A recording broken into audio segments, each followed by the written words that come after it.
Well, good morning to my colleagues on council, to our special guests, and to those who may be watching with us at the meeting this morning. It is July the 7th. We have had a very different kind of a Canada Day than we're used to. And Bedford Days as well. I think Councillor Outfit went ahead. And some other celebrations. I know that Councillor Russell's had some movies and things playing in Sackville, and everybody's been very busy. So I will call the meeting to order, and I will do our call of councillors to see who is with us and make sure that everything is working. So we'll begin with Councillor Stretch. Are you with us, Councillor Stretch? Good morning, Your Worship, colleagues. I am here. A happy belated Canada Day. Pleased to be here representing District 1, Waverley, Fall River, Musquodoboit Valley. Awesome. Good morning. Councillor Hensby, what part of the world might you be in today? Good morning, Mr. Mayor and fellow colleagues. Greetings from District 2, Preston, Chesapeake, Eastern Shore. It's always a beautiful day on the shore, so come on down anytime.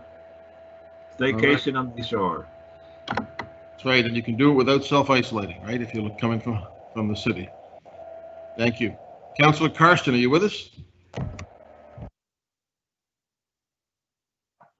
Yes, indeed, Mr. Mayor. Thank you for the opportunity to say good morning to everyone, my colleagues, and certainly our special guests. Welcome. And I don't know, Mr. Mayor, if maybe that comment from Councillor Hensby was an invitation for us all to stay at his place while we're vacationing down his neck of the woods. So if it is, send us a note, Councillor. My pleasure to be here, Mr. Mayor. Looking forward to the meeting. Thank you.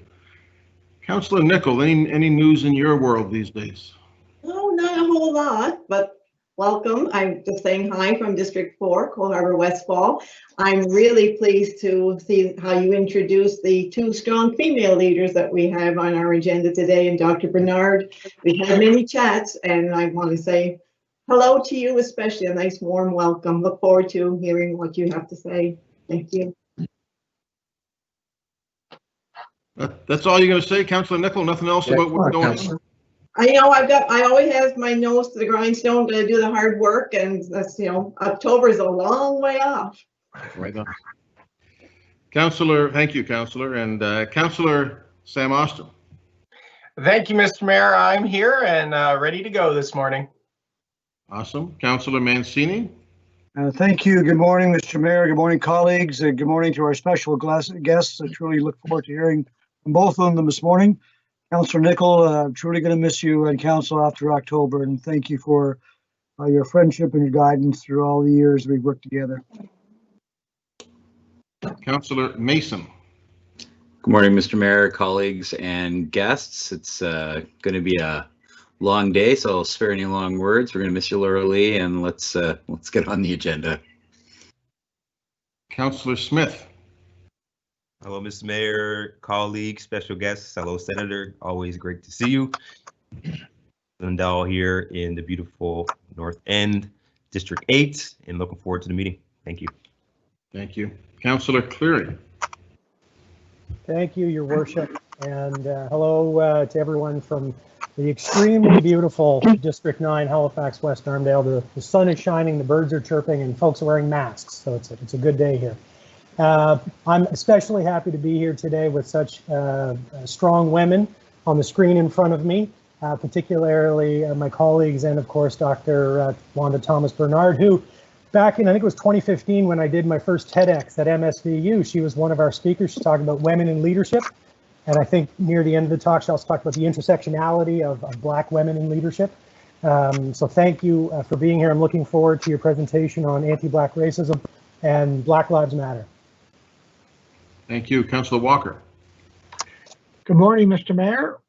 Ready for this long day, and the sun's coming out, and we didn't get much rain, and we need the rain. Right on. Councillor Adams, are you able to join us? Mr. Mayor, it's Laura. We're just assisting Councillor Adams still. Okay. Councillor Zarowski, you with us? I am, Mr. Mayor, and what a pleasure it is to attend. Listening to Dr. Bernard, Senator Bernard talk, is such an educative thing for me, and I am so grateful that she'll be speaking with us. And I look forward to hearing from Wendy as well, and meeting my colleagues via cyberspace. And I'm sad that we're going to lose Laura Lee. I guess we're not losing her. She'll find something else to make a wonderful effect on our community, but she has been an inspiration, really and truly. And I thank you for your leadership and your guidance and your wisdom. Thank you. For you, Laura Lee. Councillor Whitman. Good morning, Mr. Mayor. Good morning, colleagues and staff. Hello to special guests and residents and viewers that are tuning in this morning. A special hello to folks in Hubbards that are working together to get a sidewalk on the main street in Hubbards that runs between the two municipalities. They're working with both municipalities and the province to make that a reality. And I encourage that, and I will help them as the best I can. Thank you. Thank you. Deputy Mayor Lisa Blackburn. Good morning, everybody from District 14 and deep in downtown Beaverbank this morning. Special thank you for our guests who are joining us this morning. And my understanding is that we have some members of the library board who are joining us this morning as well to especially hear the senator speak. So a warm welcome to our guests, and thank you to all for a great day. Thank you, Deputy Mayor. Speaking of libraries, I just got a note this morning from OSA. I believe all of our branches are now open. So that's great news. Thank you, OSA, for that. Councillor Russell in Sackville. Is Councillor Russell with us? I am with us. Good morning, Mr. Mayor and colleagues and special guests. Welcome from lovely Sackville, where last week we had a wonderful Patriot Days and celebration of the graduates' pop-up drive-in theater, which was absolutely fantastic to see. There's a lot going on here in Sackville, and the Sackville Business Association has recently announced a new promotion to try and get everybody out and using Sackville businesses. Please don't forget that they need our help. We have been isolated at home and not able to get out to our favorite restaurants and such. And don't forget your Takeout Wednesday. And if all of that pressure to have takeout only on Wednesday is too much, then transition to Takeout Tuesday and Thursday. Everybody have a great day, and we'll talk to you later. Thank you. It was nice to see you. Have lunch with you and Michelle from the Sackville Business Association last week on a patio in downtown Sackville. Always a pleasure. It was. Thank you very much. Yeah, thank you. Councillor Outfit. Good morning, Mayor. Good morning, colleagues and special guests, and thank you for being with us, Senator Bernard. I really enjoyed your sobering words while we were in your story when we were offline here, but I look forward to hearing more from you this morning. Obviously, very disappointed to hear Laura Lee's news, but there is a long tradition of female senators coming out of Dartmouth, so you never know. We may hear more from Laura Lee in the future, and perhaps if the motion comes to count, I don't know if we can rescind decisions to not run again or not, Mr. Mayor, but we could give it a try. In the meantime, give her the cold shoulder till she changes her mind. But and the other thing is, Mayor, thank you for your message that you produced for Bedford Days, and thank you to those in HRM Civic Events and also the volunteer committee who did really put together a nice virtual Bedford Days. Wasn't quite what we were used to, but some beautiful entertainment, some wonderful shots of our community, some things for kids to do. It was really well done during difficult times. So congratulations to all involved with virtual Bedford Days. Thank you, Councillor, and let me echo your thoughts about our civics events team. They really do tremendous work, and yes. You know, they're quite a team of people. There's nothing normal about them, and they're great fun, but they get stuff done. And I feel like a professional video maker these days. They pull me into everything, and I appreciate that. So to our special events guys who put on a great show, not only for Bedford Days, but the Canada Day concerts that I heard lots of very positive things about. So thank you to the team at special events. Jacques Dubé, you're with us this morning?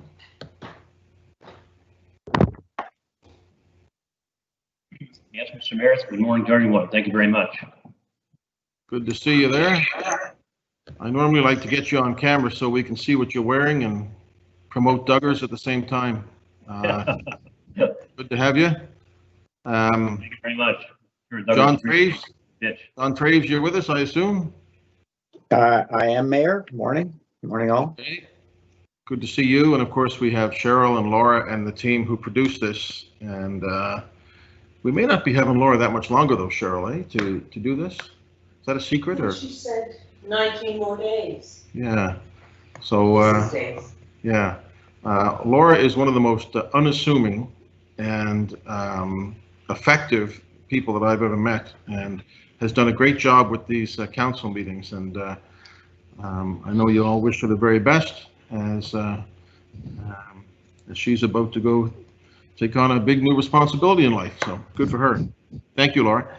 Okay, colleagues, let's have a look at the approval of the minutes of June 23rd. Does somebody want to suggest those be moved?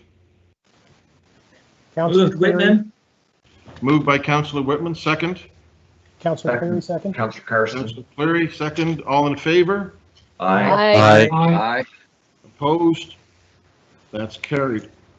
Okay, we're going to go to the approval of the order of business, and I'm going to ask the Deputy Mayor if she would take us on that. Thank you, sir. Just wondering if we could move up onto the order of business, our presentation, starting with the Senator first, and then our update from the partnership, just in the interest of not keeping our guests waiting.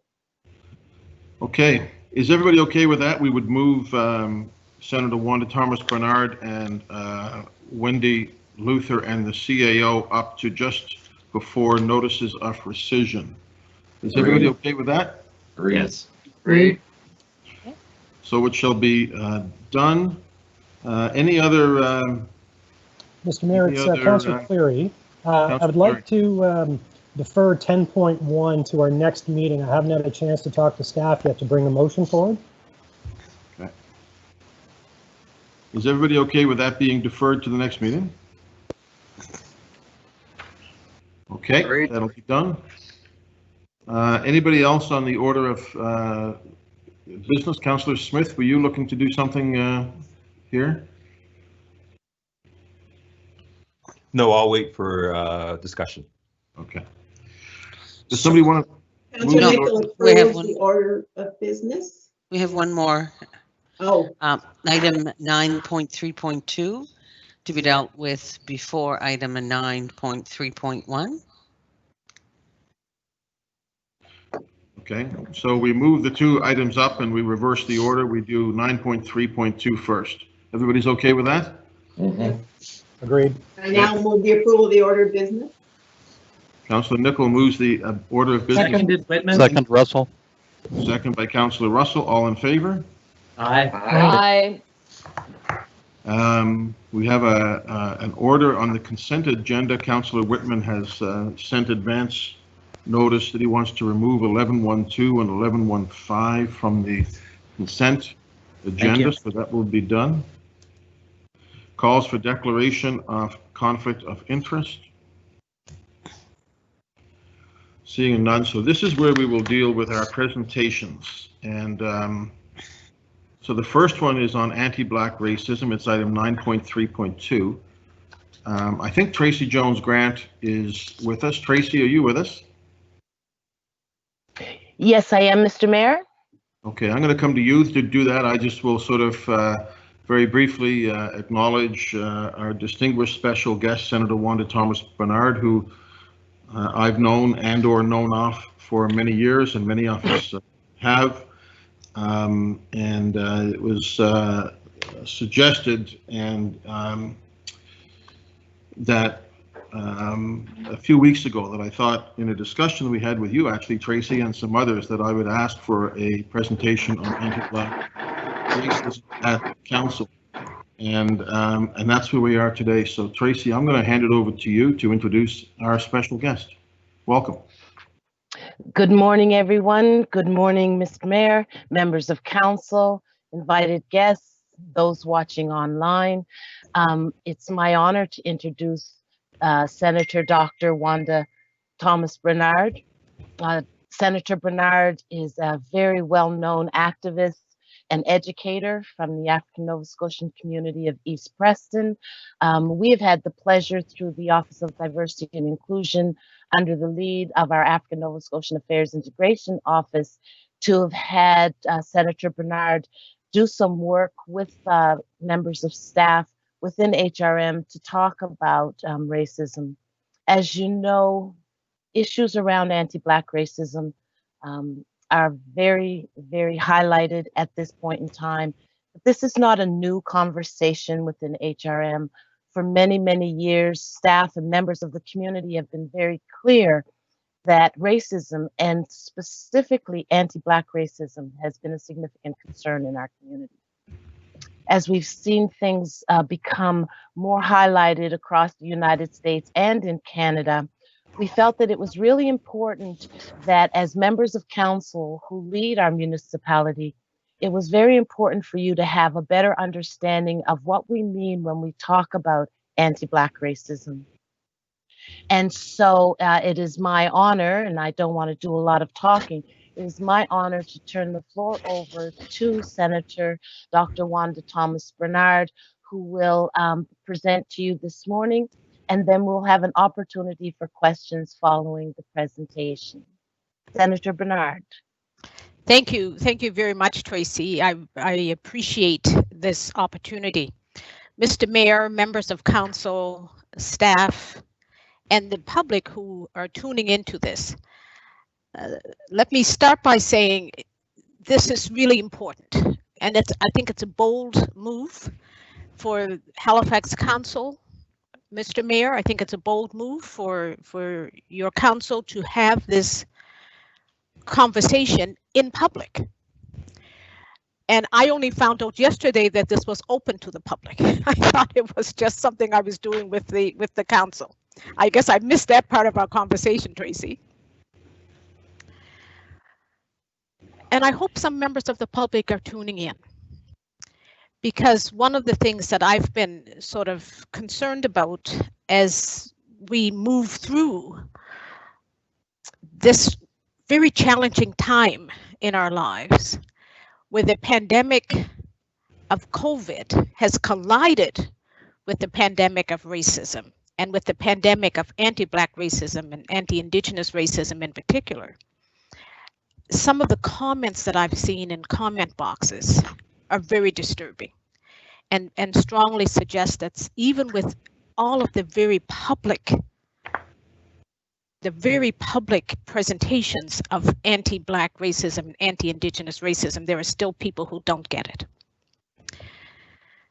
And it's left to those of us who are doing this work to explain over and over again.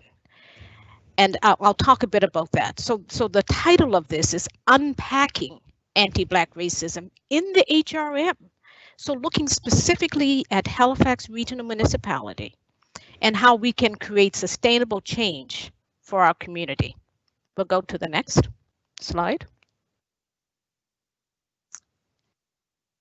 So in this presentation, I'll speak for about 30 minutes, and then I really want to engage with you.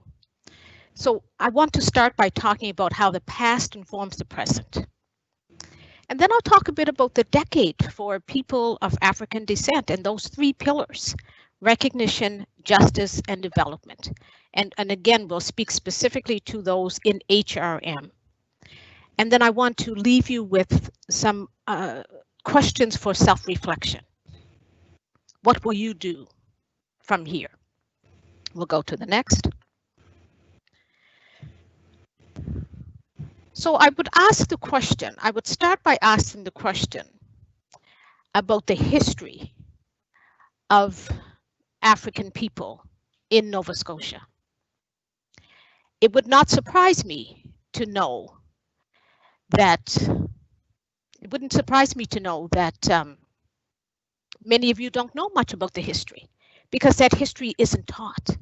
That history isn't taught in schools. And unless you've engaged in a learning journey of your own, then you won't know that history. So it's an important place to begin if you don't know the history. And we need to understand how the legacies of that historical anti-Black racism live on today. They live on today through current policies, and they live on today through current practices. They live on today in the examples of the systemic racism that we see, and also the everydayness of the racist microaggressions that people have to live with, have to learn to cope with. And it's just so damaging. So we need to understand this within the broader context of colonialism. And in Nova Scotia, our Mi'kmaq brothers and sisters have been teaching about this for many, many years. The lack of understanding around that is a concern. And even with the Truth and Reconciliation Commission report, there are still more questions than answers for many people. But we need to understand colonialism. And within that, we need to also understand slavery. The fact that slavery existed in Canada, in Nova Scotia. The fact that slavery was a part of our economy in this province is a little known fact in this country. And we need to change that. So a big piece of what we need to do is education. But even after the abolition of slavery, we had legal segregation in this country and in this province. Schools were legally segregated until 1954.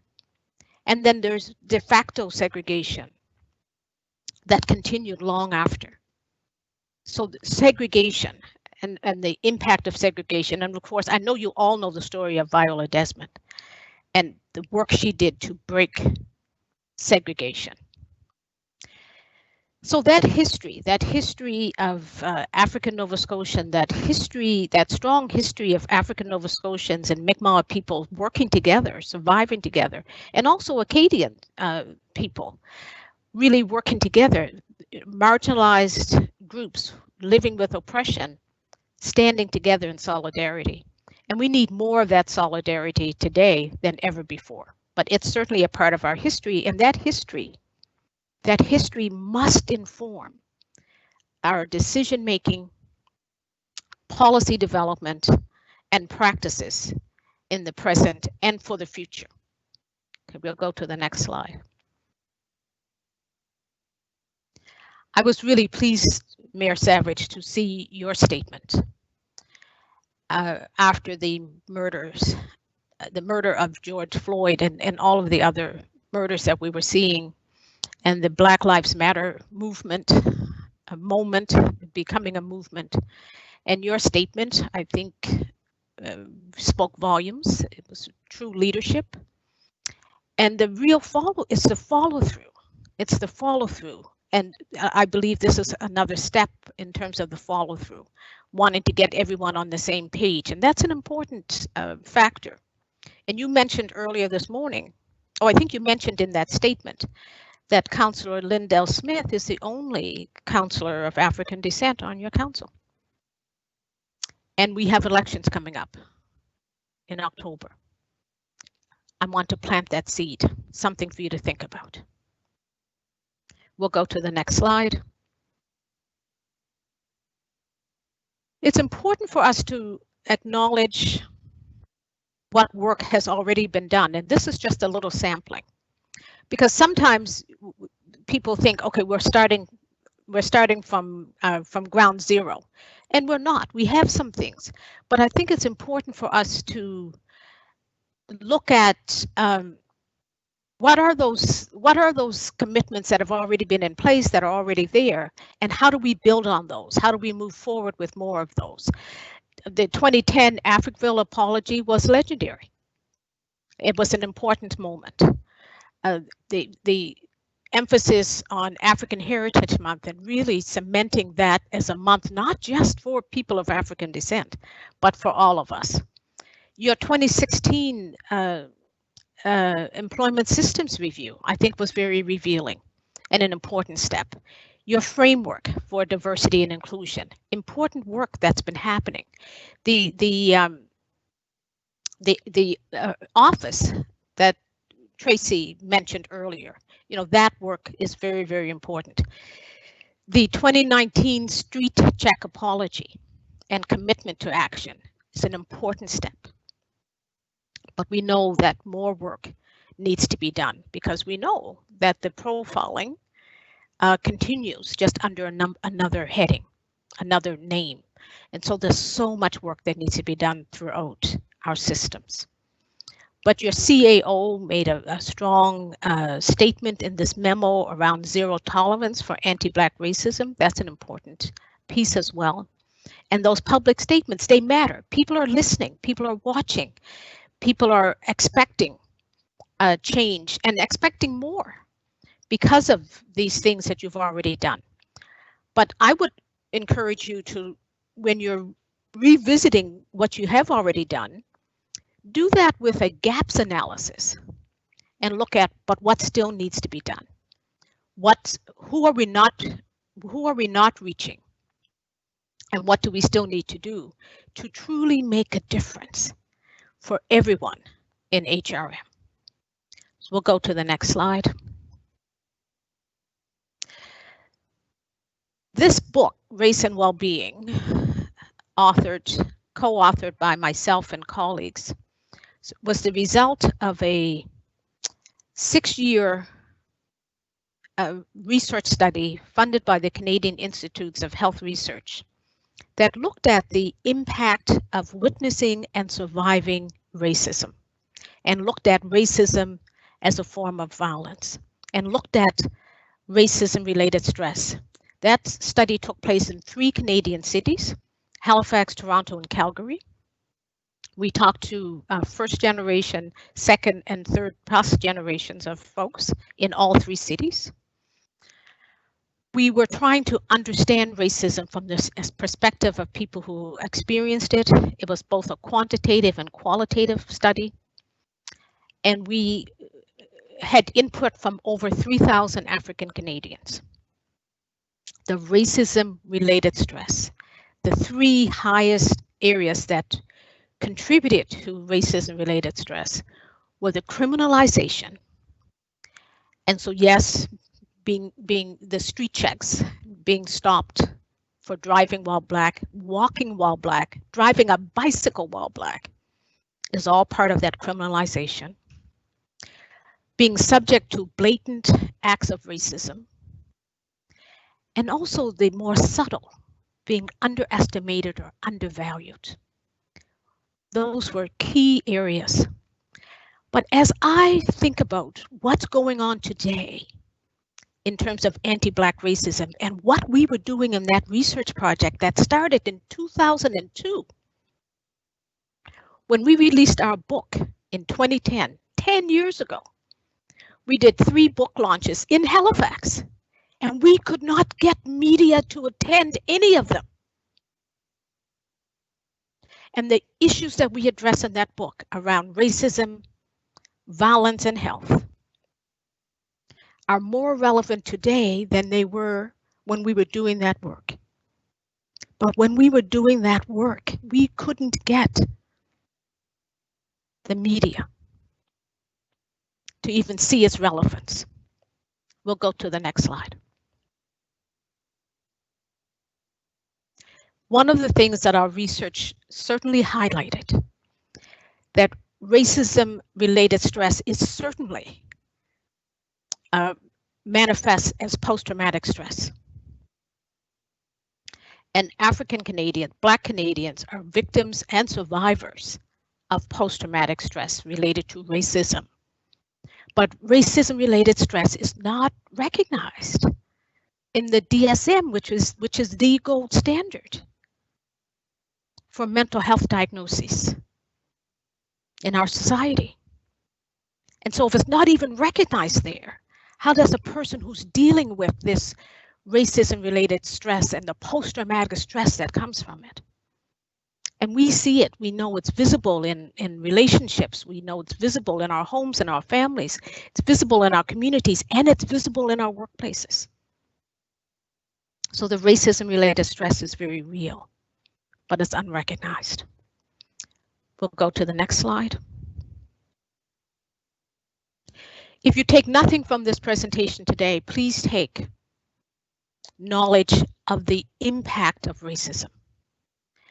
If we think about, and looking specifically at anti-Black racism, and we think about Black Canadians, African Canadians as survivors of racism, because to get out of bed every day and to keep doing what you're doing every day, despite all of the stress that comes from living while Black in this country, in this city, then you're surviving. You're surviving. But you're surviving at what cost? What's the impact? The sites of oppression are everywhere. Racism happens everywhere, in our neighborhoods, in our workplaces, in businesses that we have to frequent if we want to survive in this world. So it's everywhere, and the impact, and what we heard in our research was that the impact is impacting our health and our well-being. It's impacting our physical health, mental health, emotional health, and our spiritual health, but it's also impacting our community health, the health of our communities. I was sharing with those who were online earlier. I was sharing, some of my experiences. I live in the community of East Preston.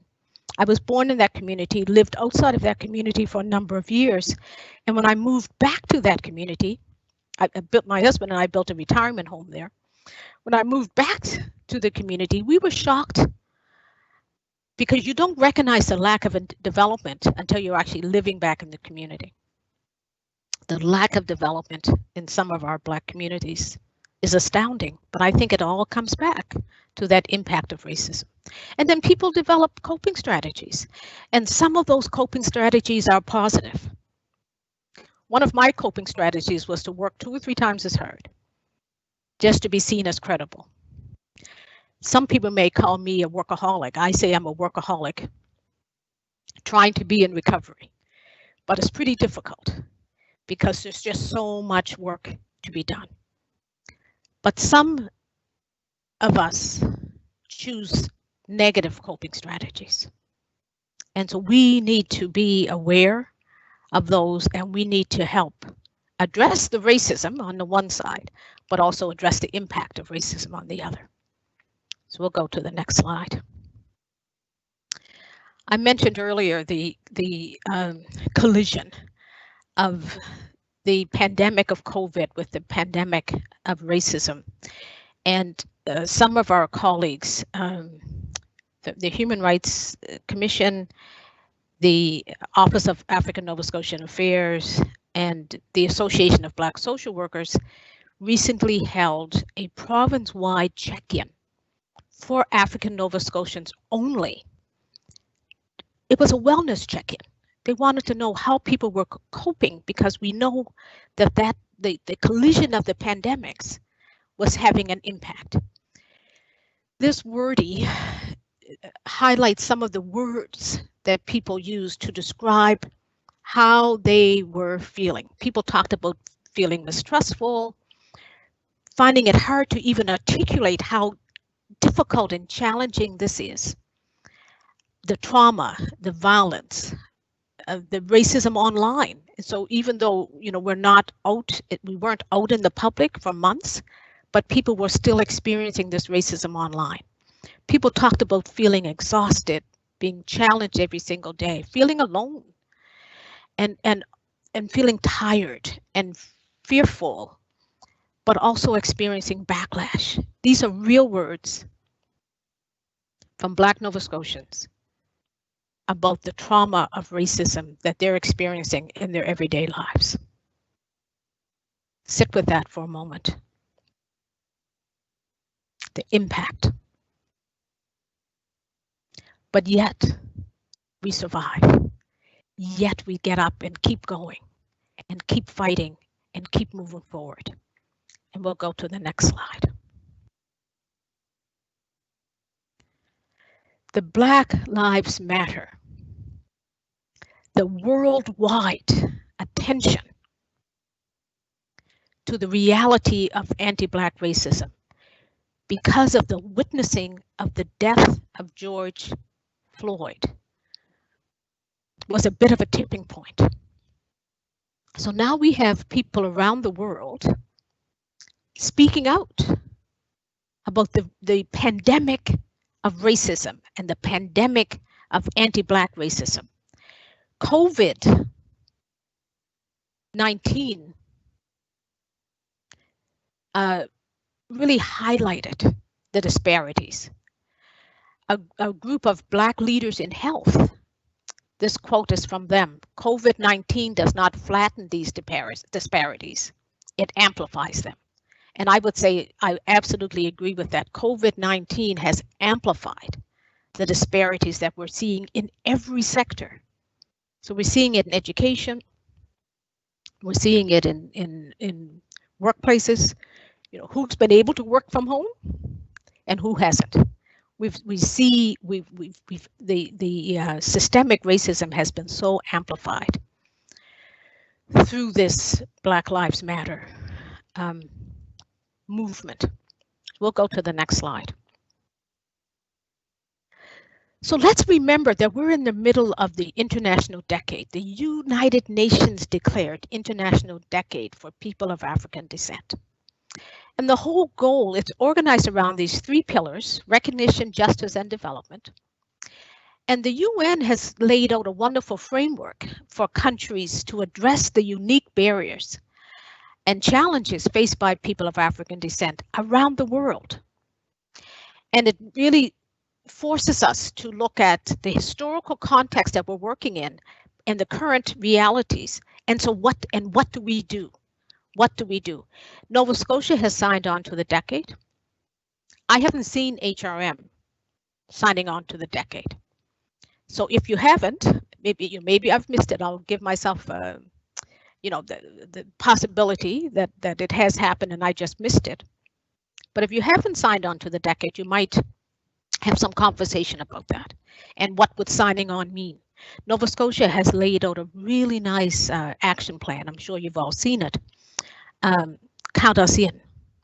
And that action plan, I think, highlights a number of steps that the province is taking. And we need to be aware as well that the work that starts during the decade needs to continue well beyond the decade. So even if you're late signing on, it doesn't matter. There's still much to be done. We'll go to the next slide.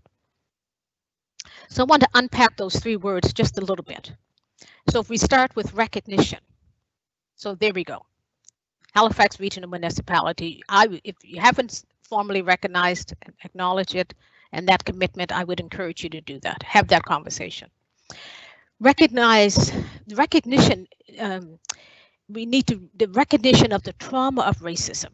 And I think heard some of you say earlier, the trauma of racism, recognizing that has become more clear through the Wortley report that was done for the Human Rights Commission on street checks. And more recently, I would say the trauma has become more visible through the middle of the day killing of George Floyd by a police officer. And to hear young Black Haligonians say, you know, that happened to me. I was held in the same hold. To hear a young Black man say that and to relive his trauma through the witnessing of what happened. And that's part of what's happening. And I hope people get that. That it's not just the direct experience, it's the witnessing. And part of our witnessing is what we see in the media.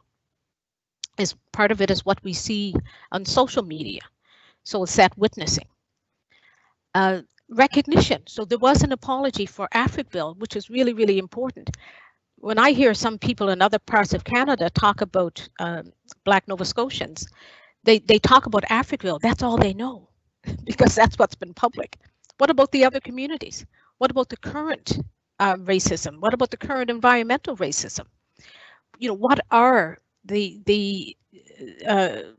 some of those examples? The Black firefighters, Black city workers.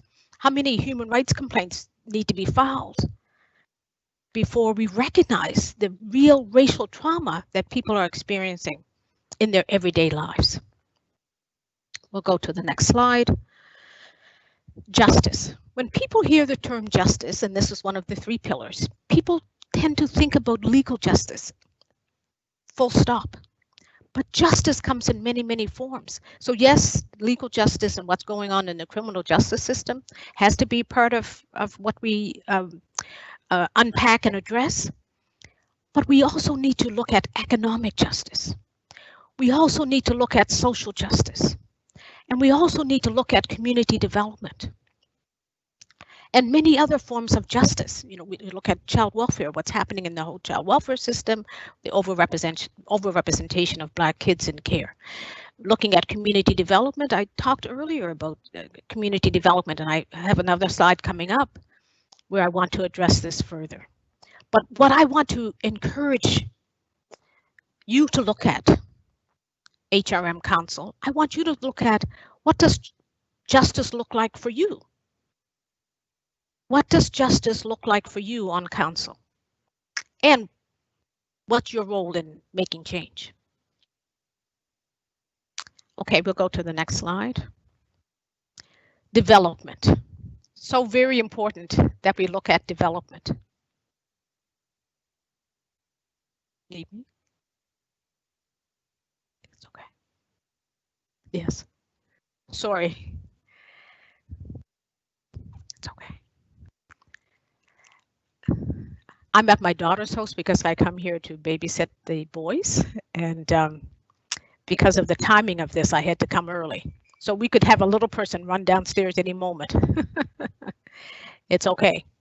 So development, if we look at development,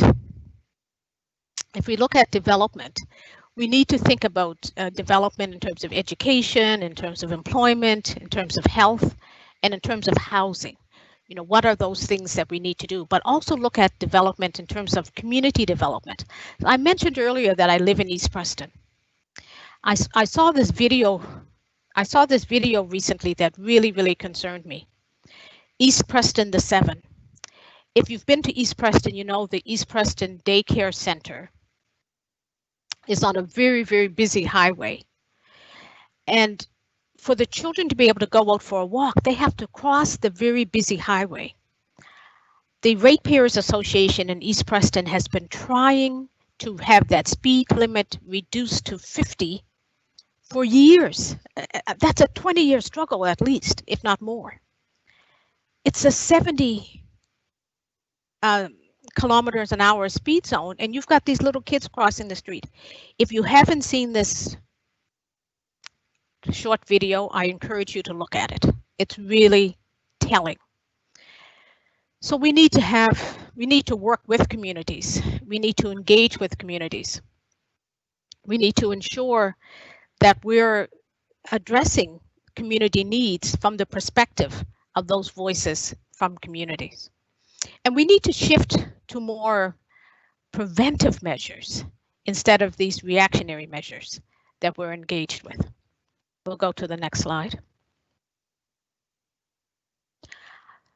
So I often say, and Bell Hooks talks about the need to do a paradigm shift.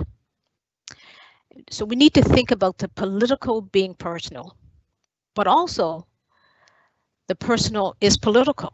So how do we bring those together? How do we make the shift to see your individual responsibility, your personal impact? You all have a role. It can't be left just to African Nova Scotians. So how do you impact those collective issues? How do you use your privilege to affect the kind of change that you want to see? We'll go to the next slide. So I want to encourage you to begin with some individual self-reflection. You need to explore how you actually benefit from the same system that oppresses others. And folks don't like to do that, but we must do that. Sometimes supporting African Nova Scotian communities takes some risk. So ask yourself, what risks have you taken? to support. There was a toolkit presented by the African Nova Scotian Integration Office. What was your takeaway from that toolkit? What have you been doing? The work is not just for that office. They will give you some guidelines, they will offer you some direction, but at the end of the day, counselors, you all have to have action. And so I would ask, what specific action will you personally take, even after this presentation? We sometimes talk about allyship and the importance of allyship, and many people don't really understand what being an ally really means. You have an election coming up. Being an ally means standing up regardless of the backlash that you may experience. Being an ally means taking stock and taking action and maybe taking a gamble. Being an ally means taking the lead from community and working with community, not trying to run ahead of community, but really trying to work with community and amplifying the voices from communities. And we'll go to the next slide. So to wrap up, I would say that I'm encouraging you to take away 3 key messages. How will you use your privilege to lead change? Own the privilege. Don't apologize for the privilege. It is what it is. But how you use it, that's what's really important. So how will you use your privilege to lead change? How will you integrate an anti-Black racism lens into your work? If you think about anti-Black racism, racism specifically targeted at Black people, how will you integrate that into your work? To your discussions around policy decisions and so on. And then thirdly, how will you help the Black Lives Matter moment become a movement for change? Young people, older people, people of all races are out there protesting, have been protesting for weeks now, fighting for change. How will you help them make this a real movement that will lead to sustainable change in HRM? Let's bring it back to HRM. How will you bring that to real change in HRM? Thank you.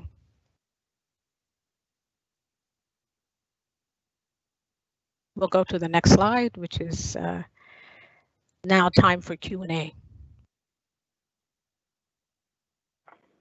Thank you very much, Senator. And people can see why we wanted to have this presentation. Tracy, was there anything else you wish to add before we, I'll just say this, that the CAO and I have been texting for the last 10 minutes about the Decade for People of African Descent, and certainly we're aware of it and have been in many discussions about it, but I don't believe we are or knew that we could even sign on to it. So that's something that, Jacques, you've indicated that we think we could bring forward to Council. Yes, Mr. Mayor, thank you very much for your comments, and thank you to Senator Bernard for your inspiring words and encouragement. I always enjoy hearing your comments and reading your material. It's very inspiring. Mr. Mayor, your point, yeah, we will bring a important recommendation on the resolution piece to the next meeting. And we also, just for everyone's information, some of you may not be aware of this, but Tracy and I and others, Caroline Blair-Smith, Director of HR, and others have, we stood up a number of months ago an anti-Black racism working committee comprised of employees across the organization of African descent. And they have produced, they are on the verge of finalizing their report and recommendation to the CAO. This was a CAO's committee on anti-Black racism. And I asked those folks to come back to me with a report and recommendation on an anti-Black racism action plan. So that plan is almost complete. And I have not seen it yet, but I'm anxious to see it. And I know they put a lot of time into this and a lot of thought into it. So once that's ready, I'll be also bringing that back to council for your endorsement. So this is an action plan that the CAO would be implementing across the organization to address anti-Black racism in the organization. And there's no question about that. As Senator Bernard said, I issued a memo a number of months ago associated with anti-Black racism and zero tolerance in that respect. And the challenge, of course, is that many people don't believe that, right? How many people see the words that is true, zero tolerance, because we still experience some people in the organization, back percent, still believe and still see discriminatory behavior across the organization. So to Senator Bernard's point, we have to keep at this and we have to keep going. And it's important that we have an action plan, very specific action plan with timelines, with specific objectives, with actions and measurables going forward. So that's what we intend to bring forward very soon. That action plan may not arrive at council at the next meeting, but certainly the meeting thereafter, it'll be before council for your endorsement. Thank you. Thank you, Jacques. And so you might think about how you tie that to the decade. If maybe that group has already done that, but I think linking it to the decade would be really useful to look at what you're doing locally and then how that ties with what's happening globally. And I don't know if you folks have seen in the media today, new development in St. John, New Brunswick. The council voted unanimously to make racial discrimination a punishable offense. So on a municipal level, the motion would be referred to city staff to look into penalizing racial discrimination in the city. That's real change. That's change that's going to really make a difference in terms of seeing racial discrimination from a different lens, seeing the violence of racism from a different lens. So you might want to check that out. Thank you. Councillor Mancini, you have a question, comment? Just get off of mute. Mr. Mayor, thank you. Senator, thank you so much. I truly believe we are in historic times right now with what's happening with Black Lives Matters. We've seen it around the world, and we've had these conversations before, but I don't see it going away this time. So I really feel it is historic. I've learned so much for just a short time you spent through us, things like stress of living while Black, the pandemic of racism. Glad to hear the CAO talking about the sign up for the International Decade for People for African Descent. How to use our privilege to impact change. I mean, so much I have to take away from what you've shared with us today, and I thank you for that. Councillor Smith and Deputy Mayor Blackburn and I, three of us sit on the board of the Police Commission. And so we've been asked from many of our residents and all council to defund the police. I'm wondering if you could speak to us and help us understand, that ask of defunding the police. We work with our police officers day in and day in. We see the good that police does, and our society needs police. But yet, when we were haven't joined the meeting yet, you and I were talking about the Wortley report and the learning that I personally gained from that. But yet, as you said, we need to have follow through, and 2020 was to be the follow through for the Wortley report. So if you could offer some guidance and action when it comes to our police force and stepping forward to things that you believe would help us. Well, I think when the protesters and advocates and activists are talking about defunding the police, I think fundamentally they're talking about a culture shift in policing, the way we do policing. I think they're also talking about a reallocation of resources and looking at, how do you put some of those resources more upstream so that we're doing more prevention work as opposed to, that end piece around criminal investigations and public safety kind of issues. So it's really looking at like that. If you take that paradigm shift and apply it to policing, I think you'll have your answers in terms of what needs to happen. So the defunding is really looking at what reallocations do we need to be making? What kind of investments as a city do you need to be making in other parts of the community so that you actually end up with better outcomes? But also it's also there's a real shift that needs to happen in terms of the culture of policing and the racial profiling. And so even though street checks have stopped, racial profiling hasn't. And we need to own that and address it. And I don't think we've really done that yet. So that becomes, I think, conversation that needs to happen. And so what you do. I mean, I've had these, horrific experiences with police. I've also had some really good experiences with police, as a victim of crime. Police investigation in one instance was so wonderful, and their engagement was so good. In fact, I actually wrote to their commanding officer to commend them for their intervention, because they really did an outstanding job. So that's the thought I try to hold on to when I think about policing and I think about the role of policing in our society. But when I'm stopped because I'm driving a car that looks like it's been stolen simply because I'm Black, I have a different thought process that runs through my mind. And that's not just my story. As you know, that's a story that runs throughout our community. I want to make sure we keep this on HRM. So it's a story that, it's a story that many people in our community are. I'm getting a message that my battery is running low, and I didn't realize the plug had slipped out. Anyway, I'm okay now. Okay. It's a good thing that didn't happen earlier.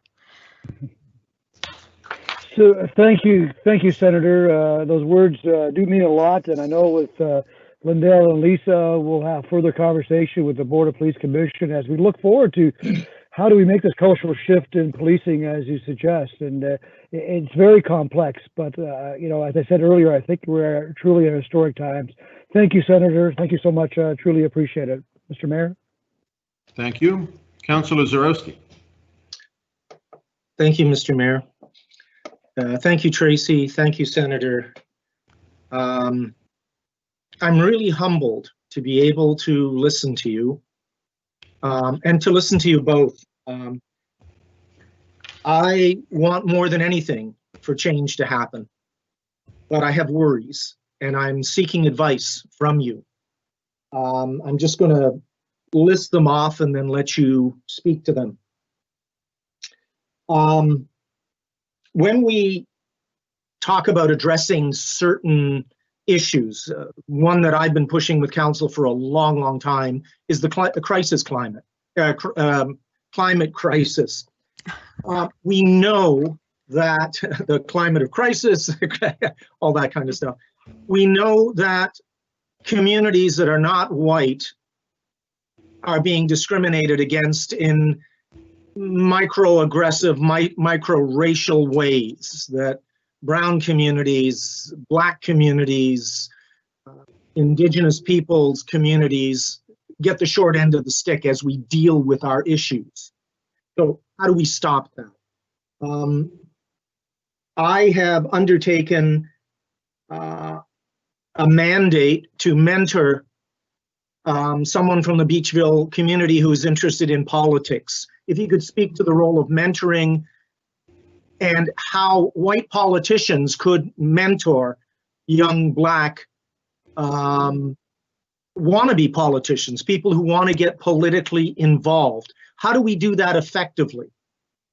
I worry about providing, when I counter the racists that inevitably come out of the woodwork, and I see the anti-feminist stuff happening to members of parliament. Lenore Zan actually has been receiving lots of awful things regarding her anti-gun stance from various groups. So I worry about providing oxygen to those people who would do us harm by confronting them? Like, at what point do we stop giving them oxygen? I would also like to ask you about your opinion on restitution in addition to recognition for those that have been harmed by racism, historically and generationally, and who continue to get micro racism in many different ways. And then the last point is the lack of media coverage of this topic. It never comes up on its own in any of our local media. It is not, and I've been in the media for 100 years, and the major issues are never dealt with. And in this particular case, you know, it is a very lily white media that we have out there for the most part, and the perspectives are those. So I would love to speak with you further privately if that would be an option to learn. And I would love to hear your perspectives on the questions that I've put to you. Thank you so much for taking the time with us. Senator? Thank you, Mr. Mayor. So, Councillor, I had to write down those questions because there's a lot there. So we may have to have an offline further conversation, which is fine. I'm open to that. Let me start with the mentorship piece. I think mentorship is very, very important. And engaging in that mentorship, you know, being frank and honest with people becomes a part of what you need to do when you're mentoring someone. And really looking at mentorship holistically, you know, so what, engaging a conversation, what do you need to be successful in this field, and helping people connect up with, also with supports from their own communities that could help them. When you're the first, you know, it becomes even that much more important to have mentors, and mentors could also be considered as allies. Right? And so as a mentor, you're also an ally. So how do you engage in the work that helps a person advance in their career? And that can't be about you. It must be about them. So make it more about the mentee and not the mentor. So as white politicians, you know, you can do that, but also part of what I believe part of your job is to challenge each other. You know, your peers who look like you are going to listen to you. And so how do you do that? How do you have those conversations with each other so that you challenge and support each other in making a difference, in leading change? That's on you to do that. You asked about restitution. A word that we're using around that is reparations. And reparations are certainly part of the recognition. I didn't speak specifically to that, but certainly the need for reparations is strong. The desire for reparations, there have been people, African Nova Scotians have been fighting for reparations for years and years and years, and the issues haven't been taken up very seriously. So now's the time. Now's the time. The lack of media coverage, you really have to push media to speak to these issues, to engage with communities in ways that are meaningful, that we are part of. We are part of the community. But I remember just last week, I was on Information Morning as part of their 50th birthday celebrations. And the reason why they invited me on was because as they were looking at their archives, they recalled that I had challenged them a number of years ago. I love the show Information Morning. You know, get up an hour early when I'm in Ontario to tune into Information Morning. But I remember, you know, maybe 20, 25 years ago, writing into the talkback and saying, you know, I love the show, but I think you're missing something. There are not enough voices, not enough diversity voices in here, not enough of our positive stories being told. And aren't we worthy of Information Morning's attention as well? And that slowly started to shift and make a change. So some people might argue with you today that there's too much in the media. about Black Lives Matter, that we ought to just get over it. That's one of the things I've heard. Racism is part of our past, not part of our present. And so it depends on where you situate yourself. But I think we can all do a bit more to encourage more positive stories about Black Nova Scotians to be told in our media, in the mainstream media. Thank you. Okay. Thank you so much, Senator. Thank you, Mr. Mayor. Sorry, Richard, yeah. And it's climate crisis, Richard. Climate crisis. You should know I will that. do my best, sir. I will do my best. Thank you. Councillor Smith. Thank you, Mr. Mayor, and thank you, Senator. I'll be super quick. I just want to say, I am very thankful for this conversation, and with the utmost respect to you and Tracy, for me, being a young Black man leader in a leadership position, I look at you both as elders in the community. Please don't scold me, but when I say that, I mean that with the utmost respect. But to be able to hear you speak in many occasions, but as you said earlier in the discussion, to counsel on this piece is very important. One of the things that I want you to touch on that you didn't speak about is, we hear Black Lives Matter, which that in itself encompasses a lot, but we also hear in that same conversation, all lives matter.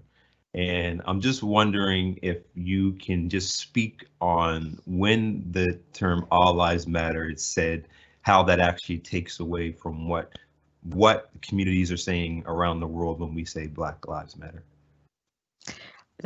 Thank you, Councillor Smith, for that question. When I hear the term all lives matter, it can almost send me into a bit of a rage, quite honestly, because it's dismissing the reality. It's dismissing the need that's being spoken. When people have to take to the streets to talk about the fact that Black Lives Matter, means that we recognize full stop that those needs, those lives aren't being taken seriously. And when you have to push to be taken seriously, for someone to say, well, all lives matter, it means they don't understand it.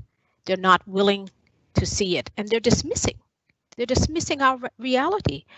I mean, one of the things I did speak about was the whole living while Black. The living while Black, how is that a problem? That's a problem because of the racism. And so when we speak to the Black Lives Matter, and someone says, well, all lives matter, don't they?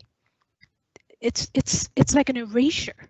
It's an erasure of the reality. It's an erasure of the trauma. It's an erasure of the impact of anti-Black racism. People are not protesting for the sake of protesting. They're protesting because, quite frankly, I'll be real with this, they're looking at their elders, and yes, I'm one of those. They're looking at their elders and they're saying, your methods haven't worked well enough. Your methods haven't worked fast enough. Your methods haven't led to the fundamental change for the critical mass of our people. Your methods aren't getting at it fast enough. That's what I hear. When I hear, and especially when I hear young people, I take that to heart. I take that very seriously. I take that to mean I have to do more, that I have to push harder. Because people are putting themselves at risk to let the world know that Black Lives Matter. Thank you so much. You put Tracy in the same elder group as me, and I need to give a shout out to her parents, the late Rocky and Joan Jones. Yes. I must do that. When I think about the work that they did, And, and they were doing this work at a time when, we didn't have people on the street saying Black Lives Matter, which helped give us credibility today. And I was one of those students that went to Kawacha House. So I always say my post-secondary education, I was on 2 tracks at the same time. I was in university pursuing higher education, and I was at the school of Rocky and Joan Jones pursuing social justice education. And I'm so grateful to both. I'm so grateful to both. So they were tremendous role models and mentors who led the way, who really led the way. Some people thought they were a little too radical. And them being radical led the way for some other movements to happen, because the other movements were seen as less threatening.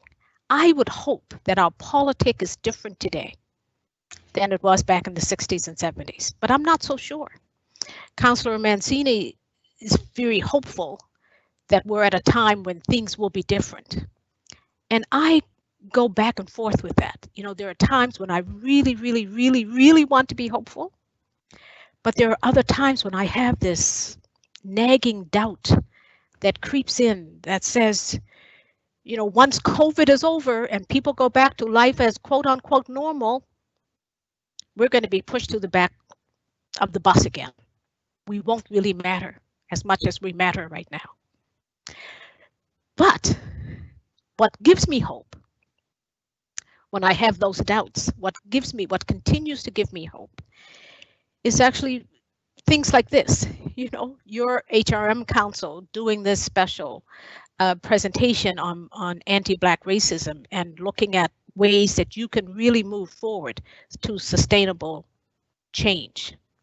That gives me hope. So that, helps keep me a little balanced here. And I hope that you're right and I'm wrong. Thank you. Lindell, you good? Thank you, sir. Councillor Nicol. Thank you. And thank you for such a great presentation, Senator. As you know, you speak to us and you speak loudly, and we do understand, and it's with mixed emotions. I have many today, as it was acknowledged that I'm leaving Regional Council in October, but I'm also left conflicted with the fact that I represent Lake Loon and Cherrybrook and wanted to see a lot of development happen in that area. When you spoke to community development, when I first came into this role in 2008, the regional plan was created in 2006. I don't know why the area was designated at that time as urban reserve.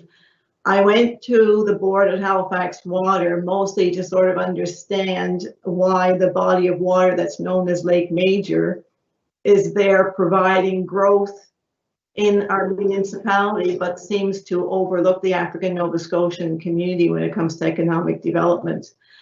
I've worked with, and I met with your father back in the day when I was on the partnerships board, and he wanted to basically, grow economic development for the African Nova Scotian community. I looked at Main Street and the number 7 highway in Westfall as a means to do it and to provide the services. Been working with the Acoma Center and all the great work that they want to do, but they are equally frustrated in the economic development, piece to this. And I just wanted to ask you, with regards to the community and economic development piece and community development, whether there's a role in this, because as you spoke earlier, when you returned home to East Preston and you saw that there wasn't any changes that took place, I heard those comments from people in Cherrybrook over the 12 years that they went away, moved to Toronto, came back wanting to affect change in their community and saw nothing had happened.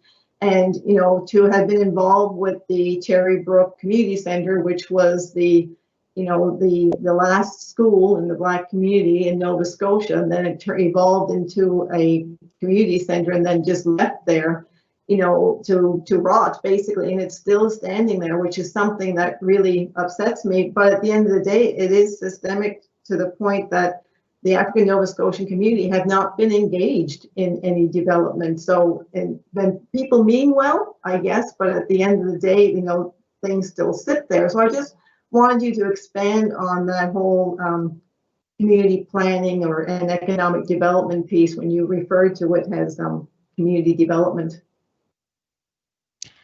Thank you, Councillor Nicol, and let me start by saying thank you for your service, for your untiring service to the community. And I know, as you said, you and I have connected many times. You mentioned my father. I don't think it was my father. No, not your father, Tracy. Sorry. Oh, okay. I was thinking, do I have another dad somewhere? I know elders. I guess I am one, but not. Thanks for that clarification. The community development piece is a huge piece. I'm so glad you mentioned Lake Major and how the people in the Preston Township have had to fight for water and sewage systems. So North Preston eventually got it, Cherrybrook, Lake Loon. East Preston still doesn't. We're on wells out there. And if you look at cancer rates in the community and those wells, okay? So we need to look at that. The development, when I look at what's going on with Akuma and how they're being held back. And one of the big issues is in terms of the development, access to water. I worked with the East Preston Ratepayers Association a number of years back. They've developed a wonderful community economic development plan that they haven't been able to get any traction on because they haven't been able to get support. So HRM Council, really, you need to look at your policies and how they differentially impact these Black communities. You really need to do that. I heard that today you're actually going to be looking at the East Preston infrastructure plan. And I hope when you come to that plan, if you haven't seen that video, you try to look at the video so you can understand the very real concerns that people have in terms of not being able to have safe walkways in that community. There are no sidewalks, there are no walking trails, there's no place for people to walk. My cousin and I used to get up and walk at 5 o'clock in the morning so that we wouldn't have to worry about the traffic. No, that's fundamentally wrong. People aren't engaging in some of those physical activity things because there's no sidewalks. No buses, you know, the bus system is so bad. We've got students who literally walk from the Black Cultural Center to Preston because that's the closest the public transportation will take them. So there are so many infrastructure issues that need to be addressed. And I'm just addressing, you know, those are just examples from the Prestons. We can look at those examples right across HRM in all of the Black communities. There are eight of them across the HRM. So the community economic development piece is certainly tied to economic justice. And as councillors, I'm inviting you to take an anti-Black racism lens to your discussions of that work. Like, that's what you can do. That's a role that you can play. Bring that political voice, bring that political leadership to that work. And that's what I wanted you to say, because when we first came to council, we had two main policies, our regional plan and our economic development strategy. And the two have to be tied together and need to engage the African Nova Scotian community. Because it's interesting that you mentioned about health when it came to Lake Major and how, you know, East Preston is still not there. From my understanding, prior to amalgamation, there was tapeworm in the wells of North Preston, and that was the reason why, you know, they were looked at to, you know, sort of a deal was created back in the day, so, you know, so that we'll give you water and sewer in North Preston, you know, and then, but you let, you know, so that Dartmouth can have the water so that we can grow Dartmouth. And that's where the deal was. But I think, you know, ethically, we need to have a broader conversation about still filling in where water and sewer is provided, you know, in the Lake Loon, Cherrybrook, and East Preston area. So thank you for expanding on that. I don't know if she's gone. I don't see her on the screen anymore. Is Dr. Bernard, is Senator Bernard still there? I'm getting a lot of feedback. Yeah, Laura, can you tell us, have we lost the senator? We're looking into that right now, Mr. Mayor. I believe that she may have left the meeting, so we'll follow up and see if there's a technical difficulty. So I just wanted to add in finishing that, you know, when she spoke about the trauma of racism, I know as an Acadian that really speaks to me and understand and can relate. But I know that one of my colleagues, I think it was Councillor Mancini, asked me if I was going to start speaking up more now that I'm not reauthoring. This is one item that I really wanted to speak on because it's something that I've carried with me for 12 years that needed to be said publicly. So I just wanted to acknowledge that, and hopefully that this council will look at providing and allowing the African Nova Scotian community of Lake Loon and Cherrybrook, East Preston, and Preston to grow to what they can be. Thank you. Thank you. So, Laura, I'm wondering if we should just adjourn for a couple of minutes and come back. Yes, Mr. Mayor, we could absolutely take a break if you'd like. Let's just take 5 minutes and see if we can bring the senator back, folks, okay? So we'll take a break for 5 minutes. Stay with us, just put yourselves on mute if you wish, and we'll see if we can bring back. And Wendy, appreciate your patience. I know you're probably listening to this with great interest. I know this is something that you're very interested in as well. So we'll just get you to hang with us a bit longer. We'll just take a short break, colleagues. Stay close.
Laura, are you there? Yes, Mr. Mayor, I'm here, and I can confirm that the senator has been able to rejoin the meeting. Okay, great. Welcome back, Senator. Yeah. Oh, Senator, I apologize. This is Laura. We're just not hearing your audio. Okay, I got it on mute. Can you hear me now? Hearing you now, yes, thank you. Yes. So sorry about that. I don't know what happened. I was talking, I think Councillor Nicol was speaking, and then my screen, everything went dead. Anyway, I'm back. Laura, are we ready to resume? Yes, Mr. Mayor, you can resume the meeting. Okay. All right, so I think we're back. We've reestablished our connection with Senator Wanda Thomas Bernard, Senator Dr. Senator, or Senator Doctor, I'm not sure which is first. The Honorable Senator and Dr. Wanda Thomas Bernard. And so Councillor Nicol, I think you're good? I am, but it's unfortunate that Wanda did not hear my comments, but I just hope that, you know, what you said is just historically the decisions were always made without engaging the African Nova Scotian communities. So I'm hoping going forward that this is the beginning of engaging them. And I refer to the regional plan of 2006 when we went through the 5-year review. One of the public meetings was at the Black Cultural Center. And I heard over and over again from the residents that say, why are you here? You never engage us when it comes to development in our community. Nothing has changed. So that has stayed with me for many years. And I'm hoping now that the conversation is had, and I challenge and point, you know, to our CAO that there's a lot of things that can be done when it comes to regional planning and to include the African Nova Scotia community in its decision making. Yes. Thank you very much. Thank you. And I would just make this comment too. Senator, you mentioned that we're looking at the active transportation enhancements, including in East Preston today, which we are. And I would be remiss if I didn't encourage you, if you do talk to your colleagues in Ottawa, on the elected side, you could tell them we're going to be coming to them, looking for them to help us out with that we'll take the lead, but we're looking to the province and the feds to help us on that one. And we were all very struck by the presentation that had been made before our budget committee on that from residents. So thank you for mentioning that. So, Mr. Mayor, one of the things, if you I'm sure many of you saw the Parliamentary Black Caucus put out a statement, and that statement is a bit of a roadmap. And in all of the interviews that I've done around that, one of the things that I've said is it's not just a federal, it's federal, provincial, and municipal governments working together. So this certainly aligns well with that thinking. Absolutely. Absolutely. Senator Cleary, you're okay, I think you said. Councillor Outfit. Thank you, Mayor, and I'll just be very quick. Thank you, Senator, for your words, both the presentation and also beforehand we spoke. You given us a lot of food for thought and some optimism and also some sobering comments. Just for clarification to my young colleague Lindell there, I went to high school with Tracy and we're far, far from being elders. Although her hair is a lot darker than mine, but however, and Senator, you know, I think one of the things that we're going to have to do, and I don't know if this comes from the police commission or council or a combination of things, your explanation and your response to Tony's comment about defunding of police was so important. It's prevention, it's mental health prevention, it's health prevention, it's education, it's social work, it's family, it's all these things. And I think one of the most misunderstood things right now, in addition to what you've spoken to us about, is what this whole defunding means. And I hope that we will, as a council and perhaps as a police commission as well, try and deal with that. Because most people, when you sit down and you say defund the police, they say, well, what are we going to do? There's a shooting, we're going to send in a social work. Well, no one is saying that. What they don't, and then when they get an explanation such as yours, and that I try to do as well, when it's and focused on prevention and on different skill sets and different training, people kind of, oh, okay, I get it. And that's going to take us working with the province and with community services and health and whatnot. Anyway, long story short, I really liked your response to that. And I hope as a municipality and as a police commission, we will help educate people on the difference between defunding as people are misconceiving it and what the opportunity is in regards to prevention. Yes. So thank you very much. Thank you, Councillor. Thank you. Councillor Hensby, I knew you would join this conversation, sir. Welcome. Thank you very much, and I want to thank the Senator for her presentation and her words of wisdom. It's always great to hear from the doctor whenever she's around town instead of just in Ottawa, but I'm proud to have her as a constituent and looking forward to many more advances in the communities. But one of the problems that we do have, though, is that North Preston, Cherrybrook, and Lake Bloom falls within the urban service boundary. The municipality has a lot of involvement, whereas East Preston just falls outside of that boundary. And we rely heavily on the province for a lot of the local road services and stuff like that. So we had an opportunity just a few weeks ago to talk about possible road exchange with the province, and I think that we need to look at that again in the future and perhaps accelerate that instead of having deferred once again. And also with other projects, I said in the past in the regional plan, I said that the putting the urban reserve on the Nova Scotia Home for Color Children property, now Kuma Holdings, was discriminatory. I said that then, and I still say it today. We need to change that plan. And one of the things we need to do is widen the hive for center lane access so they get better access to their properties, safer access to their properties. They need to extend the water service district so they can provide better service water for a greater potential for development of the property, as well as extend the sewer line 1.5 kilometers down the street, so therefore they can use the potential of the property the best way possible, because they'll be using too much of the land on on-site septic systems, which is losing the value of their property. So those are some 3 quick things that we can do in regards to helping the Kuma Holdings advance that property, because the main street is the gateway to the Eastern Shore, but it's also a gateway to the greater Preston Township, and also any development along that main corridor will help everyone. So I think that we need to look at that seriously. Also, with the defunding the police issues, that's where I have some concerns in regards to the town with the Halifax Regional Police, but we also have the RCMP that service the greater Preston areas as well. So we have to have a dialogue with the RCMP and how they will react and interact with the communities. It was great to have the detachment office in North Preston. I know they had some great outreaches in the past with community constable programs. I think that we need to go back to those kind of things that worked so well in the past, of integration with the police and the community. So I'd like to hear the doctor's comments about the RCMP and how we need to move forward with them as our national police force that service the greater Preston area. Well, absolutely, I agree with you, because that's part of your HRM policing in the Prestons. We're dealing with the RCMP, so this is not just a Halifax City police issue.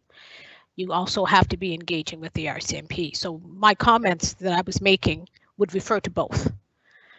The changing culture needs to happen within the RCMP as well. It's not just a municipal police force. We need to be looking at the RCMP. That becomes really important. You've identified a number of things that could be done to help facilitate and accelerate economic development. When we look at the Preston townships, and if you think about the Akuma Holdings and how well they're positioned there, that would bring employment to the community, bring more businesses to the community. There's so much potential there, and I think I would encourage. This will be a bit of a secret, so don't tell anyone. But I would encourage HRM to look at quick wins. Look at quick wins. Look at things you can do really quickly that will send a positive signal to the community. Mm-hmm. So that's one of them. What needs to happen with the Akuma properties. What's happening there is actually, systemic racism that we must change. So we're calling on you to lead the change. That would be a quick win. The East Preston active transportation would be a quick win. So let's look at these quick wins. Solutions are there. We need the political will to move these things forward. And if this is going to be that moment that becomes a movement, you can lead the way with this in HRM. But don't tell anyone I told you that. Thank you, Doctor. My last question is in regards to your vast experience and involvement in the social work field. The talk about defunding police and the need to have more of a social integration or a social work environment with the police service.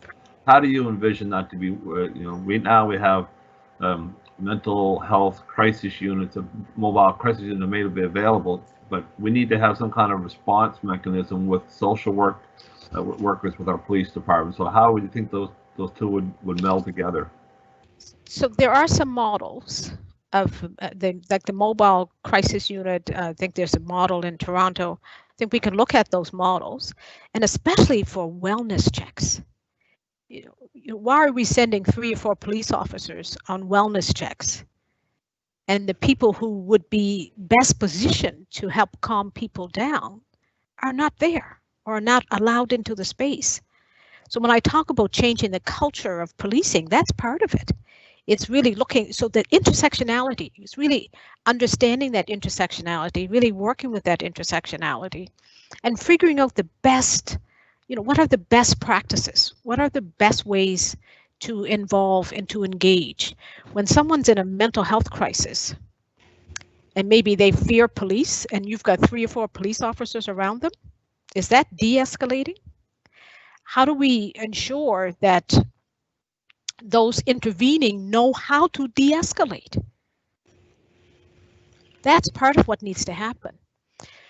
And that, those relationships, I mean, the community policing models that you've mentioned, I think are models that we could certainly look at again to see, what's worked with these models, what hasn't worked, and how do we address what hasn't worked to ensure that we're doing better, doing the best practices. Thank you, Doctor. And one of the things I missed in Canada today was the Taste of East Preston. That was always high on my calendar. I know. This year. I know. Hopefully it'll be back next year. Certainly hope so. Thank you. Yes. Yes. Okay. I think that's the last question. I'm going to ask, before I thank myself, well, I'll thank the senator, then I'll see if Tracy has any other words. So, Senator, I hope you don't mind me saying that. I recall when you were interested in joining Canada's Senate that you had called me up and asked me my thoughts about that. And at that time, we talked about the work that could be done on things like anti-Black racism and many others. And at the time, I didn't know that I'd be calling upon you to speak to us today.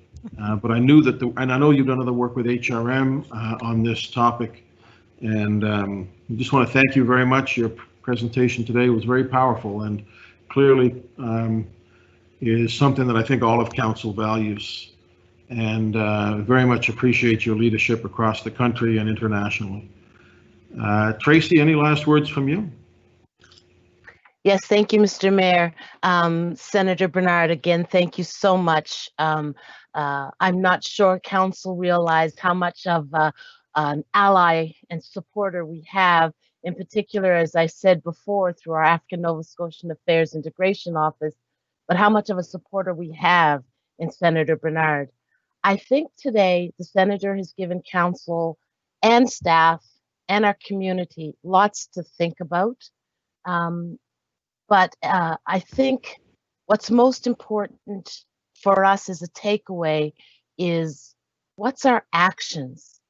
The community has said for many, many years, and many of you who've got African Nova Scotians in your constituencies, they have said for many years what the issues are.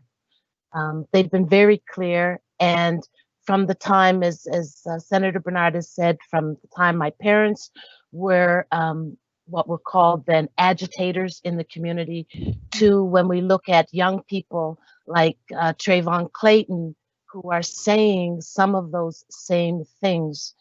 It is time, I believe, for you as the political leaders of our municipality to really look at what are our actions. I agree, signing on to the decade would be very important for us. I also really liked when Senator Bernard said, personal is political, political is personal. So as the politicians leading our government, what are your personal and political actions going to be moving forward? Finally, I'd like to say this, and this is important for all of HRM.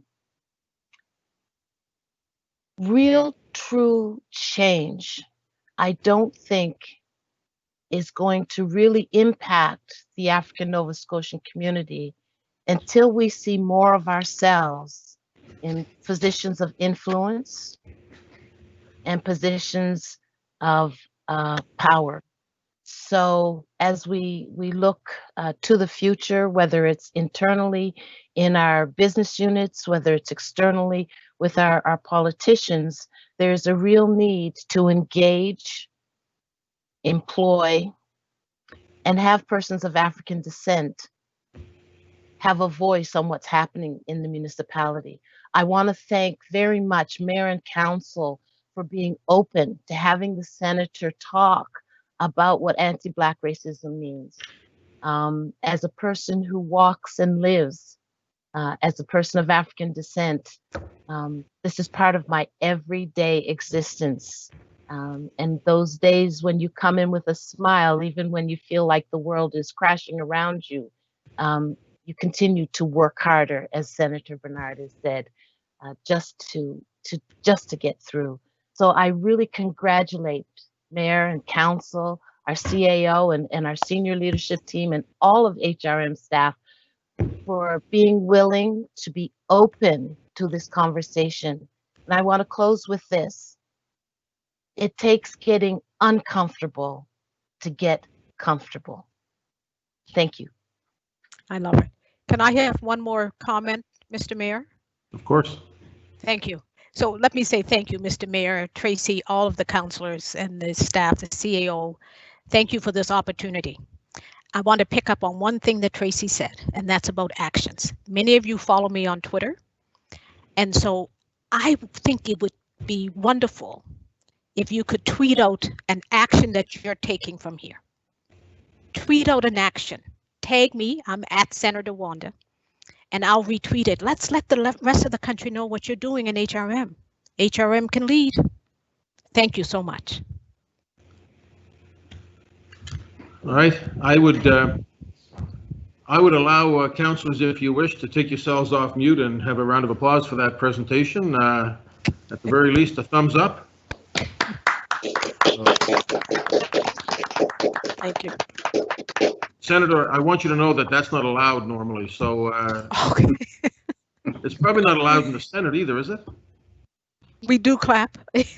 Yeah.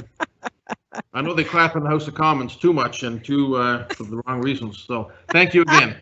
We do appreciate it. I know you have another engagement shortly as well, so thank you for joining us.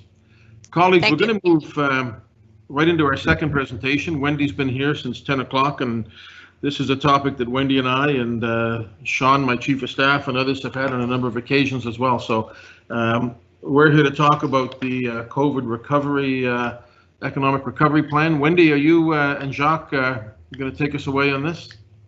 Absolutely, Mayor. Thank you so much, and good morning, everyone. I feel so very lucky to be here with you on the same morning that Senator Bernard is presenting. So I go into this presentation very inspired by our last presentation.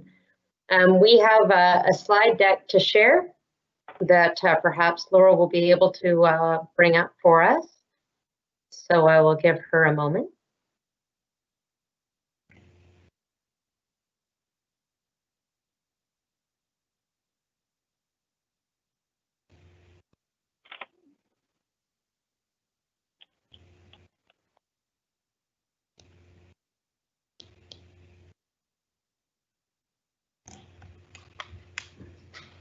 Thank you. So good morning. I'm Wendy Luther with the Halifax Partnership, Halifax's public-private economic development organization. I'm honored to be here with you today to provide council with an update on Halifax Partnership's activities under the Economic Response and Recovery Plan since our last presentation to you on May 12th. I'm delighted to be co-presenting with CAO Jacques Dubé, who will speak to HRM's activities under the plan. Next slide, please.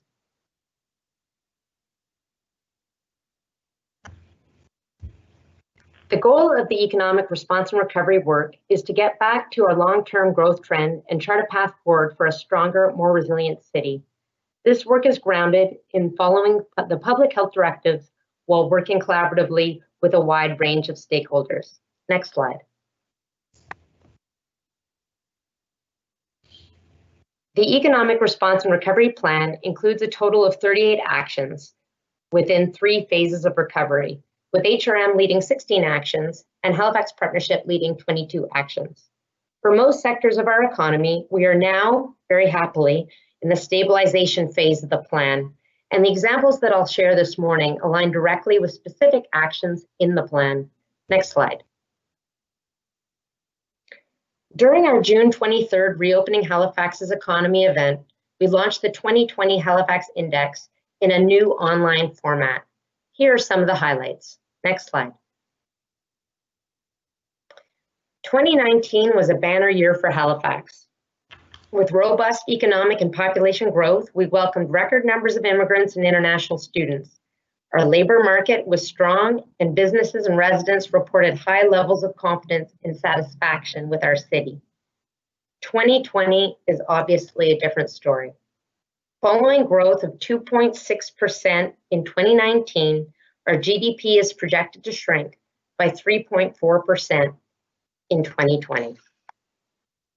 Regarding COVID-19's effect on migration, we are hearing from our colleagues in international education and from the Nova Scotia Office of Immigration that demand to come to Nova Scotia is still high, but almost insurmountable barriers to physically arrive in Canada exist at this time. We are hopeful that the sharp decrease in arrivals of newcomers will be an example of demand delayed, not demand destroyed, and that we will see a strong rebound in newcomers to Halifax as soon as travel conditions and immigration processes allow. Next slide. In May, more than 1/3 of Halifax labor force was underutilized. Stats Canada is scheduled to release their June labor force numbers this Friday, July 10th. Sales at retail and food and drinking establishments fell off a cliff. There will be no cruise ships visiting Halifax in 2020, and air traffic is minuscule. Halifax Stanfield served fewer people in all of April than it did on an average single day in 2019. However, we are now starting to turn a corner. Public health restrictions are slowly being relaxed, and people are returning to stores, restaurants, and workplaces. As of last Friday, people can move freely among the Atlantic provinces, and this should provide a tremendous boost to our tourism operators here in Halifax and throughout the entire Atlantic region. Next slide. As consumer confidence builds and people return to their favorite Halifax businesses, that in turn will help business confidence get back to normal. Fortunately, this rebound will begin from a position of strength, as Halifax business confidence hit an all-time high in our annual business confidence survey conducted by Narrative Research. And this was conducted just as COVID-19 began to affect us. Next slide. As businesses and spaces reopen, Halifax once again has so much to offer. With careful attention to physical distancing and safety measures in place, events and experiences are being actively promoted to Halifax residents, fellow Nova Scotians, and now across the Atlantic region. Halifax Partnerships Marketing and Communication team is working closely with a number of partners to promote these reopening and buy local programs and campaigns, encouraging consumers to vacation here, buy here, and enjoy being here all summer long. Next slide. We continue to take great effort in connecting businesses to resources they need during this difficult time. On May 20th, we launched our new virtual advisor program. The program is powered by Boomers Plus and is designed to match up to 25 companies with a seasoned professional to help solve a unique COVID-related business challenge. Currently, there are 13 companies listed here on the slide enrolled in the program. Next slide. In addition to the direct outreach of our team, in mid-March, we began adding COVID-19 resources and support information to our website, which we updated almost daily as new funding programs and services were announced. Our COVID-19 resources, economic response and recovery plan, and reopening your business web pages have been viewed more than 6,000 times by 3,800 unique visitors. We continue to add and promote resources for businesses, including newly created COVID-19 prevention plan template to help businesses safely resume operations. Next slide. I'm happy to report that even during the crisis phase, our business development team continued to sell Halifax as a location for business expansion. Since April 1st, in partnership with our colleagues at Nova Scotia Business Inc., we have 3 wins. So these 3 companies have made the decisions to locate or expand in Halifax. Firstly, Shopify, currently ranked by RBC as Canada's most valuable company. Although not setting up a bricks and mortar operation in Halifax at this time, they're hiring over 100 employees to work remotely from Nova Scotia. R-Curve, a software development company headquartered in Calgary with offices in Houston, Vancouver, and now Halifax, and R-Curve, and North Bay Solutions, a Boston-based tech company. Next slide. This slide describes 3 additional companies who are helping grow in Halifax, 2 Halifax-based startups, and Access Capital, who is actively hiring recent grads. Next slide, please. The Connector program, funded by the province of Nova Scotia and RBC, has transitioned exclusively online, and the demand remains high. We have also delivered practical digital networking skills sessions to more than 120 individuals with our partners iSans, Edgenova, and Dalhousie School Management. Thank you so much for your kind attention, and over to you, Jacques, to share HRM's actions.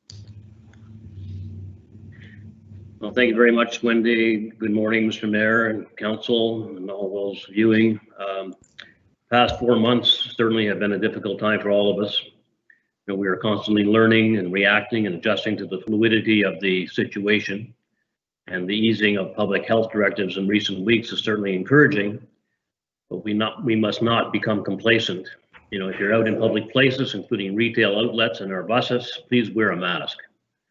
You know, Regional Council in Mr. Mayor has undertaken several measures over the past 4 months to respond to the urgent needs of residents and businesses during the crisis and to help get the economy back on this long-term growth trend as quickly as possible. You know, in March, you'll recall, we waived parking fees at all the meters and suspended the enforcement of hourly and monthly permit parking. Collections resumed on June 1st in relation to parking, and staff has also worked with businesses to provide short-term loading and parking to accommodate the shift in mobile food orders and deliveries. And fare collections on buses and ferries have also been suspended and continue to be that way at the moment. I'll speak to that in a few minutes. In April, the municipality provided immediate relief for both, excuse me, for both residential and business taxpayers by moving the interim tax bill due date from April 30th, 2020 to June 1st, 2020. So staff continue to work with individuals and businesses who are having difficulty paying their taxes. And this may include creating payment plans to make tax payments more manageable for those who have difficulty at the moment. Regional Council also waived sidewalk patio fees to help restaurants and cafes, businesses that have been hit particularly hard by the pandemic. And of course, the municipality launched its mobility response plan to adapt public spaces and municipal transportation networks in order to safely move residents and goods as the city reopens. And a big shout out to our road operations crew who have been working well over and above the call of duty to try to accommodate those adjustments, and all the folks in our planning and development shop as well. So sidewalks have been expanded, and streets have been closed to vehicles to accommodate larger sidewalk patios. And we now have 16 kilometers of slow streets that have been installed to create more space for people to walk, roll, and cycle. And of course, the 2021 municipal budget approved by council in June strikes a balance between stimulating the economy and being fiscally responsible. And after being reduced by $45 million, the total operating budget is now $955 million, and the budget increases the average tax bill by 1.4%, which is precisely in line with Regional Council's intentions prior to the coronavirus pandemic. So we will be able to make all those budget adjustments, still keep the anticipated average tax increase at a very, very low level at 1.4%, well below inflation. And also our capital work plan was decreased by about $100 million, resulting in a new capital budget of $150 million. But with the carryover project from last year, Mr. Mayor, we still have a plan to spend $208 million this year, which will positively impact the regional economy. So while some municipal programs and services have been reduced or temporarily suspended as a result of COVID-19, much of the work has been done to adapt and to innovate. Now, Halifax Transit is increasing service levels in a phased approach while continuing to follow public health guidelines. Our ridership bottomed out early in the crisis to 84% less than usual. And as of last Friday, we were at 57% less than usual, which is an encouraging sign that the economy is reopening across all economic sectors. From the outset, many safety measures have been initiated to keep transit operators and passengers safe on buses and ferries. And this month, Halifax Transit will begin installing temporary polycarbonate shields on conventional buses to help reduce the spread of the virus. These shields will be installed next to the bus operators and will act as a physical barrier to promote safe distancing. And we hope to begin fare collection in early August. Our planning development team launched an online application forms in March for all permit and subdivision applications, and Parks and Recreation as Rec at Home. It's a suite of online programs from arts and crafts to at-home workouts to help residents of all ages stay active while following public health guidelines and measures. And of course, our recreation centers are being reopened in phases. We are now planning for the conditional reopening of some indoor pools. And of course, municipal beaches are now open with lifeguards as of today, and several splash pads are now open as well. Of course, our public safety office is working closely with community and partner organizations to assist in responding to increased domestic abuse during this time of isolation. In relation to our employees, many of them have been working from home, and we've been pleased with their productivity, cooperation, and resourcefulness during this transition. We're now in the process of finalizing our return to work plans for each of our business units. Some of our employees will continue to work from home, while others will return to the workplace on a gradual basis. The mayor and I have been, and some of our senior directors are also working respectfully with the province and the federal government regarding the need for cost-sharing, shovel-ready infrastructure projects, as these are critical for our economic resilience and startup of the economy in the construction industry. We need stimulus funding now and federal and provincial funds to help offset our $45 million in revenue losses. And I would have to give a big shout out to Bill Carson and the FCM, who have been lobbying hard at all levels to encourage our federal and provincial partners to assist municipalities across the country, not only in Nova Scotia and Halifax, but right across the country, because we're all facing some significant economic challenges. And we're not like any other governments, as you know, Mr. Mayor. We cannot mortgage the future. We cannot have or run deficits. So whatever we do now, we have to pay for now or next year. So we're all in this together, and the level of engagement and collaboration amongst all levels of government and the private sector must remain strong if we are to come out of this together. Further, we are not slowing our efforts to bring game-changing projects to reality, such as the Windsor Street Exchange, the visionary Cogswell District, the electrification of the transit fleet, the bus rapid transit program, the AAA cycling network, new ferry services to Bedford, and other important potential projects on the Dartmouth and Halifax waterfronts. Working, and of course, we're doing all of that at various levels and various stages of development, working with numerous public and private partners. Mr. Mayor, we constantly refer to this time as troubling, difficult, and challenging, and it is. We've also seen tremendous focus, collaboration, and kindness from our residents and business owners and other levels of government, and to all of them, thank you. Over to you, Wendy. Thank you, Jacques. And next slide. In conclusion, an invitation. On Wednesday, September 23rd, we'll be holding our annual general meeting and another of our economic recovery plan sessions. This event will focus on what we've collectively experienced through COVID-19, the business pivots and success stories, those silver linings that were discovered and should be kept post-COVID-19, and the things we learned that we can and must continue to improve. So please watch for the invitation, and I hope you'll be able to join us. So thank you so much, Mr. Mayor and Council, and we welcome your questions. Thank you, Wendy. Thank you, Jacques. A couple of questions. We'll try to get them in before we break. Councillor Mancini.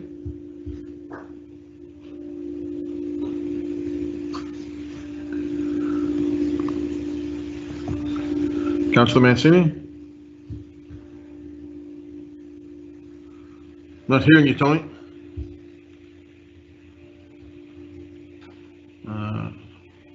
Not hearing you.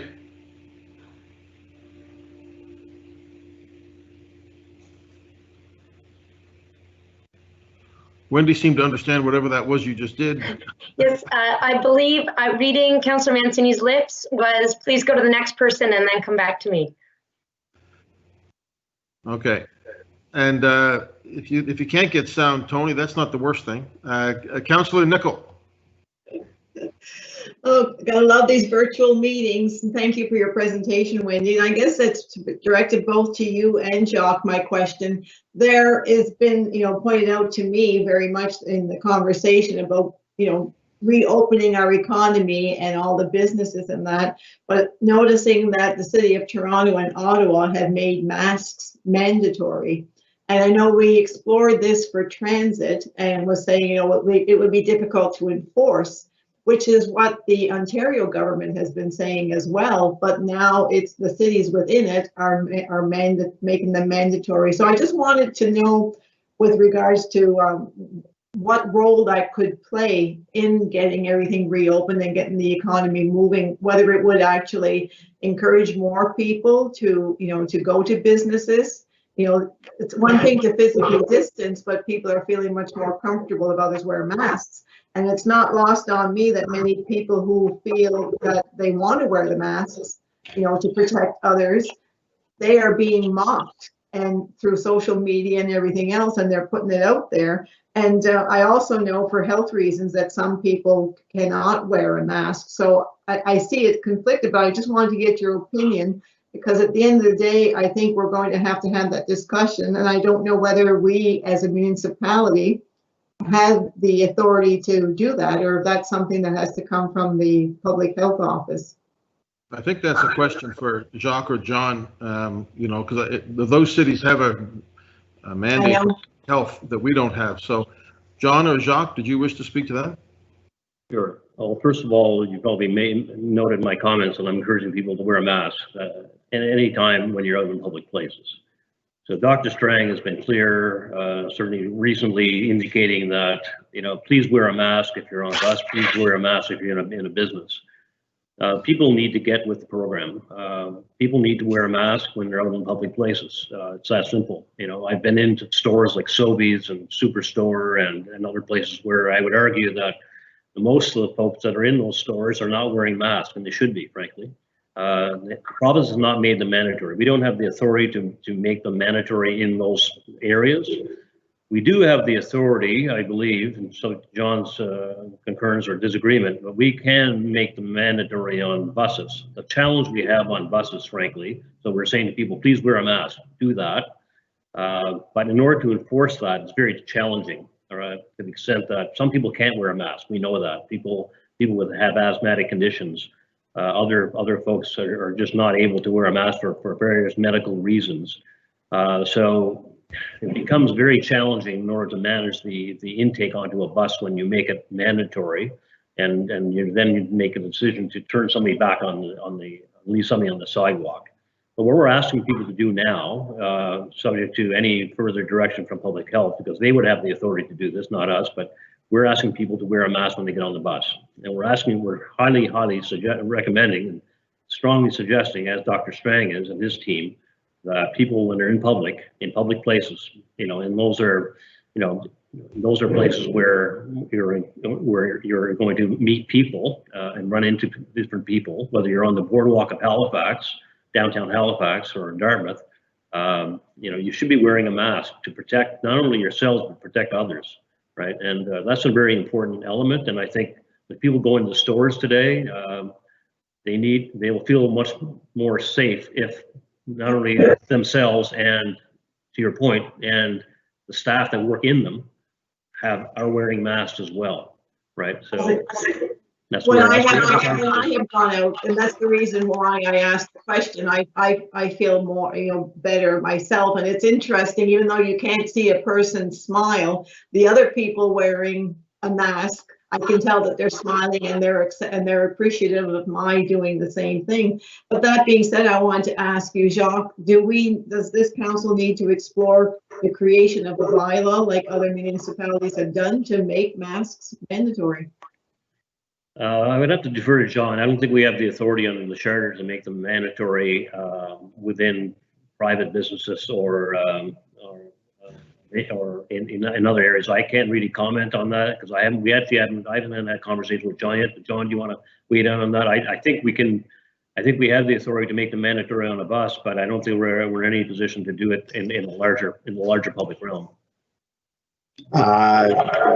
Thank you, Mr. Mayor, thank you, Council. So I think the CEO has laid things out quite well. I'd be uncomfortable going any further in public in terms of, where we would sit on this, and I would have to do a little bit more work. But the CEO is basically, correct in terms of where we are with transit. Private businesses, is a challenge. Certainly, I, like anybody else, wear my mask and highly encourage others to do so. The reality is we have been, on a very strong footing with respect to following the lead of the medical officer of health. And I would encourage council to continue to take our lead from Dr. Strang in terms of mandatory or not mandatory. The province has signaled there are some challenges. Not everybody can wear a mask, young children and the elderly in particular, and those who are suffering from respiratory illnesses. So there would be some additional challenges, notwithstanding what our abilities would be legally. Thank you. So basically, but still, we do not have the authority to create a bylaw for something like that. Is what you're saying. I'm not comfortable going much further in public, quite frankly, in terms of where we are on this. There are challenges, yes. Thank you. Thank you. I understand Councillor Mancini has his voice back. Thank you very much, Mr. Mayor. I know that that was short-lived, me with no voice, but Wendy, thank you very much. We were able to communicate, Wendy, you and I don't even need words. It's amazing. Thank you for the presentation. I know something that is dear to your heart is our international students, as it is to me. And our international students not only add to the great diversity that we have in our municipality now, but they have a huge economic impact to our municipality. Where are we with your understanding, Wendy, with international students and whatever that coming back, I was going to say come back to normality, whatever, having them return to our city and our great universities. Do you know where that is, where that stands right now? What is the strategy? What is the plan?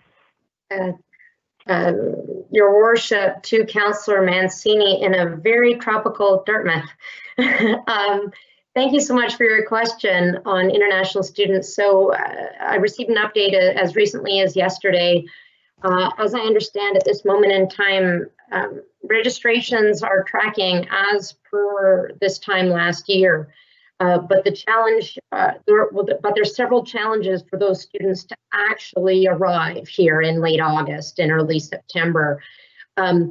The immigration processes to get the study permits is essentially stalled in our international markets around the world, where biometric centers, medical health checks are just not accessible at this time.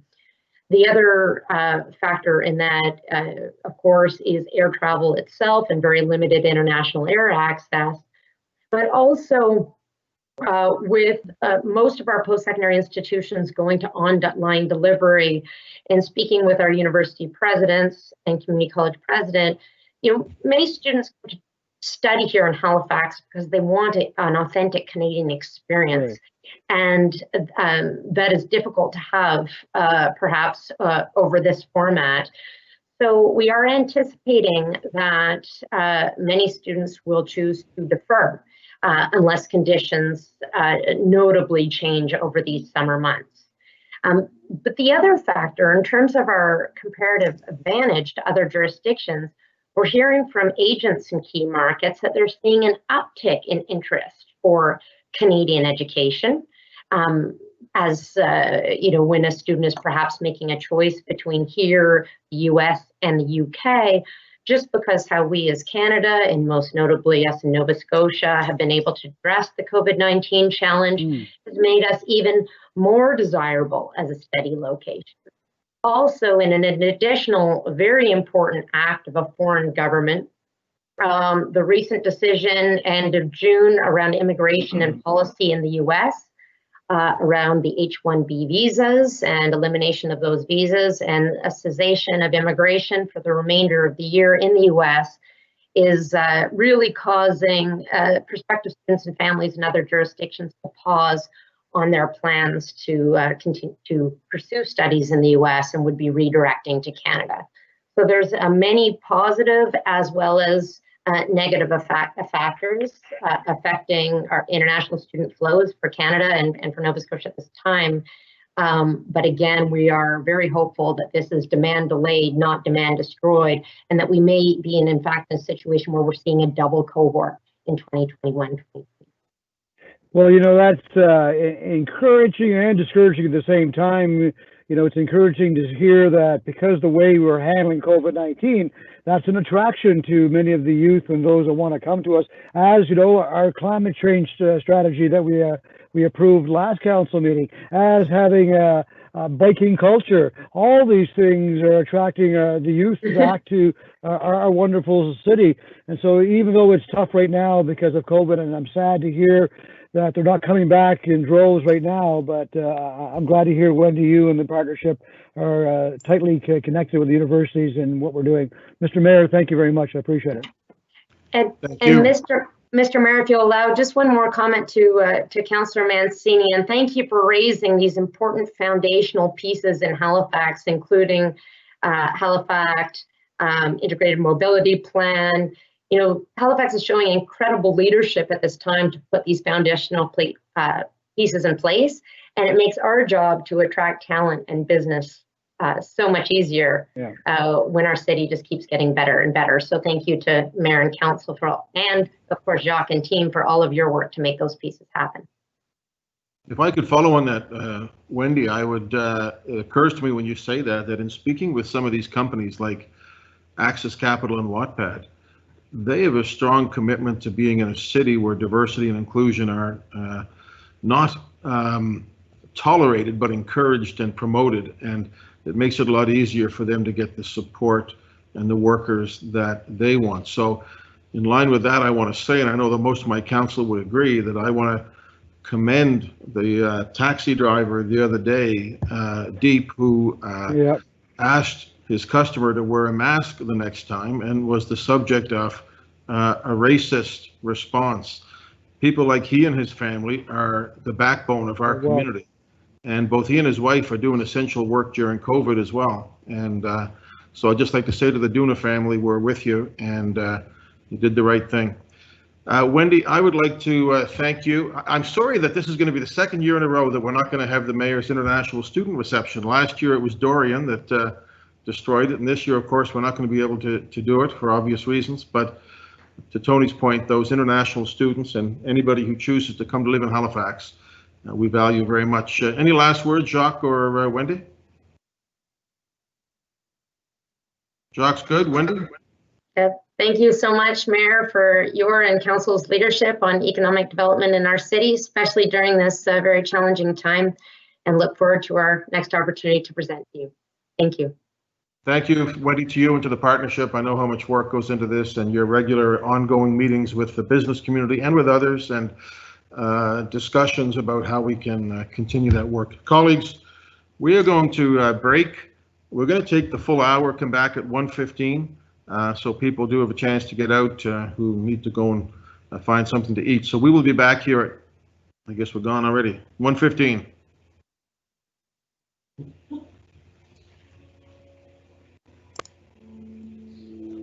Oops.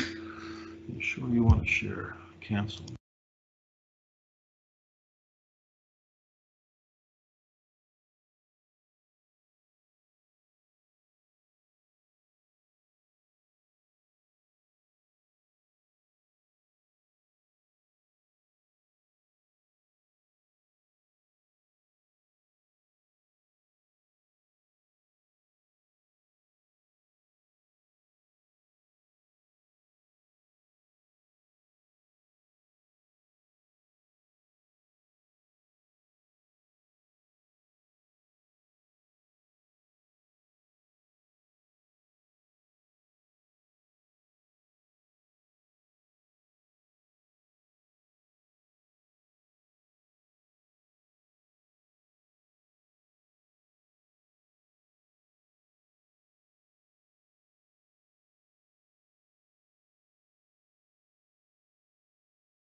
Laura, you there? Yes, Mr. Mayor, I'm here. Okay, just give it a minute. Are most of the folks back? Yes, they are, Mr. Mayor. Okay. Just wait 1 minute.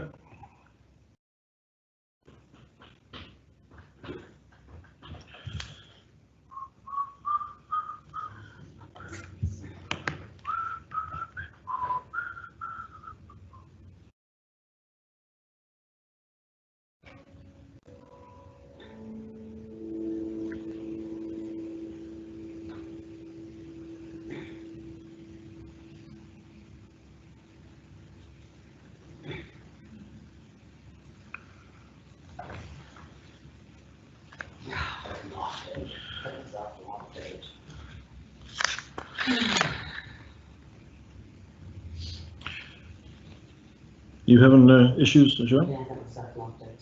We can go ahead. We'll go ahead. Laura, I think we can go ahead. Okay, Mr. Mayor, sending you live.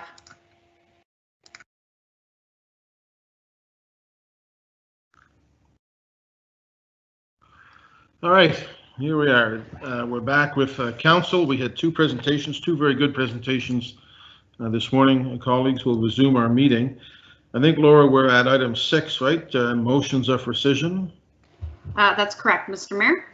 We'll 6.1, request to amend contribution agreement, YMCA. Councillor Mason, perhaps?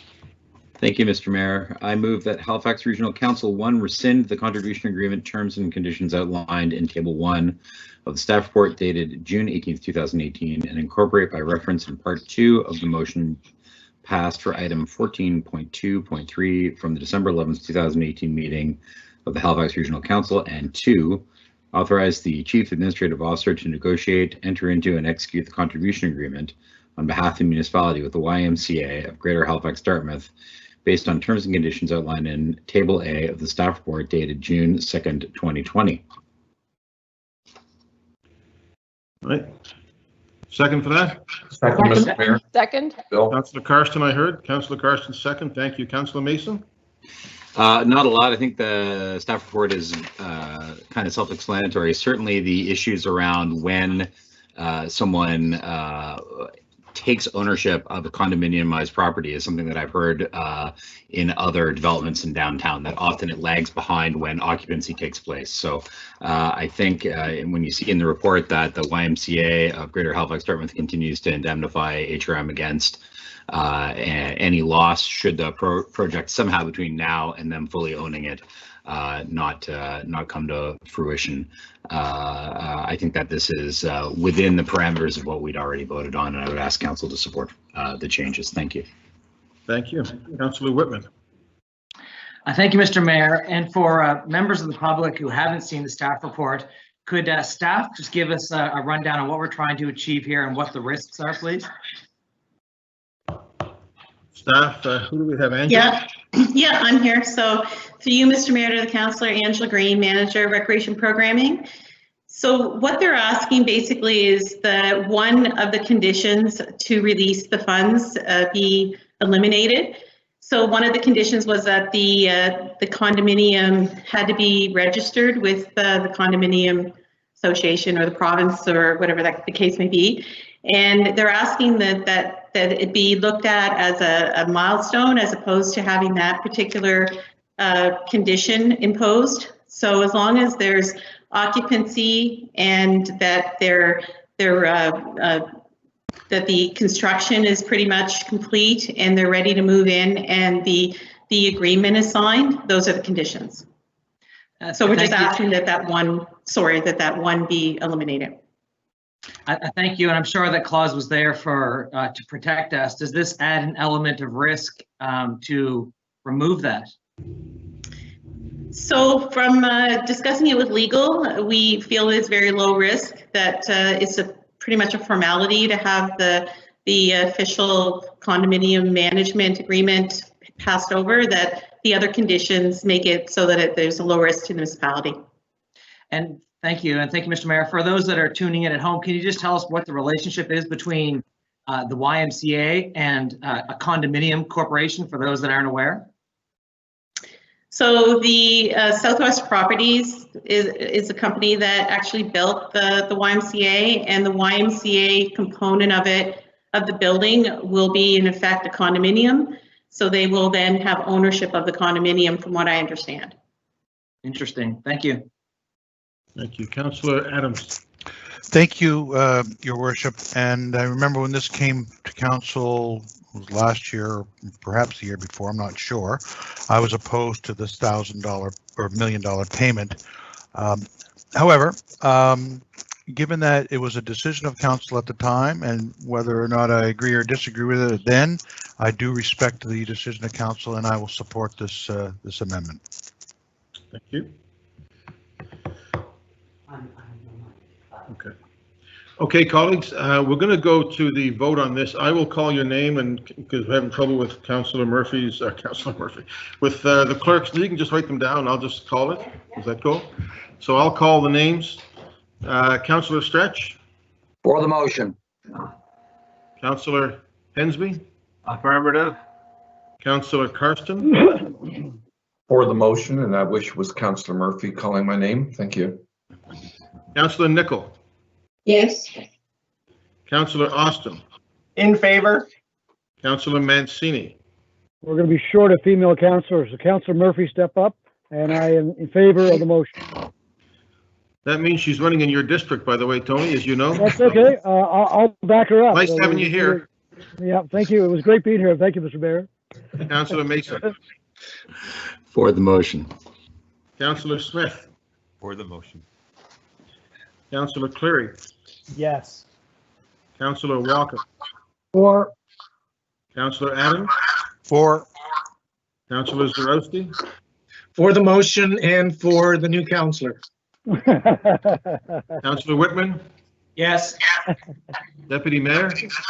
Voting yes on the motion. Councillor Russell. For the motion. Councillor Outhead. Yes. Mayor Savage. So that motion, the motion is carried. Thank you. And thank you, Angela, for joining us. I appreciate that. We'll go to item 6.2 in the name of Councillor Austin, which is decision sidewalk patio placement. Councillor Austin. Thank you, Mr. Mayor. I'll read the motion. I move that Halifax Regional Council rescind its motion of April 14th, 2020, requesting a staff report on sidewalk patio placement. Councillor Nicol seconds. Councillor Nicol, thank you. Councillor Austin. Thank you, Mr. Mayor. Thank you, Councillor Nicol. Just very briefly, Mr. Mayor, the explanation I included as part of this motion is pretty self-explanatory. This was seeking to get more flexibility in patio arrangements rather than making them always be rate attached to the business, allowing things like the patio to be on the other side of the sidewalk so that servers would have to cross just the short distance in between. It's not something that we've ever allowed. And in the process of staff looking into this motion, it became clear that actually it's been allowed the whole time. It's just not been allowed by practice and through practice with alcohol and gaming. Since alcohol and gaming is willing to take a more flexible stance, and we don't have anything in our bylaw that actually prohibits it, and our staff are willing to take a more flexible stance, there isn't really any need for a staff report. Staff report would really just say we can already do this. And so in talking with staff, it was felt that we should just pull the report and save everyone the time and effort. Thank you. Thank you, Councillor Whitman on that. Yes, thank you, Mr. Mayor. And question for staff on this, or perhaps Councillor Austin, have the business has been consulted, and is this what they want? Is this in their favor? We have, is Donna Boutlier with us, or Councillor Austin, did you wish to? Sure. I mean, this is a win for businesses that might otherwise not be allowed to have a patio under the old kind of convention where we expected it to be immediately attached to the business. Now on, say, like Portland Street in downtown Dartmouth, which is what originally sparked my motion on this, you have a lot of things like street lights and planters that mean it's impossible to do a jutted out sidewalk in places because there's obstacles in the way, but you could still fit a patio in over there because a patio, you don't need people to be able to walk through it. So it can fit in between the obstacles, whereas a temporary sidewalk can't. And so what this means is on streets like Portland, like businesses like Cafe Good Luck, could now conceivably have a patio, whereas they previously weren't. So this is a win for business. Thank you, Councillor Austin. Thank you, Mr. Mayor. So I guess have we heard from Tim Brzesko or from Sue Utek or Carla that agree it's a good thing? It sounds like a good thing to me, but have we heard from any of the bids on this?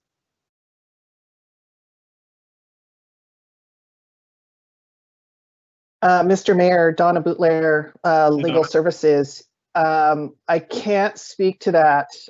It would have to be staff from Planning and Development that would speak to that. I do know that there were a number of applications that came into the business unit seeking different configurations for outside patios this year than have been received in the past. And it was part of looking into that resulted in the discovery, as Councillor Austin mentioned, that our bylaw, in fact, does not prohibit that. It was essentially past practice of alcohol and gaming.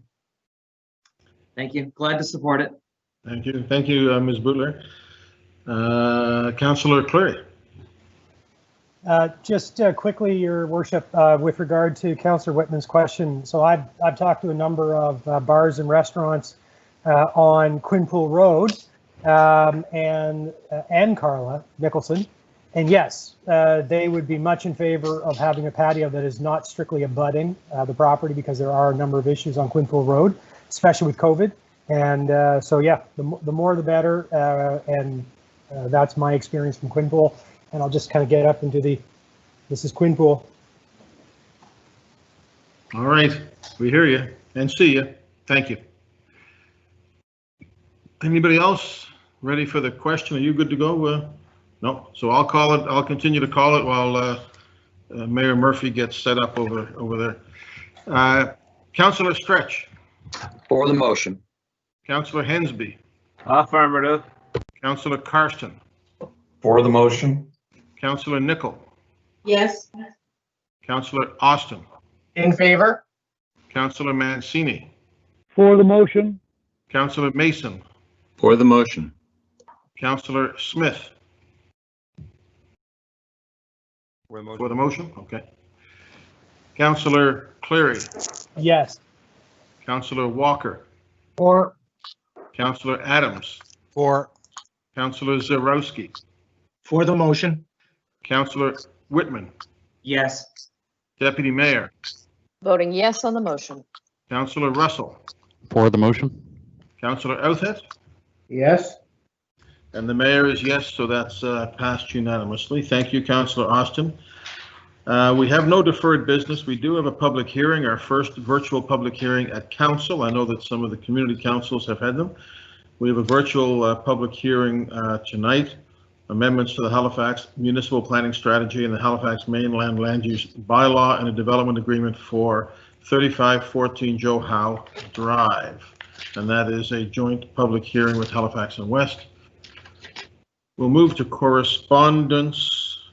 Colleagues, Madam Clerk, on correspondence.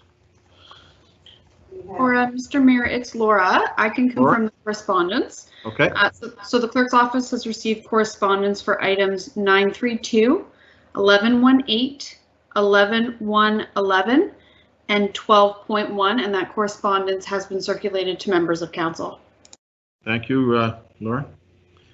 Petitions, Councillor Hensby.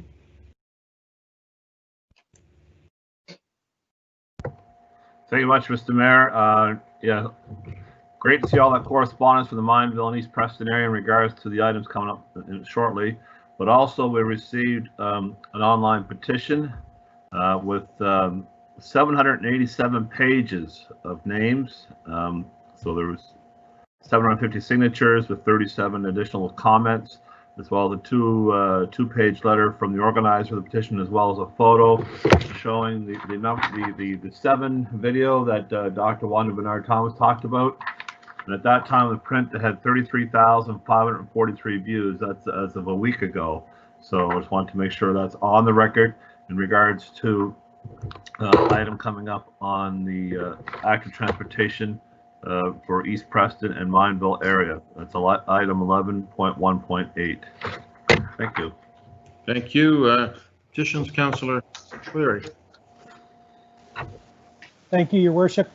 There's in the package of correspondence that was sent out, and the clerk didn't mention it, so I'll formally put it forward. There's a petition from 154-ish residents of Westmount who do not want backyard or secondary suites. And I'll speak to it when we get to that item on the agenda, but I have to just provide a little commentary that it's kind of the most NIMBY, least informed, and probably most ironic petition ever submitted, because in Westmount, given the setbacks from the street line, you actually can't put in backyard suites on almost every lot that I've looked at. So anyway, I submit it because the residents have expressed themselves, and we'll get to that later.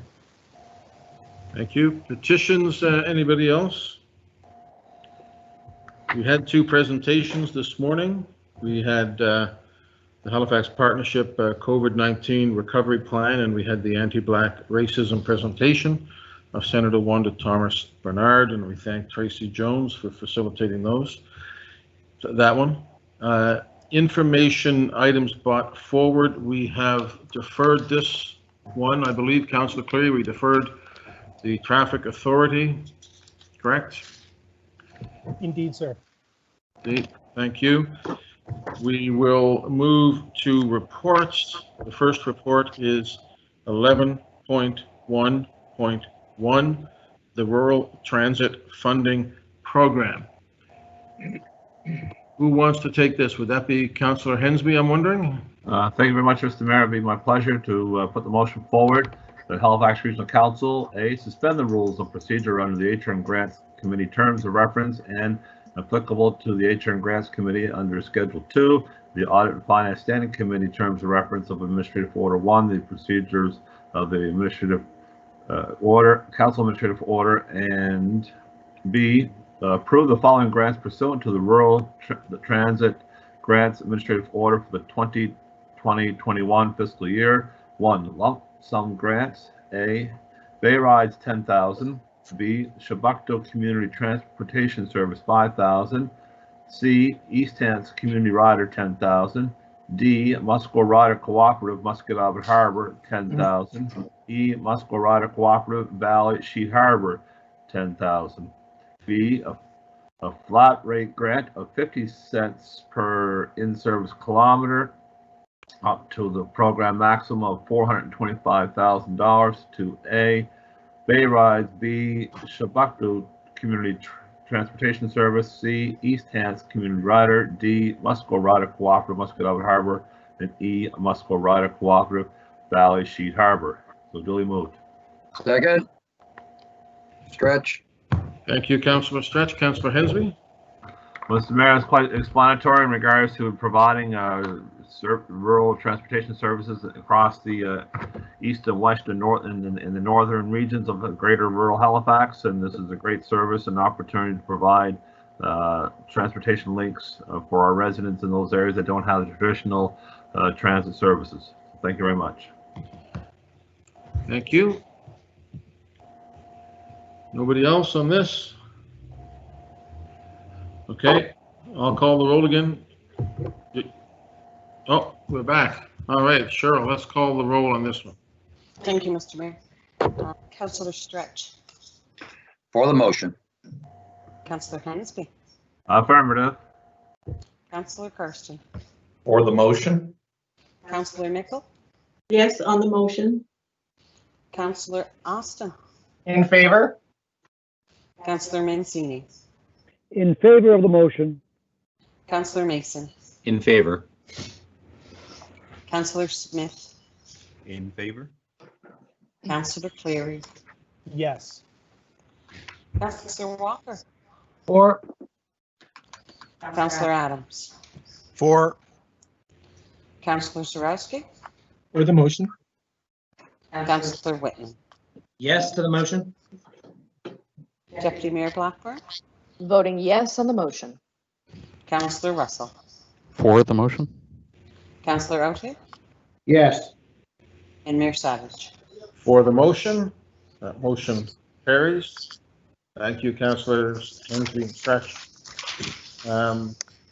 We will move to item 11.1.2, which has come off consent, which is the amendment to the Canada Games Centre Society. Now, Councillor Walker, do you want to move that, and then we can Yes, I do. have a discussion? Thank you, Councillor Walker.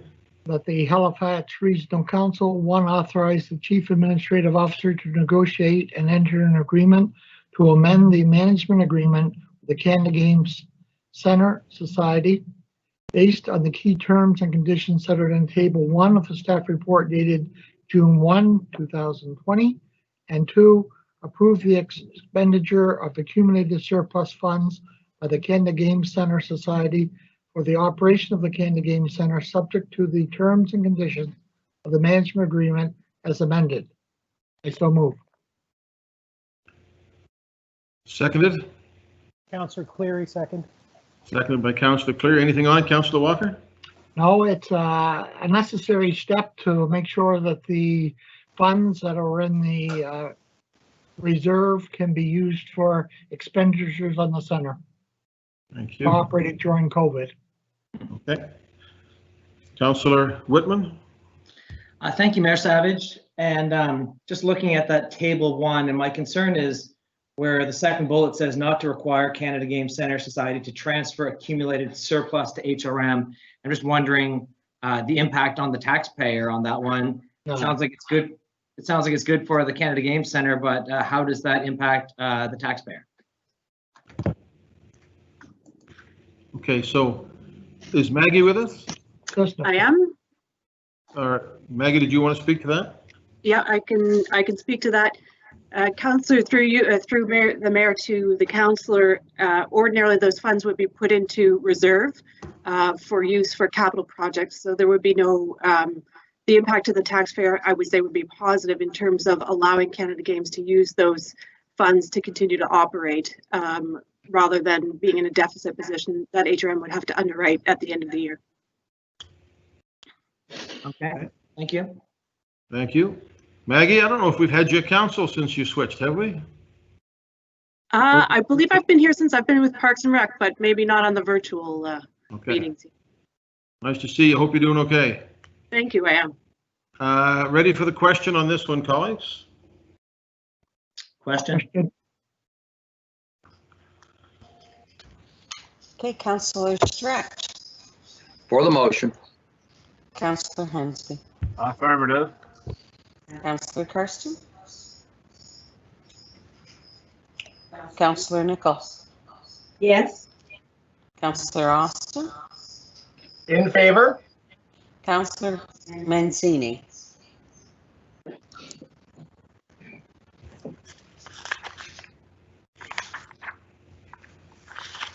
Councillor Mancini has indicated yes.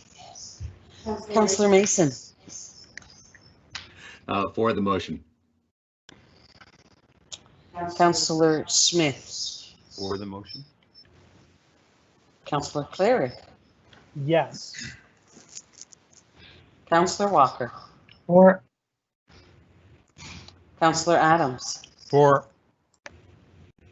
Councillor Zarowski, For the motion and for the silent Councillor Mancini. Councillor Whitman, Yes. Deputy Mayor Blackburn, Voting yes on the motion. Councillor Russell, For the motion? Councillor Outgate, Yes. Councillor Karsten, Mayor Savage. For the motion, declare that that motion carries. Thank you, Councillor Walker. 11.1.3 is proposed administrative order on procurement and proposed administrative order on surplus assets, new procurement policy, disposal of surplus assets. It's my understanding we have a presentation on this. So we'll hear the presentation and then we'll go to discussion, and then the Councillor Smith has some questions. So Jane, are you with us? Yes, I am. So this is Jane Pryor. Welcome to Council. Nice to have you with us. Thank you for the opportunity. And we do have a very brief presentation. So thank you for the opportunity. Advance the slide. Next slide, please. So the goals of the proposed new policy are to focus on accountability, accessibility, transparency, integrity, social procurement, efficiency, and red tape reduction. Next slide, please. The reasons for the change is to align procurement at HRM to international trade treaties, including CETA and CFTA. The current policy was enacted in February of 2017, but the two trade agreements did not take effect until July of 2017. So we need to ensure compliance with these two trade agreements. We also want to streamline the policy to focus on authority, trade agreements, and legislation. It also allows us to include social procurement criteria, especially now that HRM social policy has been approved. We are also moving processes from policy into a manual that enables procurement to react and to adapt new procurement methodologies, to take direction from council and executive management, and to parallel new policy directions such as social policy without the need to amend the procurement policy. We were also able to gather and consider feedback from internal and external stakeholders. We did meet with SENS, which is Consulting Engineers of Nova Scotia, CANS, Road Builders Association, and the Nova Scotia Building Trades. Next slide, please. So we've taken some housekeeping measures that are more in line with common procurement language, including common definitions of buying groups, best value, and notice of intended procurement.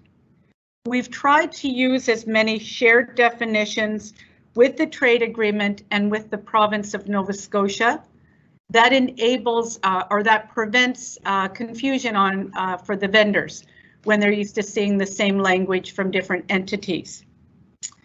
We've also replaced sole source, emergency, and exceptional circumstances with alternate procurement. The trade agreements do not recognize the names of sole source, emergency, and exceptional. They use alternate procurements. So our policy will now speak to alternate procurements. Clearer definitions will also enable procurement to support other policies of council, like the social policy. And we've added a standard public sector definition of best value to enable social procurement as described in the policy. Next slide, please. So best value includes price, technical capabilities, if those are scored, and social procurement, if scored. It allows evaluation of proposals on more than just cost. It includes quality and other factors. However, best value must be described in full in the bid document, be it an RFP or a quote or a tender, when the low bid is not the only evaluated criteria, so that vendors who are submitting a bid know how their bids are going to be evaluated. The method used to determine best value cannot be redefined after closing. So HRM can't say, oh, but I would like to see. If it was not included in the original solicitation and the vendor was aware and included it in their bid, we can't ask for it after the fact. Next slide. Social procurement builds on Council's recently approved social policy framework. It allows us to work towards achieving social value through the evaluation in bid documents where it's appropriate and disclosed, has to be asked upfront. Alternate procurements such as sole source can go to charities and not-for-profits when permitted by policy and trade agreements. And invitational procurement can go to diverse employees, social enterprises, and small to medium enterprises. Some standard social value considerations, and these are only some: employment, skills development and training, social value supply chain, community development, including diversity, and environmental impact. Next slide, please. There's been, so the awards over 1.25 million will continue to go to Regional Council for approval. That has not changed. The policy more clearly describes the responsibilities of the CAO business units and the procurement section. The CAO's level of authority has not been changed from the current policy. Directors and managers can delegate their authority to project managers for efficiency. So we're not holding up projects, especially those that are weather dependent, such as construction this time of the year. Next slide, please. So an alternative procurement, as I mentioned earlier, simply replaces, that term simply replaces current non-competitive procurements that we use. So sole source, exceptional circumstances, and emergency circumstances. It allows for both the use of public and privately run sector buying groups. Our current policy allows us to take advantage of public sector buying groups, but does not permit the use of government purchase organizations, which is an emerging trend for procurement entities. As well, it enables a more strategic approach, including a more robust use of limited tendering, or our rostering. Right now, we have a list of rosters, or a roster of architects, engineers, and surveyors. The new policy will allow us to expand that to include consulting and professional services, such as finance, ICT, and P&D, under the same set of rules. Next slide, please. So evaluating bids and awards. So the new policy will more clearly describe HRM's view of best value. It will enable the use of fairness monitors. HRM has used fairness monitors on a couple of large projects, but we will see the ability to see an expanded use of a fairness monitor. Maintains current authority value limits for competitive procurement. reflects the changes in terminology for alternative procurements, and describes the award publishing requirements of both CFTA and CETA.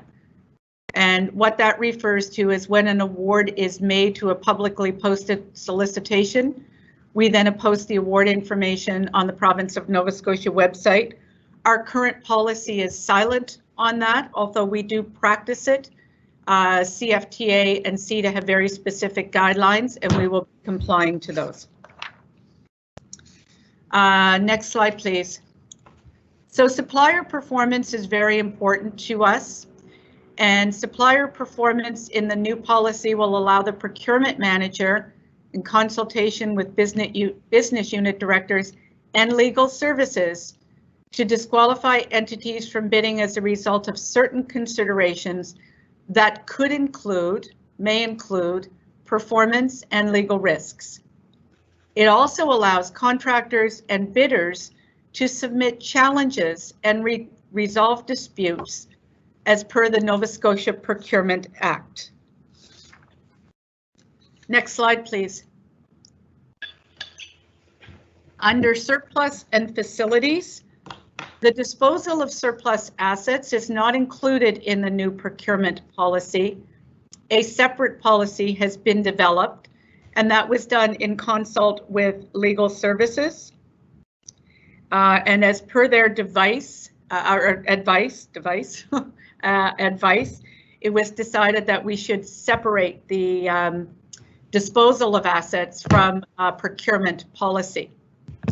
The acquisition and disposal of facilities are no longer included in the procurement policy because real property is contained in Admin Order 2018-004 ADM.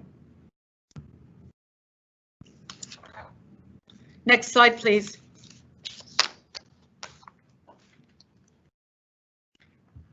So that is the end of our discussion. We would now welcome your questions. Okay, thank you very much, Jane. There's a few speakers on this. Councillor Mancini had indicated in advance he wished to speak to it. Do you want to put the motion on the floor, Councillor? And certainly, I will. Just a moment, Mr. Mayor.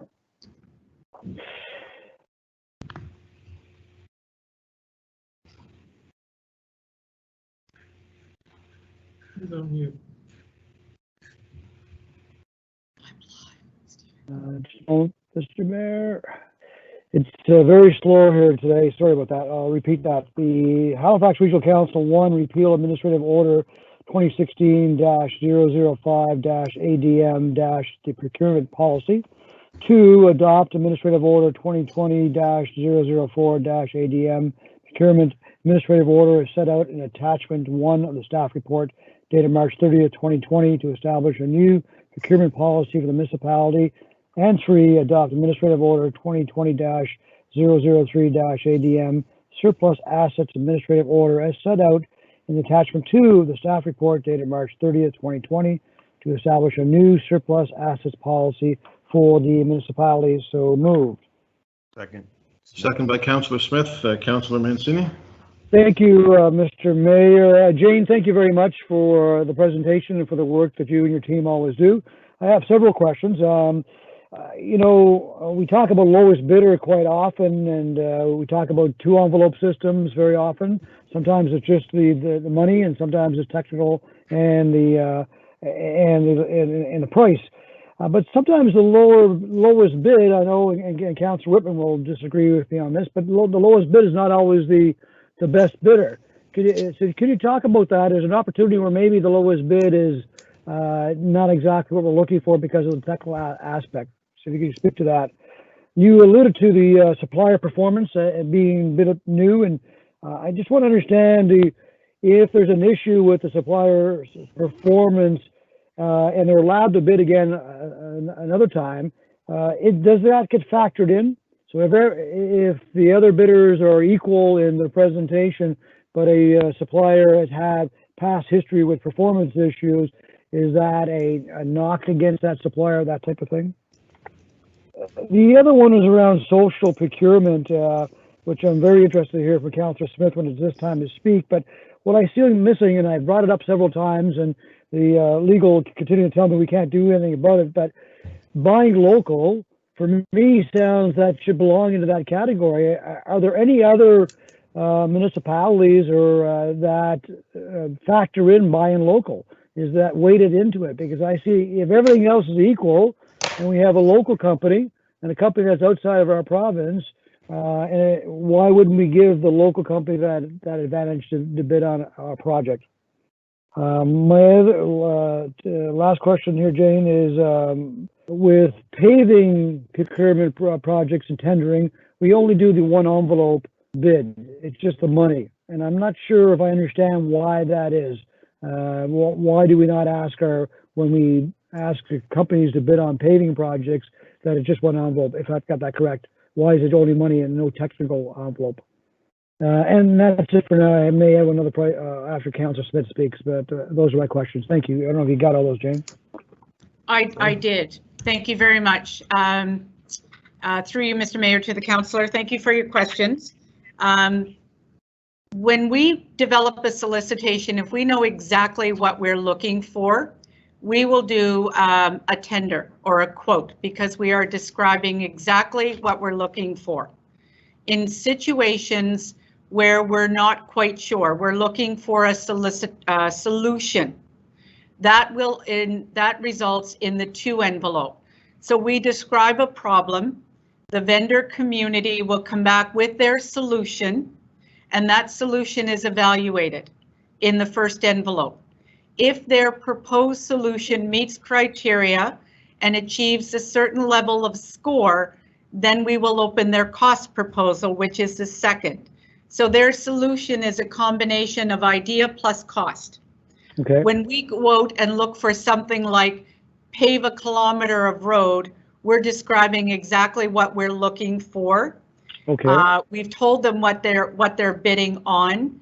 They then come back with the final price of what it is that it's going to cost them to do that. So that's the difference between the one envelope or the only envelope versus the A plus B envelope.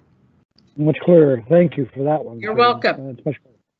Supplier performance has always been important for us, and we are requiring it now before we move forward with, if an agreement, for instance, has an optional year, we do not allow that option year to be taken until the business unit actually completes the vendor evaluations.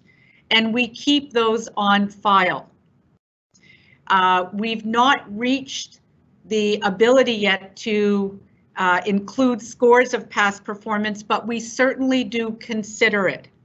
And there have been instances, while I've been here anyway, that I can indicate that awards have not gone to a vendor because of past performance, or it's been given a conditionary award based on past performance. So it's not a new thing that we're doing. It's definitely it's definitely something that we are trying to tighten up.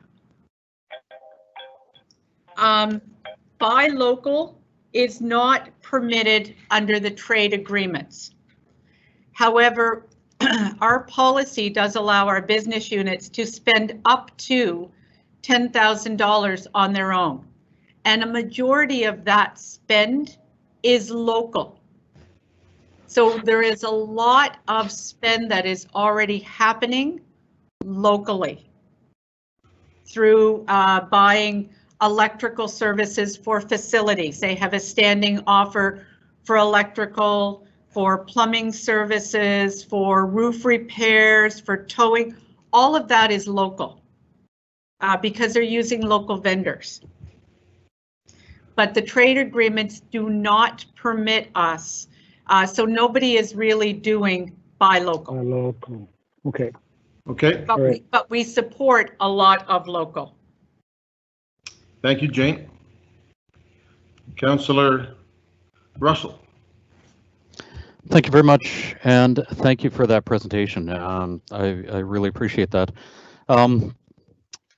One of the things that I've been wondering about is criteria for when someone submits a bid and they don't qualify for things. I've heard a number of comments in the past about proposals that have come forward, and whoever the vendor is doesn't meet whatever the criteria is. Has it been practice in the past, even if it's unstated anywhere, to let some of those bids go through? Sort of a loaded question, and I apologize for that. Mr. Mayor, through you to the councillor, if a bid is submitted and there were criteria that were required and they do not meet those criteria, that bid will not be considered. Okay, super. Thank you very much. In your goals in the beginning, two of the goals that you had mentioned were accountability and transparency. And I had a look through this, had a look at some of the changes, and the procurement manual spoke to me as something that the procurement section would be developing. And I didn't see anywhere that that would be published. I saw that section 11B of the administrative order allowed it to be established and maintained, but I didn't see that I didn't see anywhere that it would be made available to everybody. So I'm wondering, I guess because of that, I just want to make sure that we have complete openness with whatever the procurement manual is, so that we can have discussions with the vendors in our communities, and we can have discussions with everybody else, and it is clearly visible what the criteria is, what the process is, and everything else. So I would like to move an amendment to this motion such that I would like to amend section 11B to state that the procurement section shall be responsible for establishing, maintaining, and publishing the procurement manual instead of just establishing and maintaining the procurement manual. And again, the reason for this is simply so that we have a completely visible set of documents under which we have the purchasing authority of the municipality. Second, Whitman. Thank you. Again, that's it. I just want to make it completely visible so that when we spend money, there are absolutely no questions raised about what we are doing to spend that money. So, thank you. Okay, Jane, what's your thoughts on that? I thank you, Mr. Mayor, through you to the councillor. So we currently have a manual that supports our current policy, and it is available on the intranet site, and it's been there since 2017. Our policy is published on halifax.ca, and the manual all the manual contains is the how. So the policy tells us the what we do and why we do it. The manual tells us how they go part and parcel. The current policy or the current manual is already published on Halifax or intranet.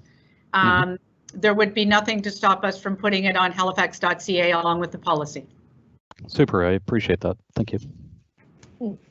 I would like to let this amendment stand. So I'll go to the mover, which was Councillor Mancini. Do you consider that a friendly amendment? I do, Mr. Mayor.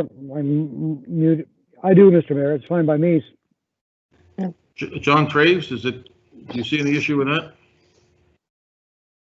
Not unless there's any objections, Mayor. Okay. So I think we can just add that amendment. Everybody seems okay with that. Do we need to take a vote on that, John? No, I think you're good, Mayor. Okay. That amendment is made. We've added that. Thank you, Councillor Russell. Thank you. Deputy Mayor. Thank you, Mr. Mayor. Thank you, Councillor Russell, for that. That's a great idea, and certainly will help with transparency. Councillor Mancini covered off many of my questions, but just this is more of a curiosity question, I guess, for Jane. I'm just wondering about the new USMCA agreement and whether that will mean another round of changes for our policies going forward. Is this what we're doing here today the first step of what will be some other changes that will be coming as a result of the new, well, NAFTA 2.0. Okay. Thank you, Mr. Mayor, through you to the councillor. I have in the room supporting me, Stephen Terry, our senior procurement consultant, and Colin Taylor from Legal Services.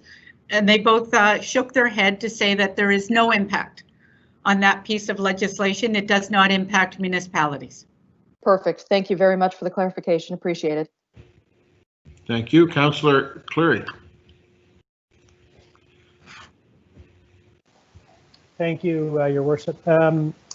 So I have, I guess, a question and then possibly an amendment depending on the answer to the question. So in the report, just going to pull my copy up here. Under social procurement, page 4 of the report, and of course in the actual legislation, we use words like, we'll endeavor to, it's a consideration. And that's around applying the social procurement policy. And I know others have questions about this. I'm not going to run into their issues, but my issue is around, well, I have several, but my issue in this one is around the, I guess, kind of loosey-goosey nature of the way this is worded, that we may consider it, we might, have the department heads actually go ahead and look at social procurement. And I'm not sure that that's actually the best way to approach this, especially someone just mentioned transparency. If we want to be as transparent as possible with our vendors, with council, with our residents, why would we not have developed a set of general criteria for when social procurement would be used?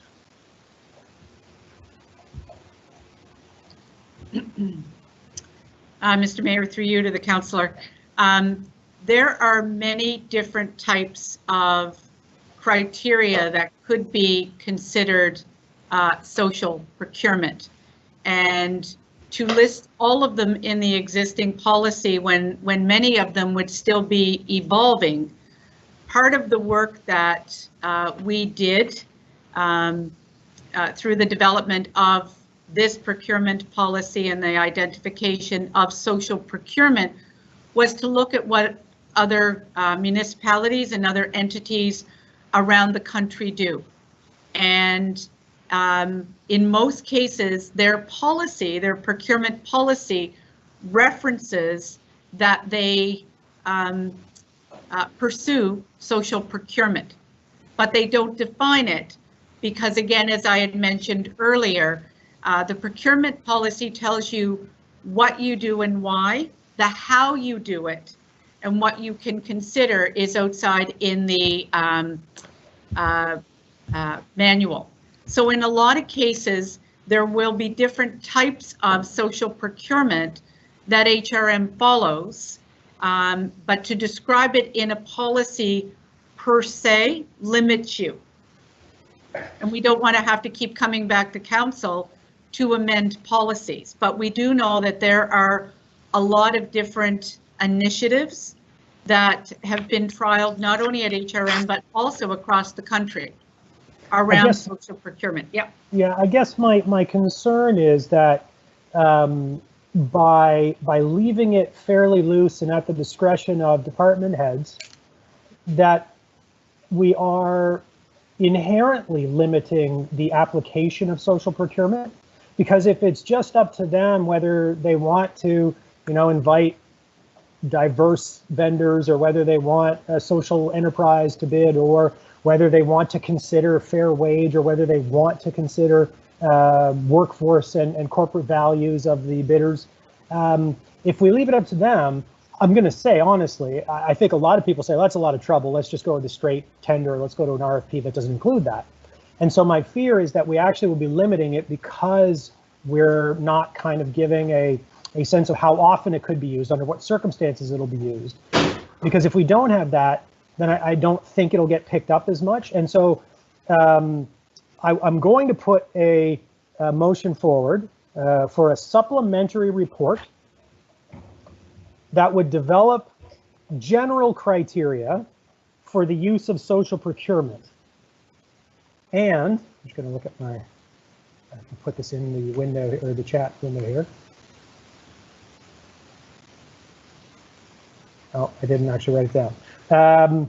So to develop that criteria for when we would use social procurement to maximize our transparency with vendors, council, and residents. Second, Lindell. Lindell, that was a second? Yes. Okay. So let's just all see what this motion looks like.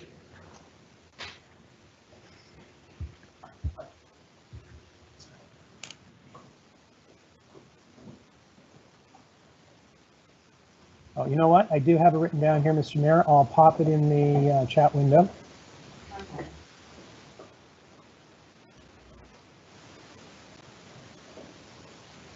Okay, there we are.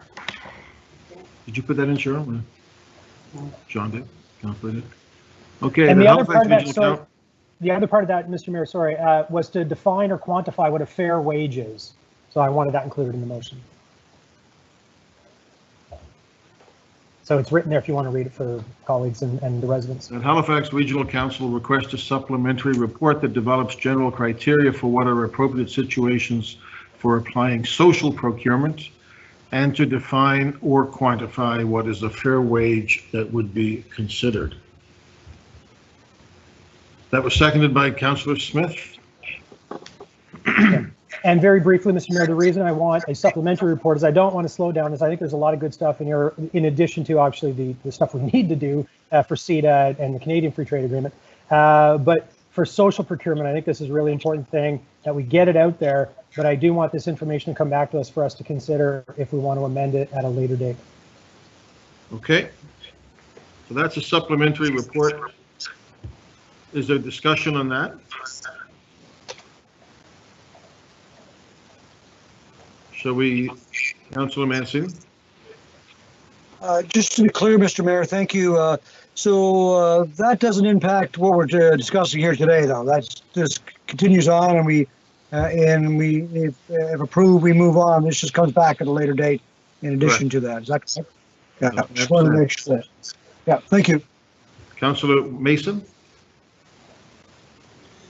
Thank you, Mr. Mayor. So Councillor Smith circulated an amendment as well, which I think he's going to bring up later, and I'm wondering how those square or whether we can bring those together. You know, I think there's a, you know, we're all going in the same direction here, but the question is, do we want to make the changes we can today, and how fast can we get back the supplementary reports, or should we defer it until we get that information? So I'm wondering if, I don't know whether to ask Councillor Smith that or whether to ask staff that, because I feel like Councillor Cleary's covers most but not everything. I think yours goes farther, Councillor Smith.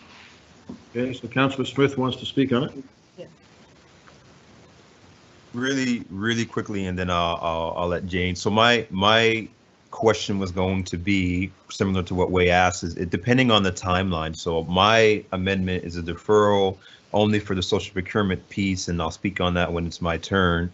But if the timeline for that work to be done can be sooner, I would be happy to include this with my amendment and not make a deferral, rather than passing this today and putting forward that supplementary report after. So I guess maybe Jane, if you can give us an idea if that timeline on that work.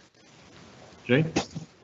Certainly. So Mr. Mayor, through you to the councillor. So I just want to let council know that there is already a report that is planned to come to you in the fall of 2020 as an update.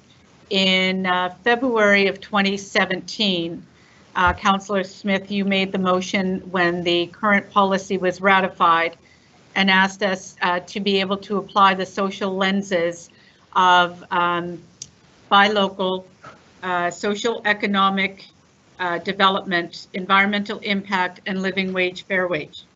And we came back to council in June of 2017 and indicated in the report that through a jurisdictional scan, the entities that had the greatest success with social procurement were those organizations that had a social policy in place. And so this council motioned that HRM would develop a social policy. And so procurement has worked very closely with the GRIA folks. I've been in constant contact with them around what we would see social procurement being. And so council actually approved the social policy in May of 2020. Procurement has been working on our revised policy for the past number of months, many months, because we not only had to address the legislative requirements, but we wanted to be ready for the social procurement piece. My understanding in talking to Mary Chisholm yesterday is that the CAO has already appointed the social policy team, and that was a requirement under the social policy, and they've already met once. They've got future meetings booked, and procurement will be part of that. So the information report that is due to council in the fall will be a follow-up from the 2017 report. And now that we have both the social policy and hopefully the procurement policy that's in front of you today, those will both be in place, that information report will come to you with not only information, but also recommendations around how to apply those social lenses first brought forward in 2017. Okay, so Councillor Smith, your thoughts on that? We still have this issue of Councillor Cleary's motion is for a supplemental report, which is on the floor. Right, so my quick question would be then, could that supplemental report be added to the information report that will be coming in the fall? Absolutely. Okay, all right, so that will change my amendment later on, but I'll speak to it when I get to it. Thank you, Mayor. Thank you. Councillor Whitman. Thank you, Mayor Savage. Thank you, colleagues. I'll speak to the main motion later, but on the amendment that's on the floor, I thank Councillor Clare for putting there. I do have some concerns. This social procurement is not just about diversity being African Nova Scotian or disability or Indigenous, and Councillor Cleary touched on has to do with possibly fair wage, community benefit, environmental benefits, socially responsible production, advanced health and safety practices. And these are a lot of things that we're going to have to be looking for in these files, and some of these are kind of soft and maybe tough to evaluate. You know, someone says that they might be more advanced health and safety practices than another bidder, or more socially responsible. So I guess I have concerns about that and how it's going to be interpreted by procurement to show the value that it's worth, a premium on these things. And I guess my question is for staff and for my colleagues, how much of a premium are we willing to pay for a bidder who does practice fair wage or environmental or is Indigenous, and what percentage of the business needs to be owned by Indigenous or African Nova Scotian to earn that premium?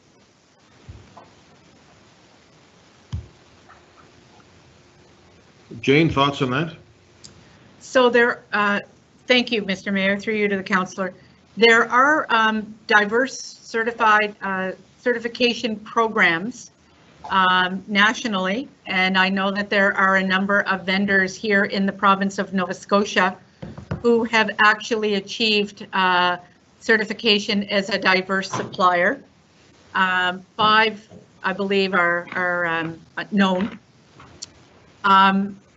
Anything that we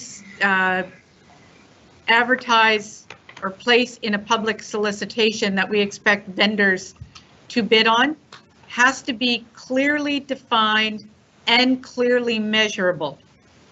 So we would not have one vendor say, well, I have 5 certificates and they only have 4.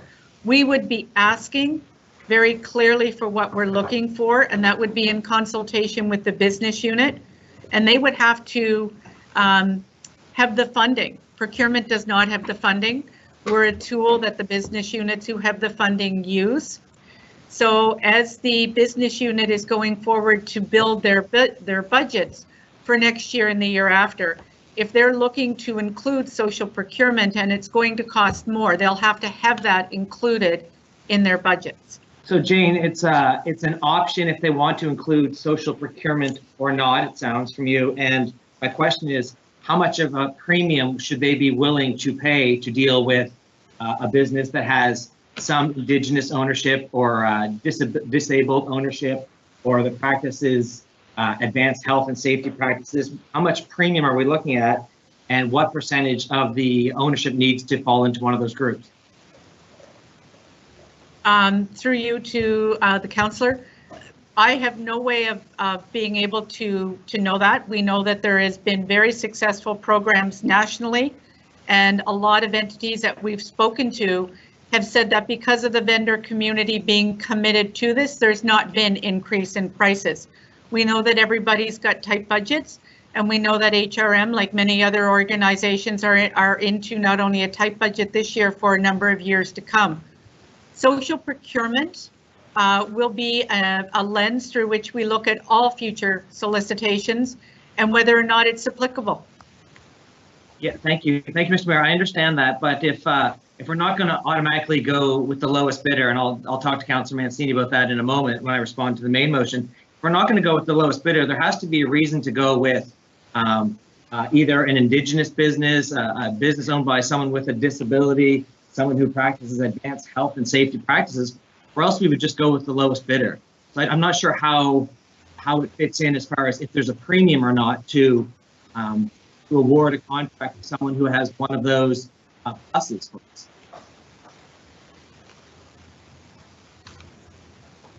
So Jane, I guess the question is how much, or Mr. Traves, are you coming in?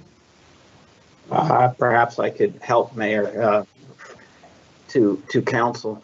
So that is the fundamental issue here is one of following council's adopted social policy when it comes to procurement and other aspects of it. And that is why, procurement has put forward what they have, which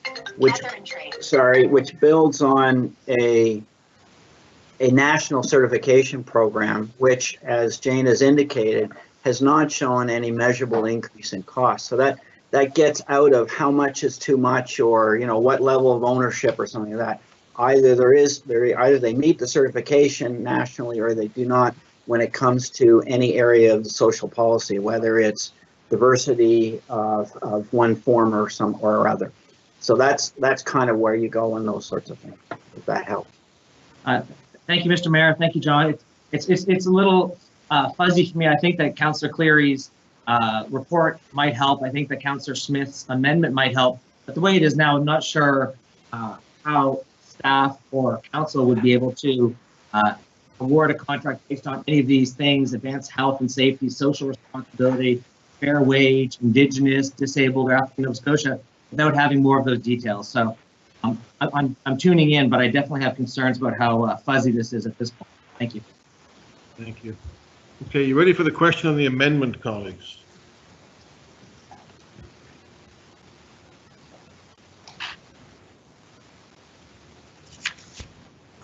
Councillor Stretch. For the amendment. Councillor Hensby. Affirmative. Councillor Karsten. For the amendment. Councillor Nickel. Yes. Councillor Austin. In favor. Councillor Mancini. In favor. Councillor Mason. For the amendment. Councillor Smith. For the amendment. Councillor Cleary. Yes. Councillor Walker. For. Councillor Adams. For. Councillor Zarowski. For the motion. Councillor Whitman. Yes on the amendment. Councillor Blackburn. Voting yes on the amendment. Councillor Russell. For the amendment. Councillor Outhitt. Voting yes. And Mayor Savage. For the amendment, so the amendment passes. Thank you, Councillor Cleary. On the main motion, I have Councillor Whitman. Thank you, Mayor Savage, and thank you, colleagues. A lot of red flags here for me. One I see in the glossary, talk about personal services contracts, and that's the one that seems to get our friends at Province House in trouble. So that one's a red flag. A red flag regarding sole sourcing to charities, and if you're following the national news this week, the We charity is an issue with that. I know we do our business for the snow clearing for seniors, mostly on the Eastern Shore, and we deal with one organization, and I don't think we shop it around to others, and we have issues with the cost and the value we get on that. To Councillor Mancini on the lowest bid, and I know he's referring to a specific contract where a business was penalized for doing a bad job, and then we paid 4 times more to deal with another business, so it cost the taxpayers an extra $3 million. I think the lowest bid is always the best bid for the taxpayers when the letter of the contract is enforced. And to put out a contract and then not enforce it puts us at risk. I mentioned my concerns regarding the ownership piece and the premium for to deal with fair wage businesses. So a lot of red flags for me. I want to support it, but I don't think I have all the information that I need to make a good decision on it right now. Thank you. Thank you, Councillor Mason.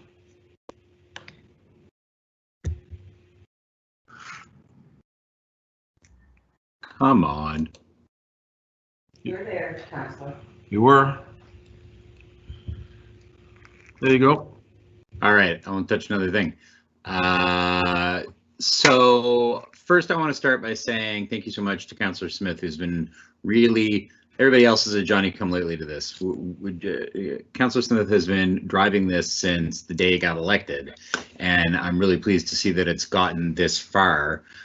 Though I think we still have a lot of work to do, and I think that both Councillor Cleary and Councillor Smith's amendments, I think there'll be another one coming, will be help provide that kind of clarity. So for me, there's things in there that are obvious and expected. The CETA and CFTA changes just have to happen, and I think you know, all the housekeeping amendments, Jane, that your group, Ms. Pryor, have brought forward, like the bid bar being cleared up. I think that we've all seen how valuable it is to have that properly outlined.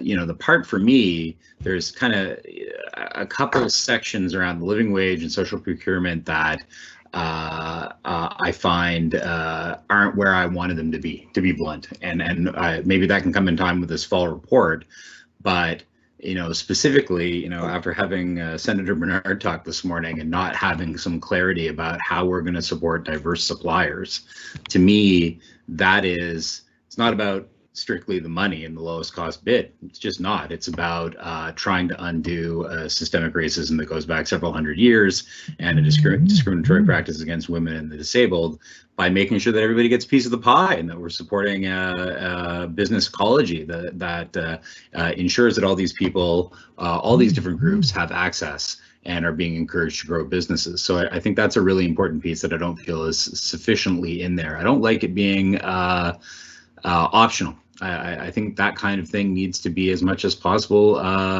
something that is unconditional. The living wage piece, I feel making that optional kind of defeats the purpose of having that at all. It illustrates why many of us have been really frustrated by how long this has taken. An illustration I want to use is, you know, we all know that there are people who get contracts who have to hire temporary foreign workers because nobody here will do the work for the little bit of money that they're getting paid. And yeah, that saves the taxpayers money, but I think there's huge moral and ethical issues there that that's the kind of thing that causes me to lose sleep at night.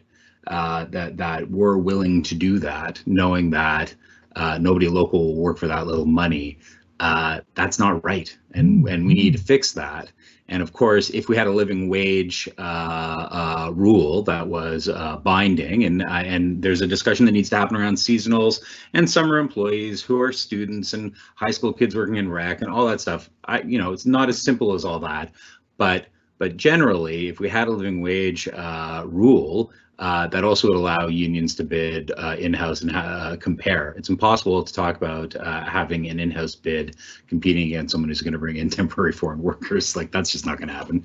And then, you know, the final piece for me that was very important that I guess comes in the next piece, but it has to come soon because we have major projects. It might be too late for Cogswell, but we've been talking about Windsor Street Exchange and some other big projects is these community benefit agreements, something which we legally can do that would help make sure that a part of these large multi-$10 million projects is being put back into these, you know, communities that have traditionally been underserviced and underrepresented by HRM. So, I'm glad we made the amendment. I was prepared to support Councillor Smith's deferral, but I think that he's going to ask for more for the supplementary. I'm interested to hear what he has to say because he really has been the one who spent the most time sitting with this.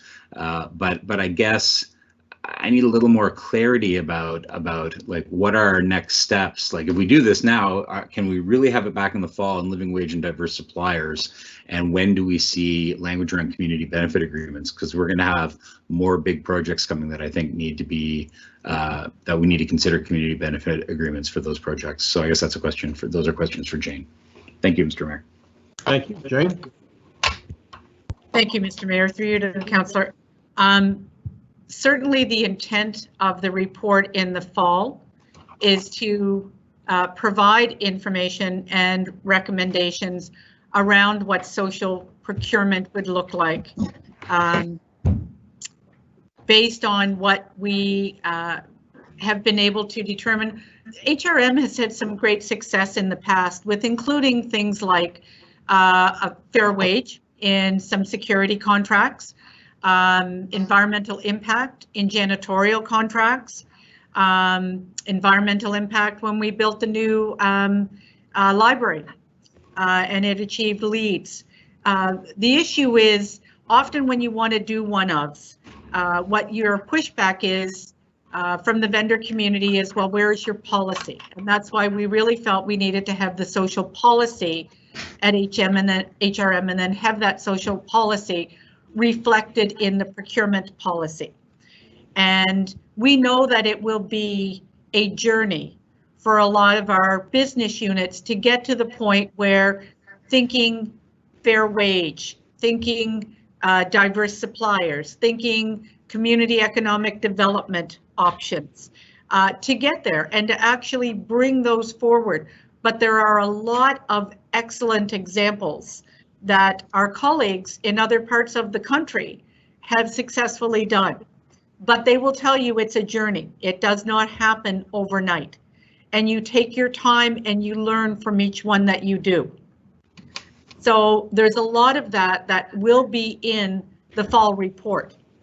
But we need to be flexible that we're open to somebody wanting to try something different, and that there is a social benefit around that. And we know that through our work with a lot of the social enterprises locally, there is real benefit in working with groups together, that they're able to then bid on larger projects when they work together. And the community benefit agreement part, do you think that that'll be coming in the next while? Absolutely. We've already started discussions with planning and development about that specific one. We've had an initial, they've made us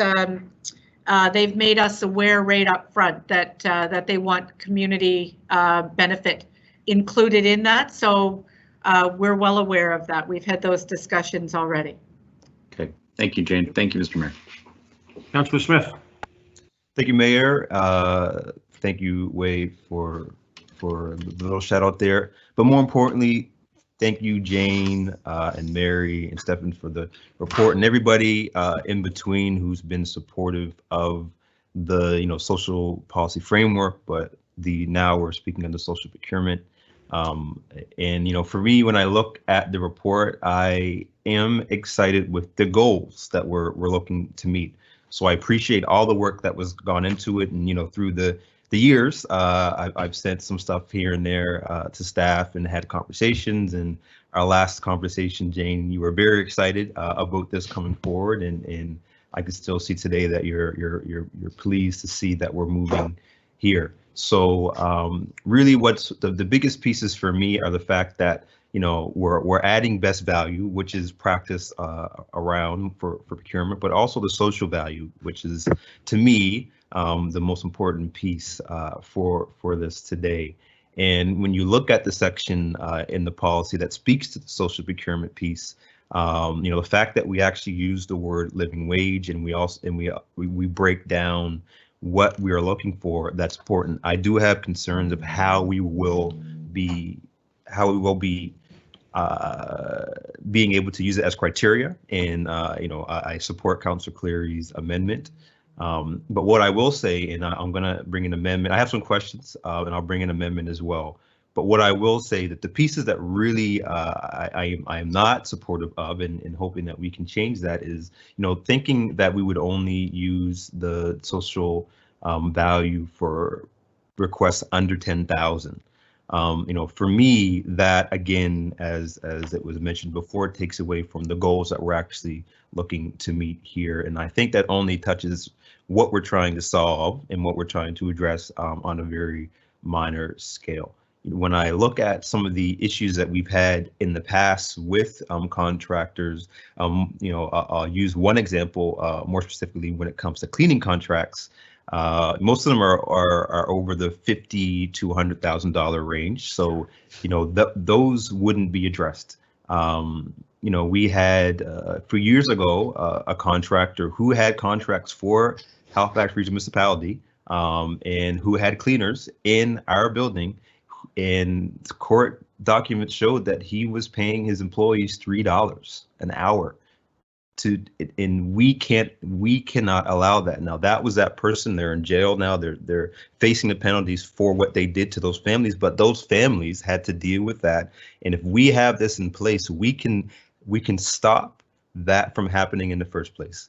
And without looking at all contracts, all procurement, making sure that social value is labeled on everything, we're not actually solving the issues where families are suffering because of people's greed and when they receive contracts. So I really hope that we can look at the bigger picture, and when we say social procurement and social value, it's for all procurement opportunities, not just the lower value ones as well. So my two questions are, and then I'll come back for the amendment, or I can do it at the same time, depending how much latitude the mayor gives me. My two questions are, just to be clear, will the best value, or will the social value, or only be used for contracts under 10,000? And what, if we were to take it today with no changes, what type of contracts would we expect that would fall under the $10,000 mark? So, Mr. Mayor, through you to the councillor, no, the social procurement applies to all procurements. It's not under the $10,000. The reference to the $10,000 is that our policy allows business units to spend up to $10,000 on their own. So there is an education piece as we roll out both the social policy and the procurement policy to educate the business units on when you are doing the procurements and you're going out to get your quotes, please make sure you consider a social enterprise to get a quote from, or that you look at local suppliers. So there, it is a reference to the split in the policy that says up to 10,000 the business unit can do on their own, over 10,000 procurement does. But social procurement would include all procurements done. So, okay, Jay, thank you. I'll let Councillor Smith put his amendment on the floor if he wants to now. Yeah, so I'll put my amendment on the floor and then I'll speak again, because I'm confused when I read the actual AO. So my amendment would be that the CAO directs staff to prepare a supplementary staff report that will amend section 21 and all applicable sections within Administrative Order 2020-004 ADM to allow social value evaluation and report back to council with the purpose of having all procurement opportunities with an estimated value of 10,000 or more be assessed with social value.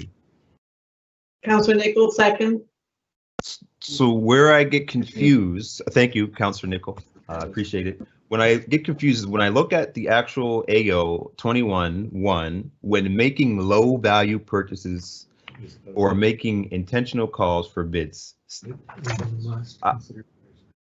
Does this sounds like, and it goes back to Councillor Cleary's point that this is one not mandatory. It is at the purview of staff, and that it only reflects low value. But I think you've clarified that it's all. But when you read it, it doesn't read that way. But I'm not a lawyer. I'm not a procurement professional, so maybe I'm reading that incorrectly. But when I see that, I only see low value and it not being mandatory to put that in place. Okay, we do have a lawyer with us. Maybe we do. Colin Taylor is going to jump in here, if you don't mind, or John. Yeah. Colin, you go ahead. I think can explain the difference between subsection 1 and 2. Hi, sorry about that. I was on, but my computer conked out, so I'm on Jane's now. So if I can provide clarity, 21-1 is about invitational calls. So whether it's a low value purchase or it's an invitation where we're targeting 2 or 3 quotes only, what 21-1 says is every time that you do one of those, you're going to invite a diverse or social enterprise supplier. 21-2 is completely separate and applies to procurements of any kind. So regardless of value, any time that you do a procurement shall consider including social value criteria. So you could amend that if you wanted clarity to say in each call for bids, regardless of value, the procurement section shall. But that section, as it's worded, is intended to apply to everything. In the word shall, is that different than will? So you're looking at no. No. Okay. I may just to add to what Colin said, Mr. Mayor. You know, the words in subsection 1, where feasible, recognizes that there is not always a diverse supplier, right? So that's essentially recognizing that, you know, departments will, which is mandatory, seek out diverse or social enterprise suppliers when submitting a bid, but recognizes there's not always going to be one available. So it's not always going to be feasible. And so, yes, both are mandatory language, shall, will, or must, as opposed to the alternative, which is may, which is discretionary. Okay, so and maybe so looking at the and I sent this to you earlier, and the group has it, or the council has it. So looking at the amendment, what does this actually change anything, or what it's the purpose of what I'm trying to achieve with the amendment is already within the AO? I would suggest that it's already within the AO. 21-2, which is really what you're mostly concerned with, I think, is saying that for any procurement, regardless of if it's a $10,000 procurement or a $10 million procurement, in each call for bids, the procurement section and the department responsible for the purchase shall consider social value or social impacts, whether they be supplier diversity or workforce development. I think Jane's supplementary report coming in the fall will inform some of those options, whether it be a living wage or otherwise, and we may end up with additional policies or procedures that help us determine when to apply these specific types of social value or social impacts and how. But as it's worded, it, I think, already addresses what you want it to. Councillor Smith? So the really quick question, then I'll be done, and I think I can pull this because I am happy with Councillor Cleary's amendment, which will answer some of the other concerns. So we pass this today. Will from now on will procurement opportunities have these lenses on it? Jane, they need. Jane's saying she needs a bit of time, but what it does is it says that procurement shall consider in every procurement going forward from today onwards. It doesn't necessarily guarantee that there will be in any given procurement specific, fair wage or community benefit in any procurement, but it requires procurement in the business unit to turn their mind in each procurement going forward to determine what can and what should be included in that procurement. So that's, and I don't know how to, I'll come back, Mr. Mayor. That's my concern is the consider piece, and I just think it needs to be there. So if anyone else has any concerns, I'll come back, but that's where I get concerned is where it's the consideration. In terms of your amendment, then where are you in the amendment? So right now, this amendment it's already solved within it, but there's another problem when it comes to the consideration. But I think Councillor Cleary, I'm not sure if he's on here to speak or not, but I think he's not. I'll come back to speak, but I think his amendment actually speaks to the getting away from the considering piece. So I'll leave it there and come back if I need to. Okay, but your amendment is withdrawn? No, I'll leave it because I see other folks are on. I don't know if they're on the amendments. There's nobody on the amendment right now. Okay, all right. So I will withdraw it and then come back for further questions. Okay. Mayor, if I might, just on Councillor Smith's concern with and also Councillor Cleary's in terms of whether it's considered or mandatory, I think that is something that the timing of which is much better suited to look at in the fall when the report from procurement comes with respect to social policy. There's been some education and we've come back with a supplemental report.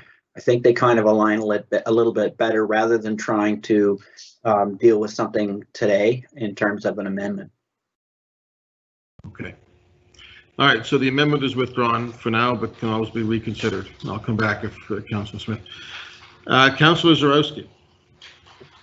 Thank you, Mayor. Thank you, Jane, for the presentation. Thank you, Council, for the incredible discussion.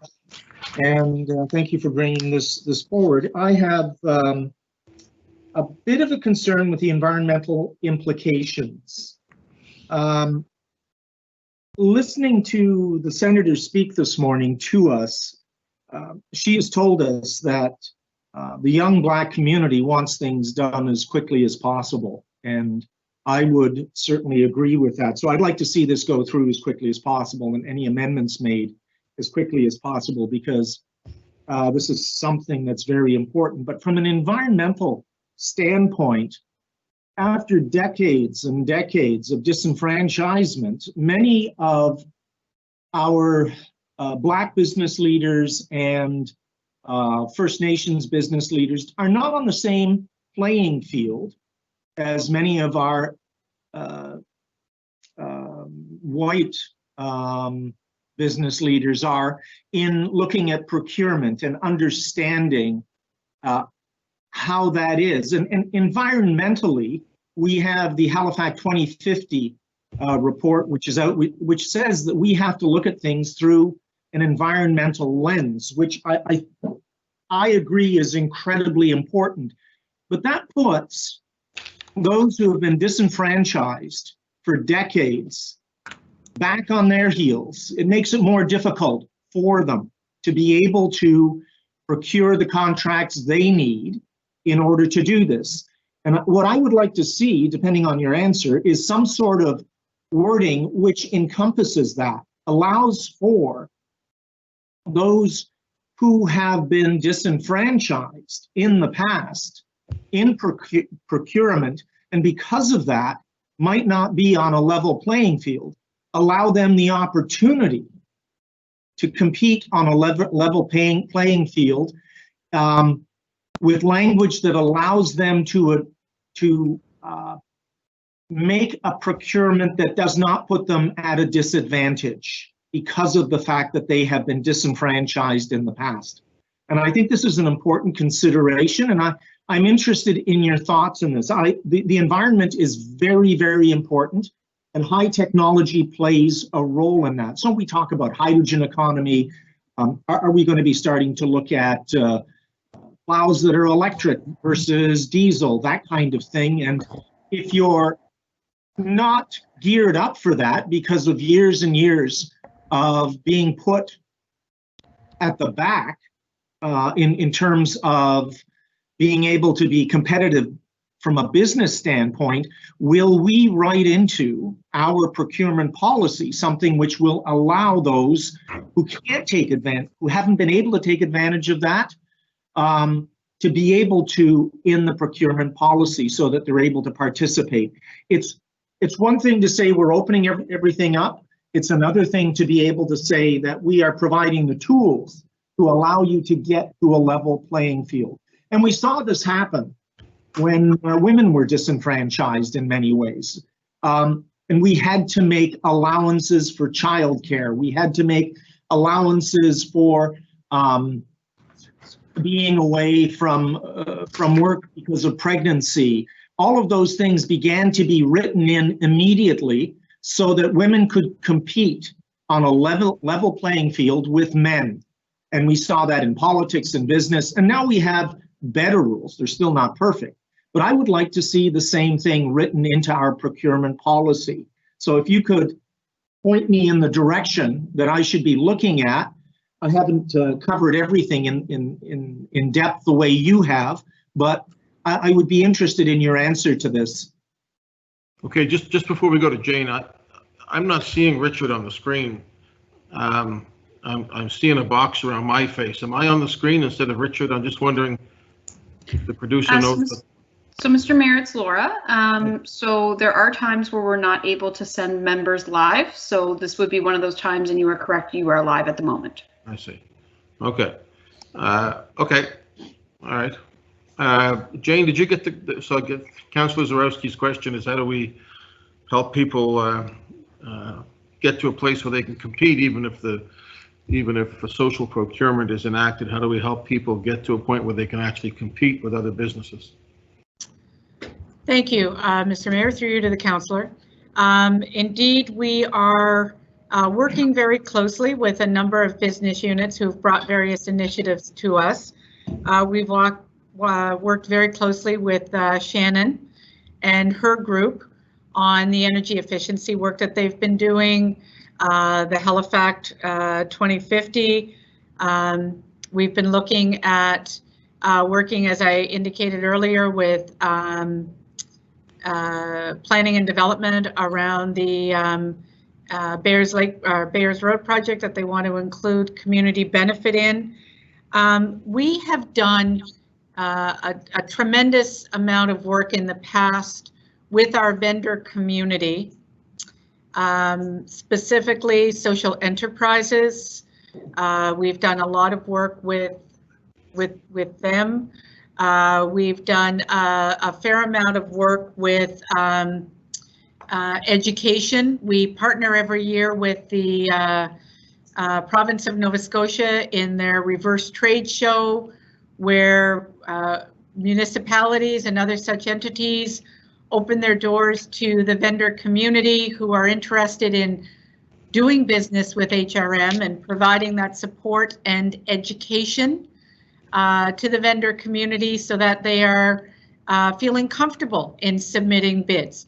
We have outreach staff within procurement who do a lot of work with vendors, new vendors, vendors who are changing and want to do additional business with us. So we have a lot of supports in place right now. We are, one of the reasons that we're having to revise our policy now is because of the two new pieces of legislation, both CFTA and CETA. So there is a lot of rules and regulations, if you will, and legislation around the Procurement Act the Provincial Procurement Act and the pieces of trade legislation. So there's a lot of things that are not permitted to be done, but where we have opportunities to work with the vendor community and assist them in doing business with HRM, we do a lot of outreach in that area. I guess quickly, I appreciate your answer, but I think you're not answering my question, and I think a lot of the fault lies within how I'm phrasing it. So many of the vendors that we're trying to reach have not had any experience because of past discrimination. And that discrimination puts them at a disadvantage as we move forward to a new era in technology based on our efforts to green the city. How do we bring them up to speed? How do we make sure that they can compete on a level playing field after decades of disenfranchisement and not being able to compete on a level playing field? And that's what I worry about. Councillor, I appreciate that, but we're miles past 5 minutes, so we're going to go ahead, and if you want to come back. John, did you have an answer to that? I think I could answer that, Mayor, quickly.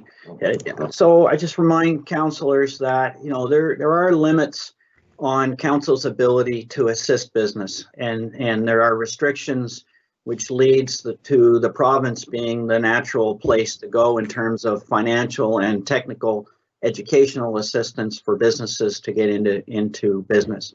When it comes to environmental remediation, as an example, or other areas of environmental science, generally speaking, it's a matter of risk and the willingness of the HRM as a procurement entity to take on risk when it comes to areas such as that are untested or otherwise untried. We tend to move towards procurement from technologies or service providers who have experience in the field to lessen our risks. And so that challenge for those who are in the supplier community is to get that experience or to have a product which has a track record is a challenge, and is one where we tend to look to the province to provide that level of assistance. We can put policies in place around social procurement and environment procurement to incent those sorts of areas, but the direct support to business, I think, has to come from the provincial and or federal levels. Thank you. Okay. Thank you, Mr. Mayor. Thank you, John. Thank you, Jane.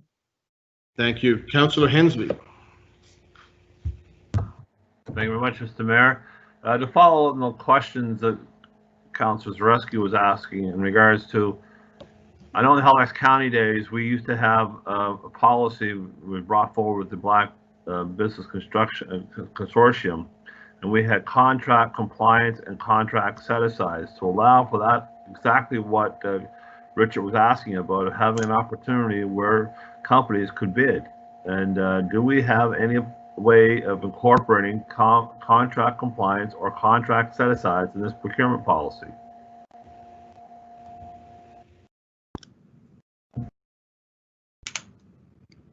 Go ahead, Jane. Mr. Mayor, through you to the councillor, all of our contracts require compliance. So that's the vendor evaluation piece. The contract set aside, that's not a term that I'm familiar with. I'm sorry, I'm not quite sure what you're referring to. Back in the county, when we had an opportunity for contract compliance, required certain compliances of having so much of a percentage of workers from local communities and stuff for local benefit. We had contracts set aside where, for instance, we had a number of parking lots to be paid. We set those contracts aside for a select pool of businesses. But at that time, it was the Black Business Consortium that had a bunch of paving companies were allowed to bid on that instead of competing against the big boys like Ocean and Dexter and stuff like that. So that's what we had back in the county days. I'm sure we can find that policy somewhere in the archives of what we did then, but would that kind of contract language be permitted these days? Jane and John? Thank you for clarifying that, Mr. Mayor, through you to the councillor. Certainly, social procurement will enable us to look at things like workforce development, apprenticeships, skills training, We would do vendor networking to make sure that those vendors are aware of it, but all of our publicly posted solicitations over 25,000 must be posted on the province of Nova Scotia's website. That is a requirement of our policy, and we would not be able to set those aside to say they're open to only certain people. But we could certainly, where there are under 25, do invitationals. I see Jane Fraser's joined us. Are you looking to join the conversation, Jane? Yes, I am, Mr. Mayor. Thank you very much. Jane Fraser, Director of Finance. I think what Councillor Hensby's referring to is something that we experienced in the Sydney Terraponds, where there was a set aside. And really some of what we're trying to achieve here would be under the social procurement, where there would be points of value, evaluation and points awarded if you could prove that your workforce was of a diverse group. We would have to have those criteria in the RFP before it went out as part of the award. And then of course, the way that you measure it. So there are ways to do it. But once again, I think that will come back in the supplemental report and the criteria and how that we would be able to get that written in, as well as to measure and evaluate it. And then of course, on the invitational for smaller ones, we could ask for it that way. Mr. Mayor. John? Just so there's no misconception, the sorts of arrangements that Councillor Hensby is referring to would generally speaking come under local benefits clauses, which, you know, over time now are severely restricted by virtue of the interprovincial and the federal trade agreements. Sydney Steel that Jane references was an exemption specifically dealt with through the feds. And so there are certainly challenges where you're getting above that local procurement level of funding, which would prevent us, generally speaking, from providing the sorts of set-asides that Councillor Hensby is referring to today. Although historically they were available to us. Okay, thank you. Councillor Hensby, good. Thank you, Councillor Nicol. Thank you, everyone, and thank you, Jane and Stephen and Colin, for all the great work you've done. You wait 12 years, you eventually have a great conversation on procurement, much needed. So I just wanted to ask, because you brought up, you know, working on with Shannon and Halifax and planning and development when it comes to the environmental procurement. I've always been curious if the municipality could sort of consider, if at all possible, in any request for proposals, to identify the repurposing of materials. You mentioned about the Cogswell development, and you know there's going to be a lot of demolition going, and this sort of came to my mind when I saw, you know, a tweet where the Queen's Mark has, you know, used granite blocks as a means of adding character to the street front, but they procured those blocks from Boston. And I, you know, in some cases in Halifax, there is opportunities to repurpose materials such as that. So I just wondered if that lens was going to be put forward and be identified in some way in the fall report. Jane? Mr. Mayor, through you to the councillor, I'm here with my colleagues, and Stephen tells me that that has actually been done in the past. It has been done in the past. So there is the opportunity to, certainly as we roll out the policy and we educate people, especially the business units who aren't aware of any of, you know, a lot of them have never considered social benefit, to be able to say, what would you do with? Right. And you know, we do that now as within HRM, our disposal of surplus assets. And what's the best way to get rid of those? So yes, there is opportunity, and it's something that we have done before. You've done it before, but it would be nice to see it even more solidified in policy going forward, because it could be something like, I know when you pointed out educational piece to all the business units, we've all as councillors have seen playgrounds come to their end of life, and they just come in, remove everything, and it all gets thrown to the junkyard when there are actual pieces within that that can be repurposed and reused. So there's a lot of that, and there could be a means to generate revenue for the municipality as well. So that's what I'm getting at the end of the day. It's more about, you know, you could be looking at repurposing things and making a business case out of it. Thank you. Just before I go back to Councillor Smith, I want to weigh in on this. I think everybody else who wanted to speak has spoken once. And so I'm pleased to see this policy, Jane, and this is something that I think is very timely, if not past its time. First of all, on the value versus price, I think there is a difference. I don't think lowest price is always best value. I remember Councillor Fisher, when he was on council, used to talk about this all the time, sort of trying to drive the value concept versus price. And sometimes you pay a lot more over time, even though it looks like you've gotten a good deal. So I'm glad that we're looking at that.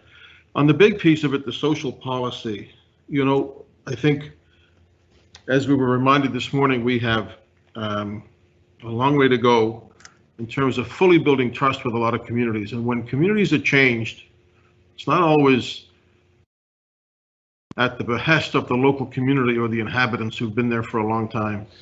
And when on top of that, other people come in and get all the sort of financial benefit from it, it's even worse. So I think it's time for us to say that there needs to be an evaluation of the social impact from an economic point of view of developments. And I certainly think of large developments. And that communities need to see a benefit, and it's fine to put up monuments to the local community and the indigenous peoples of that community, but a greater tribute is to include them in the building of the new community and allowing them to extract some economic value. So I think I'm excited about that, and I see that as part of our mandate as well in responding to Black Lives Matter, as well as holding Indigenous lives to be sacred and respecting people with disabilities and others. And I don't see it as a political issue. I don't see it as a right wing or a left wing. To me, it's an issue of fairness. It's like the issue of a basic annual income, a guaranteed annual income. That's not a left wing issue. There are people across the spectrum who are saying it just makes sense. And I think this just makes sense. I'm excited to see that, and the motion of Councillor Cleary to put a bit of meat around some of that, I think, will be really important.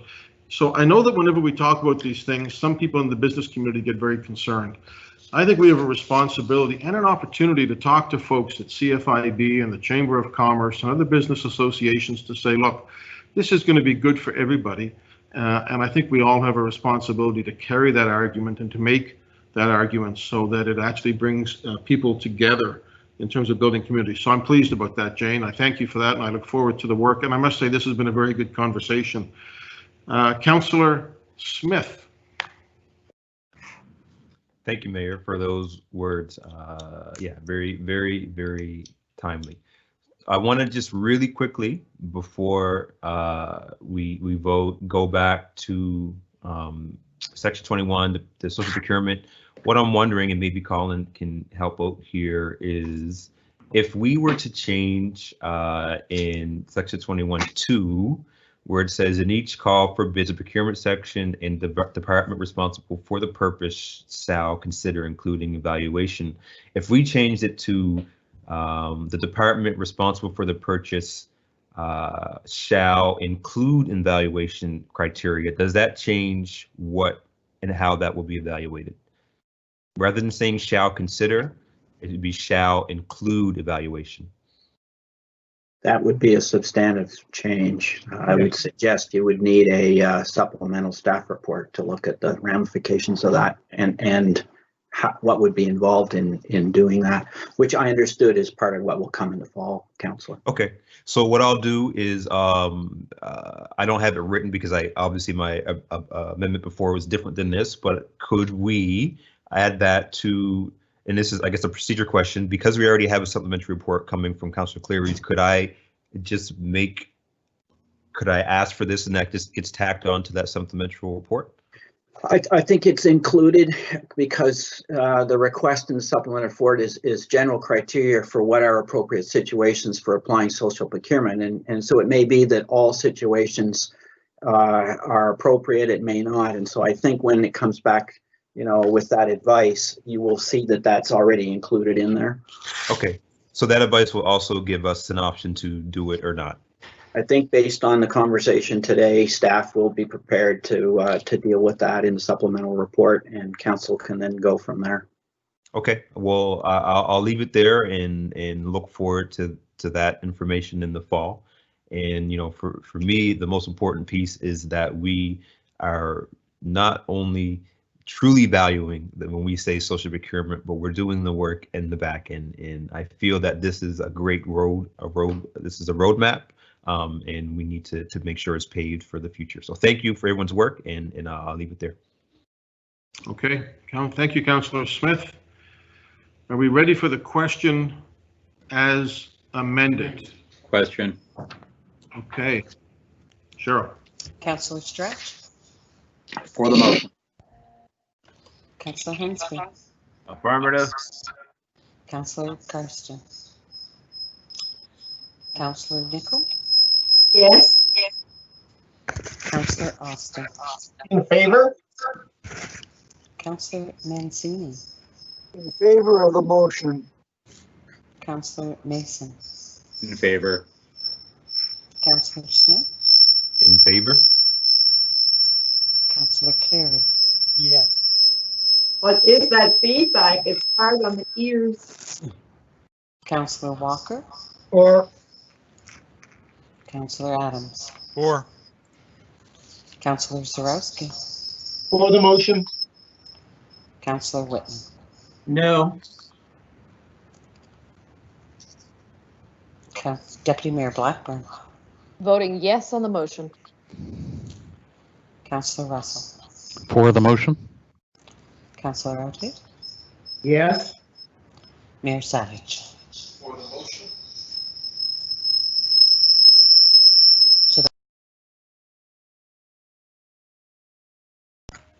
Apologies, Mr. Mayor, this is Laura. We had just muted you to try and assist with the feedback, so we'll just need you to unmute.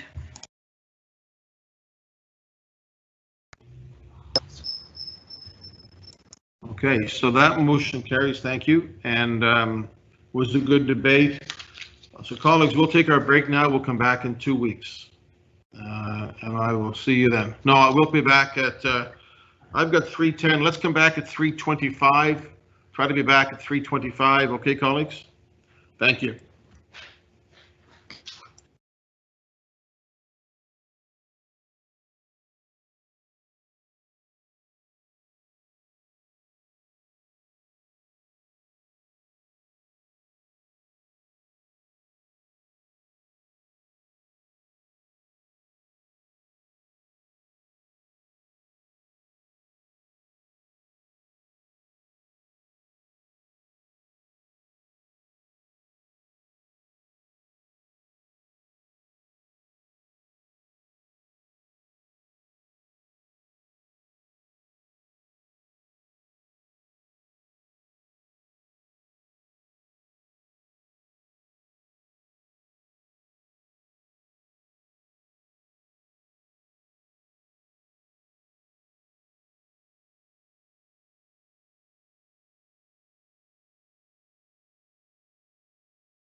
agenda.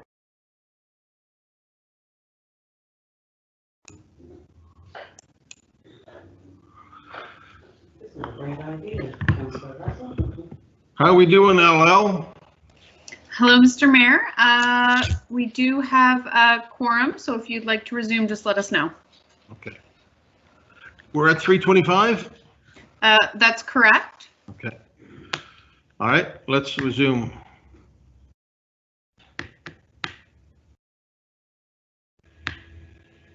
I can probably guess who's late. And you are live, Mr. Mayor. Thank you. Councillor Walker's always on time, first one up on the screen. Okay, we will move to item number 1114, which is, can you hear me? First reading respecting vending on municipal lands and proposed amendments to Administrative Order 15 respecting license, permits, and was that Councillor Austin? I can't remember who bought this. Yeah, thank you, Mr. Mayor. I'll take that one. So I would move that Halifax Regional Council give first reading to bylaw C503, the purpose of which is to amend bylaw C501, the vending on municipal lands bylaw, to add new vending locations to Part A, Part C, and Part D of Schedule B as set out in Attachment C to the staff report dated March 5th, 2020.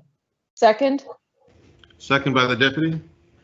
Thank you, Mr. Mayor. Thank you, Deputy. And I mean, I'm in support of what's coming forward. This is will add several vending locations for artisans at Ferry Terminal Park. It's you know, if we did have some interest expressed, if someone takes us up on it, it's basically low-cost placemaking where someone else will enliven our park space, and maybe they make a few bucks selling their art. I did have one question for staff, and I think it's probably John Trey's a legal question, and it's to the structure of this bylaw. And I mean, it's the same thing if we want to allow for food locations, if we want to allow for artisan locations. It seems to me very bureaucratic and cumbersome that we actually specify these things in a bylaw versus council setting a policy framework for the decision to be made, whether that's an appropriate location, and then leaving it to staff. Because literally every time somebody comes up with an idea of like, hey, I'd like to operate a food thing here, or I'd like to sell some art here, we have to come to council and amend the bylaw, which seems very cumbersome.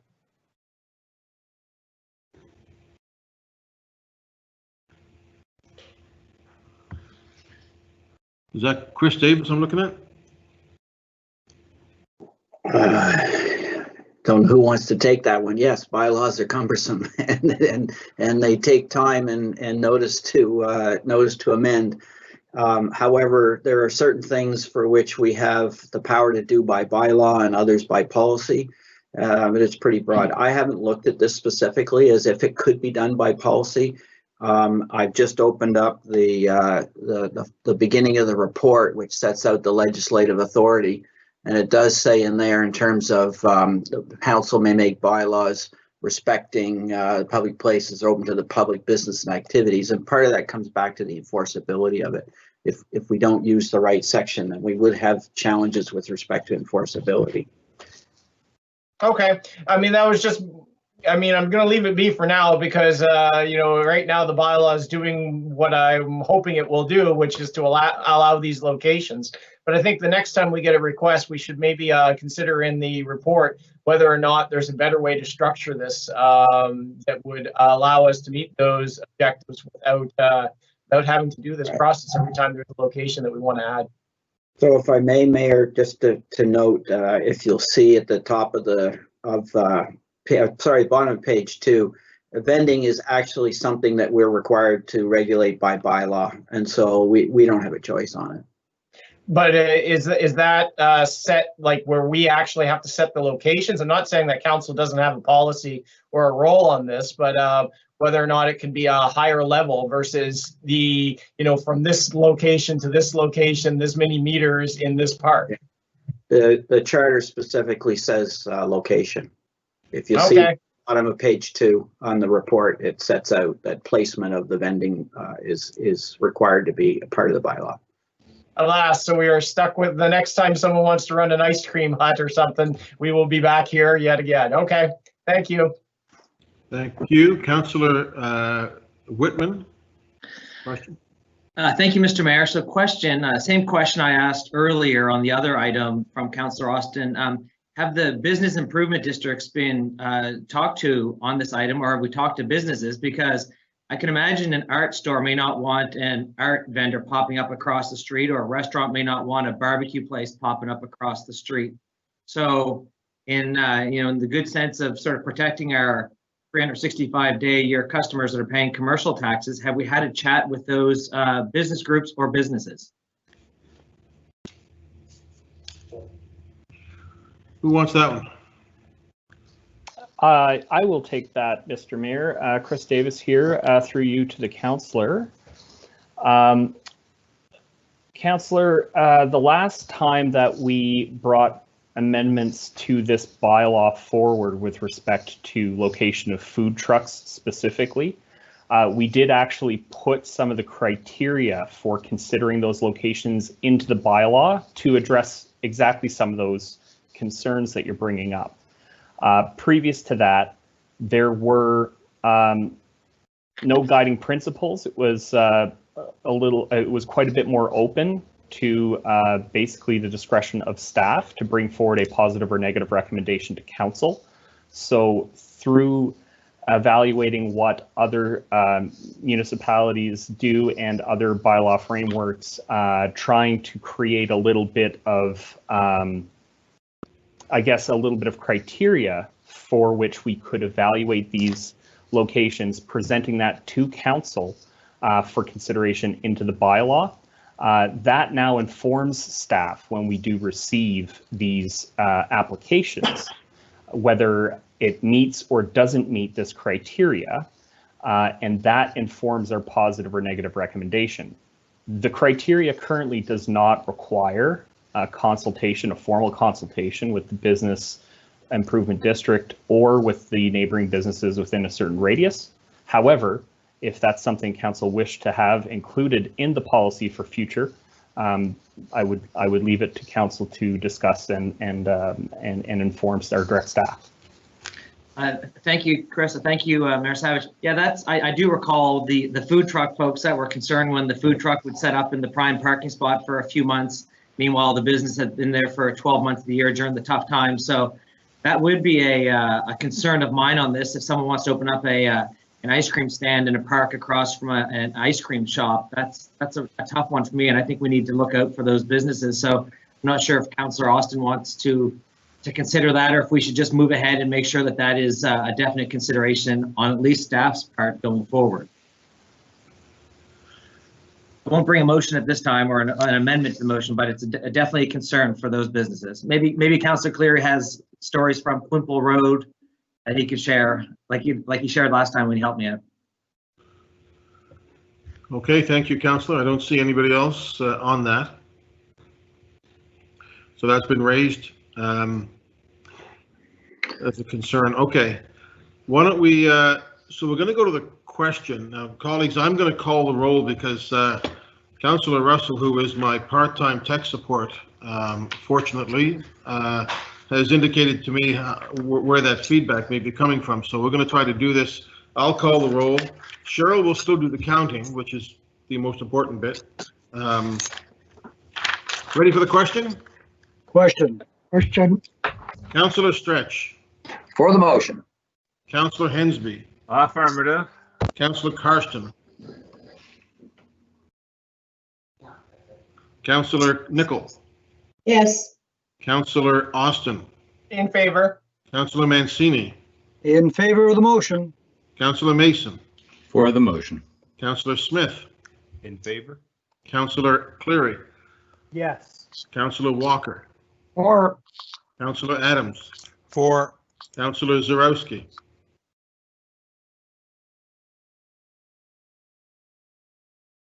Councillor Whitman. Yes, for the motion. Councillor Zarowski was for the motion too? Yes, he was. Thank you. And Councillor Whitman? And Mr. Mayor, it's Bill. I just had to step out, but I'm for the motion. Councillor Karsten, I'm not familiar with first names, but it's Councillor Karsten, is it? Thank you. Thank you. Councillor Whitman was for the motion? Yes, with concerns. Thank you. Deputy Mayor? Voting yes on the motion. Councillor Russell? Yes on the motion. Councillor Outhet? Yes. And I'm Mayor Savage for the motion, so that passes. Even I can do that math. Thank you, Councillor Austin. 1115, colleagues, authorization to borrow up to 130 million from the Municipal Finance Corporation. Somebody want to put that on the floor? Deputy I can Mayor? put that on the floor, certainly. I will move that Halifax Regional Council approve a temporary borrowing resolution for an amount not to exceed $130 million from Nova Scotia Municipal Finance Corporation, MFC, for a term not to exceed 5 years and an interest rate not to exceed 1.3% to assist with liquidity resulting from COVID-19. I so move. Second, Councillor Mason. Seconded by Councillor Mason. Anything on the Deputy Mayor? Nope, this is just our little buffer zone there to make sure we've got enough cash flow during our COVID situation. Right. So this just might get Jacques or Jane just to speak to that very briefly. This isn't this is a cash flow issue more than a revenue issue for us at this point. Mr. Mayor, Jane Fraser, Chief Financial Officer. Yes, that's exactly what it is. Thank you. Councillor Adams. Thank you. Thank you, Your Worship. I mean, this is I've never seen anything like this in my 29 years.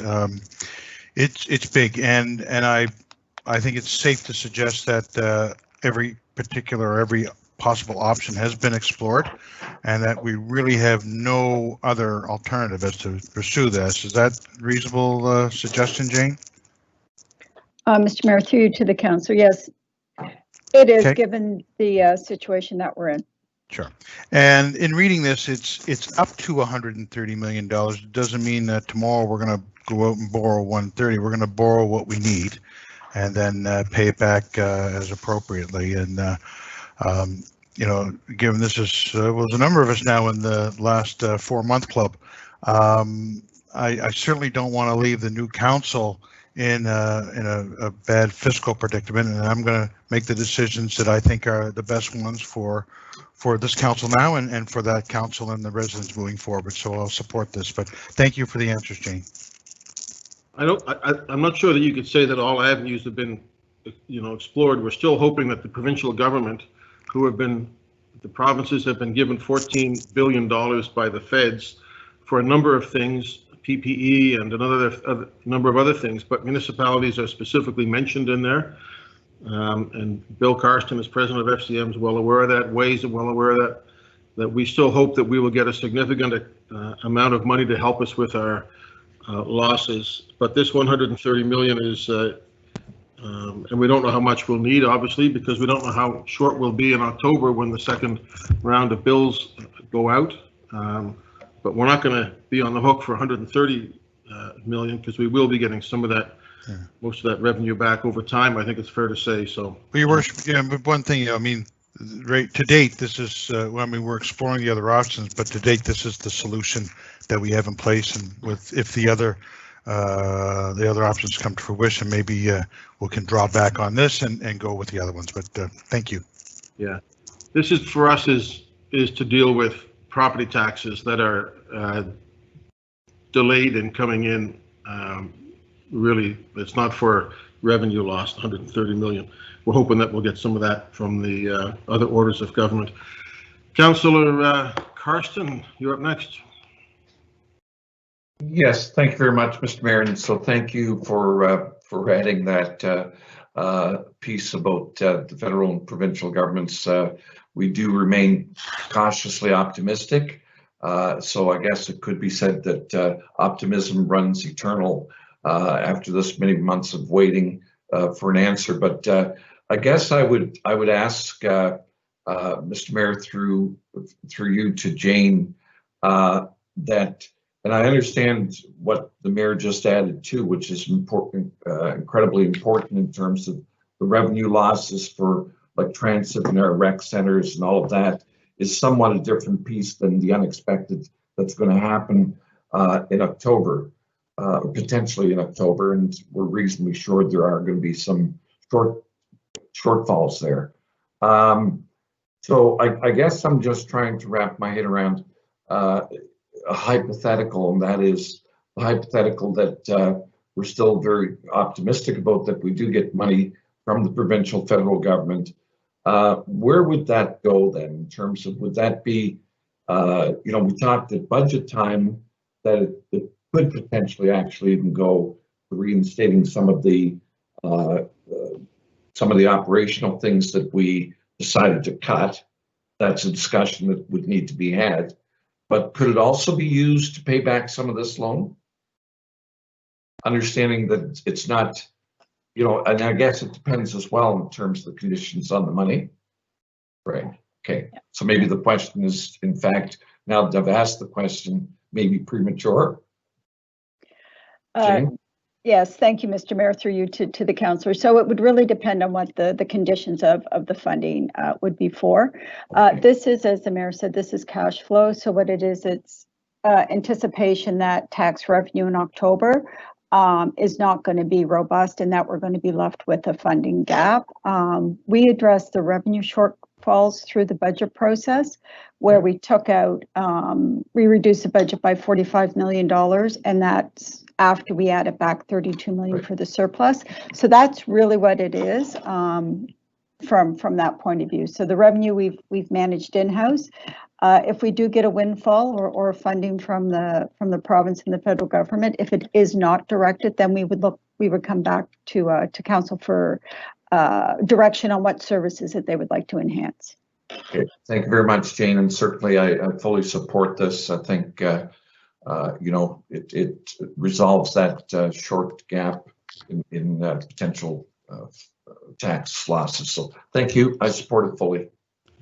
Thank you. I should also say that our folks in Jane's department, and particularly Renee Towns, Jane and her folks have been working diligently with people who are having trouble. And if you think about people like hotels who have seen their business go down through COVID by 90-some%, it's obvious they're going to have a hard time paying any bills. And so Jane, Renee and her team have been working very hard with people, and I think have helped a lot. I think it's fair to say. Thank you, Mr. Mayor. The revenue team led by Renee is doing a terrific job with customer service and really helping those businesses and residents as well. Yeah. Thank you. Councillor Russell. Thank you very much. We talked about not necessarily borrowing the whole amount. I'm wondering about the time frame of borrowing. So this borrowing it from the Municipal Finance Corp won't happen until October, or would some of that happen far sooner than that? What I'm predominantly interested in is seeing just how low we can keep the interest that we would have to pay back for this. Thank you, Mr. Mayor. Through you to the councillor. So there's a couple of things there. So really we need to look at what our cash flow position is, and based on what the tax is going to be, tax revenue collection is in October. And we need to balance that against the amount that we have in reserve. So when we talk about how much cash we have in the bank, that includes reserves. Some of that money is restricted. So we're looking to see what the optimal amount is. I'm also very concerned about the 21-22 fiscal year. So I expect it'll be September when I go in. The other thing, I don't really think is a concern, is that the pot of money that the province has set aside is $380 million. We're obviously the biggest draw on that, but once that money's gone, it's gone. So it's about how much room there is. We also have the ability to pay this off early on the anniversary date. So there's a lot of flexibility in this and how we run the program. Okay, and thank you. My second concern is what this would be used for. So this would be used to carry on those decisions and priorities and things that we have already identified. It would not be used to reactivate or reconsider one of the priorities or one of the things that we have decided to cut. Is that correct? That's absolutely correct. This is to pay the bills. It's to keep pay the capital program, payroll, provincial mandatory contributions. If council has not approved something through the budget process, we do not have the authority to spend those funds on that item. Beautiful. Thank you very much. And Jane, just another clarification. Initially, the province only agreed to a 3-year loan at 1.1%.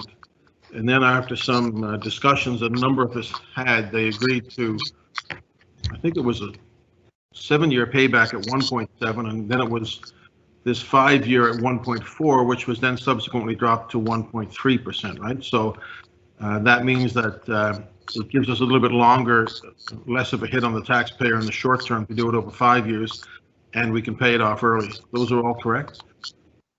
That's absolutely correct, Mr. Mayor. Councillor Outfit. Thank you, Mayor, and your comments and Bill's and Paul's have touched on a lot of what my comments were going to be. I view this more of a, and Jane, correct me if I'm wrong, but more of a line of credit. It's more of a line of credit that we will use if, because of some problems we've had in June and some problems we expect we may have in October in collecting tax, which some will never be collected, but some will be over time with payment options and terms and this sort of thing. So I just want to make sure that it's, because we've all worked very hard to pay down the debt, which is only around 240, 250 million compared to many billions that other cities and provinces own. And we have reserves, as you mentioned as well. So we've actually been running things pretty well, but we've had the first pandemic in 100 years, and that's has thrown a curve at us. So I view this as a line of credit that we may or may not have to use half of it, 3/4 of it, all of it. We won't say none of it, unfortunately, but, and then as you say, we could pay back early, etc. So I'm not viewing this as suddenly us adding $130 million of debt to our 240, first of all. Secondly, I'm just wondering the latest thinking. My understanding from the federal and from the feds and the province was that they were looking more for shovel-ready projects to invest in, rather than handing us cash to pay down our line of credit or for lost income from property tax.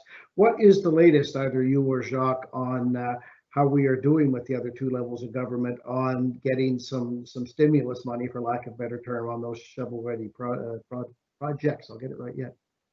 Thank you both. Thank you, Mr. Mayor. Through you to the councillor. So we haven't, we've had some conversations with the province about stimulus. We don't have any criteria yet. I sit on a CFO bi-weekly call through the FCM, and some of the challenges that we're facing are very similar across the country without having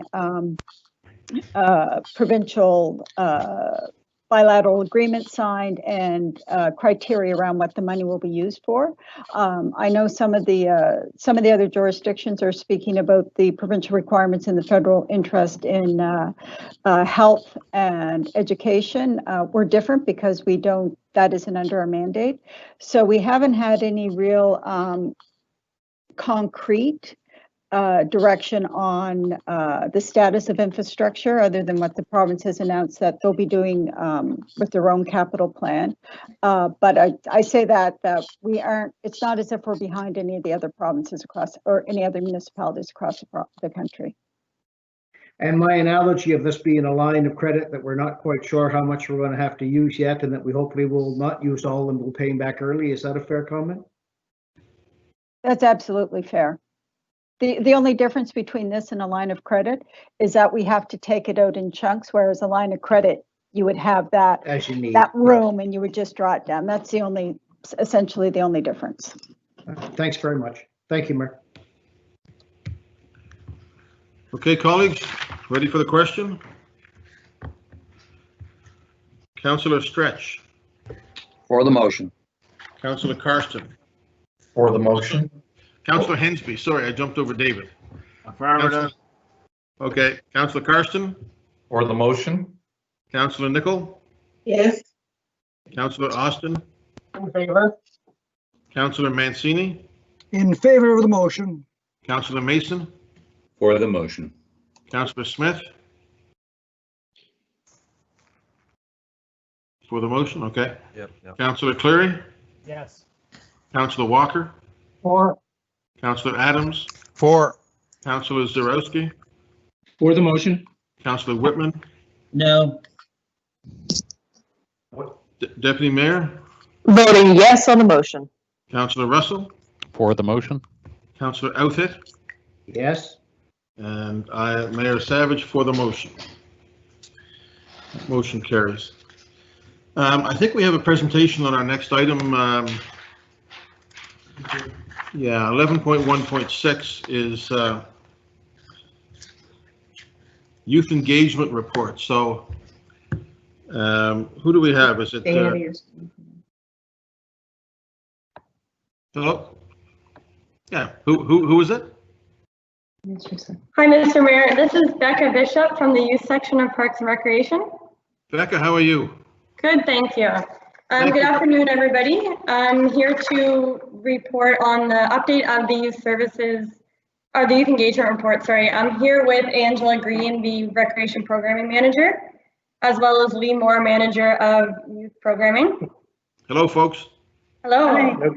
So we're just going to give you an update here on the Youth Engagement Report from April 1st, 2019 to March 31st, 2020. Next slide, please. So the first youth services plan that was created in 2016 is coming to an end. So that was a 3-year plan. One of the highlights from that plan was the Friendly Faces, Friendly Spaces training. That was a staff training to help different staff gain skills on creating youth-friendly environments within our recreation facilities. So we held that training throughout the year, and 105 Parks and Recreation staff were able to participate in that. And that related to the goal within the youth services plan about creating more friendly spaces in our centers. So that 3-year plan is coming to an end, and we're wrapping it up. And the next youth service plan work has begun to start engagement with youth. And different consultation will happen over the summer. Next slide, please. So the Powerhouse Youth Center that's located on Bell Road, we started our programming in June of 2019, and we had successful programs offered for youth that were free. So for example, Dungeons and Dragons. And the Adventure Earth Center action team collected 17 grams of food for Feed Nova Scotia. Next slide.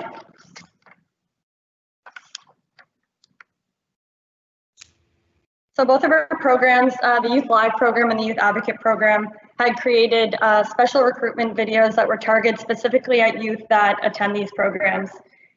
So the new videos were a targeted approach that focused on a youth service plan goal, which was youth-friendly marketing. And so these 2 videos were targeted specifically at youth. And the links of these videos will be sent to you from the clerk's office, so you're going to be able to watch both of them. Next slide, please. So as you read the report, you'll see that we tried to highlight a number of programs that were offered through the municipality for youth. And so the next 2 slides will highlight some of those things that the municipality was able to do. So Parks and Recreation, Halifax Libraries, civics events, regional police, and the public safety strategy. So you'll see throughout the report that as a municipality, we're doing a lot to support youth. So you can go to the next slide, please. One of the things we're working on right now is to better showcase how our partner facilities and youth serving organizations are doing youth related work. So we're working right now on a process for reporting that is being reviewed by management so that we'll be able to implement it for the next report. So we'll be able to report on how our partner facilities are engaging with youth as well as other youth serving organizations.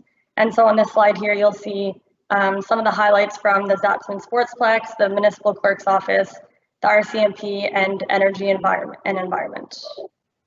Next slide.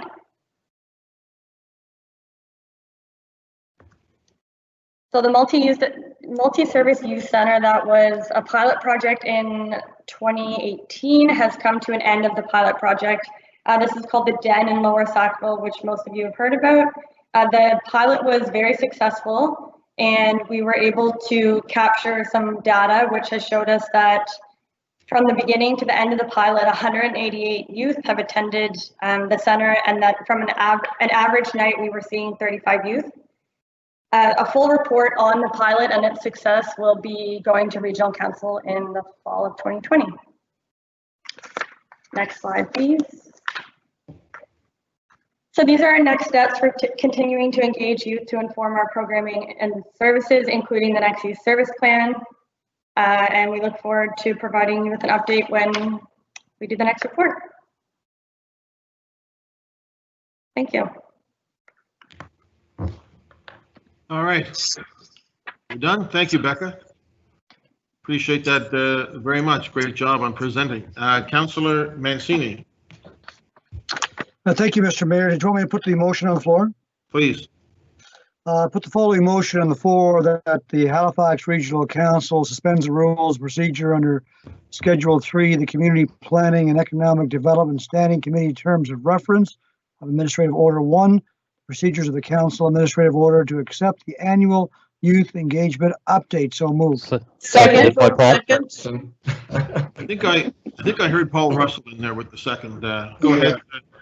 Thank you, Councillor Russell. Becca, thank you very much for the presentation. Thank you for the work that everybody involved in doing with our youth. My question is around the Youth Advisory Council, which is relatively new to council, and I was very excited when that council was established. My concern had been, of course, they've done it in the past and disbanded it, and now we're back at it again, which is fantastic.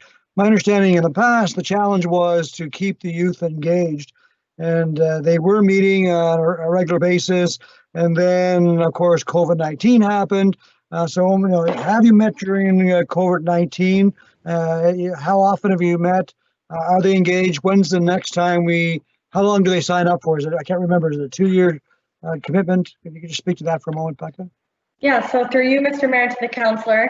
Great question. So because of COVID, we weren't able to meet as a committee. But throughout the process, they have stayed engaged through different things within the municipality on their own. But you'll see in the report, we reference an evaluation that we were able to do with the committee. And one thing we did notice was that they were more engaged in the previous attempt of this committee, and that having some of that flexibility in the administration order, changing the location to be more central Halifax, changing the time of the meeting, all of that stuff became a little bit more accessible for youth that were attending those meetings. So in that report, you'll see that there was a higher satisfaction rate. And it's a 2-year term, yeah. 2 years. So all the youth change over in 2 years. It's not staggered. No. They all change over at the same time. Yeah, so for the pilot project, it was for 2 years. And so in the future, there might be an overlap where there's like a little bit of succession planning there, where some youth that were on it before will be there for the new cohort of youth. Right. Yeah. So one thing that COVID-19 has taught us is our ability to meet virtually like we're doing here today. And the youth, probably their learning curve is, well, they don't need a learning curve. They were already doing it. But when we look at our municipality, the size of Prince Edward Island, and the ends of Councillor Stretch's territory, the end of Councillor Hensby's territory, there's the youth in those communities that could contribute considerably. So, is there an opportunity to virtually meet, meet in person, but also virtually meet so we can engage the youth across the municipality? Yeah, that's a great question. I'd be happy to check in with the clerk's office when we talk about reconvening after some of this COVID stuff. But we are also planning, when the committee does reconvene, to kind of do a little bit of an assessment of is this still working? Is this approach still working? Are there ways we can be a little bit more flexible, like you said, with virtual stuff? Well, thank you, Becca, for all the work. Truly appreciate it. Great presentation. Thank you. Okay. Ready for the question, colleagues? Question? I want to thank Becca. I want to thank Angela. I want to thank Lee very much. Councillor, they are Show yourself. Councillor Stretch. Hello. Voting for the motion. Councillor Hensby. Affirmative. Councillor Karsten. For the motion. Councillor Nichol. Yes. Councillor Austin. In favor? Councillor Mancini. In favor of the motion. Councillor Mason. For the motion. Councillor Smith. For the motion. Councillor Cleary. Yes. Councillor Walker. For. Councillor Adams. For. Councillor Zarowski. For the motion. Councillor Whitman. Yes. Deputy Mayor. Voting yes on the motion. Councillor Russell. For the motion. Councillor Outfit. Yes. Councillor Mayor Savage for the motion. Thank you. And I just want to thank you again. I look forward to dropping by the powerhouse sometime soon and some other places and meeting some of the folks who are working hard for us. We appreciate that very much. Thank you, Mr. Mayor. Thank you. 1117 Community Grants Program Fiscal Year 2020. These are the recommended awards. Councillor Walker. Councillor Walker. Thank you, Mr. Mayor. The Halifax Regional Council, 1, suspend the rules of procedure under administrative order of the procedure of council, administrative order under section 2, schedule 2, the audit and finance standing committee terms of reference, and 2, approve 41 awards as detailed in the attachment 2 of the staff report dated June 23rd, 2020, for a combined total of $370,804 from operating account M311-8004 community grants. I so move. Thank you. Second, Councillor Karsten. Second by Councillor Karsten. Councillor Walker, anything on it? Not a thing, just the grants that are ready to roll out. Thank you. Councillor Hensby. Thank you very much, Mr. Mayor. Who on staff is available for any comments on the report or some of the ones that were not recommended? I had a question on one of those in particular. I think PJ's with us. PJ Temple, are you with us?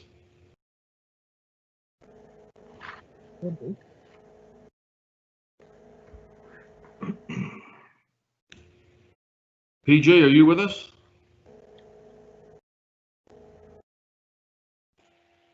Bruce Fisher? I'm here, Mr. Mayor. PJ's not with us at the moment. She's on the phone, so I suspect she has a few technical issues. Okay. Ms. Savage, can you hear me? I'm on the phone. We got you. We got you. Okay. Whew.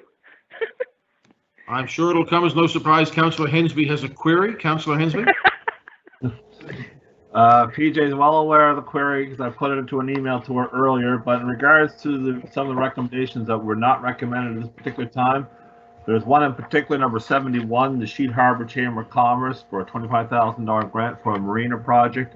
I told the staff apparently we have an opportunity before us now to have some collaboration with senior levels of government, but we need to have this application reconsidered in the favor of what's been requested. So I'll need to have this referred back to staff for reconsideration.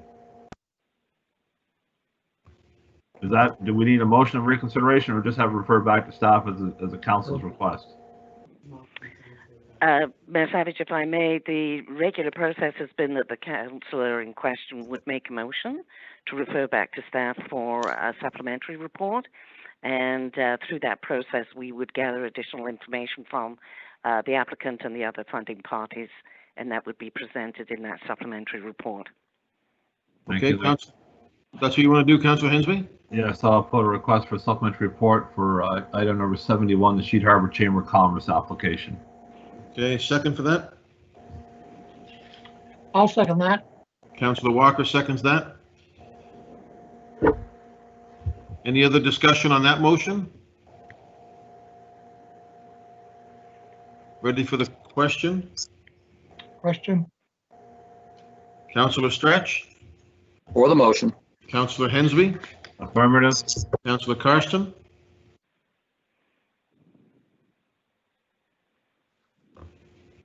Sorry, Mr. Mayor, the mic was muted. For the motion. Councillor Nichol? Yes. Councillor Austin? In favor.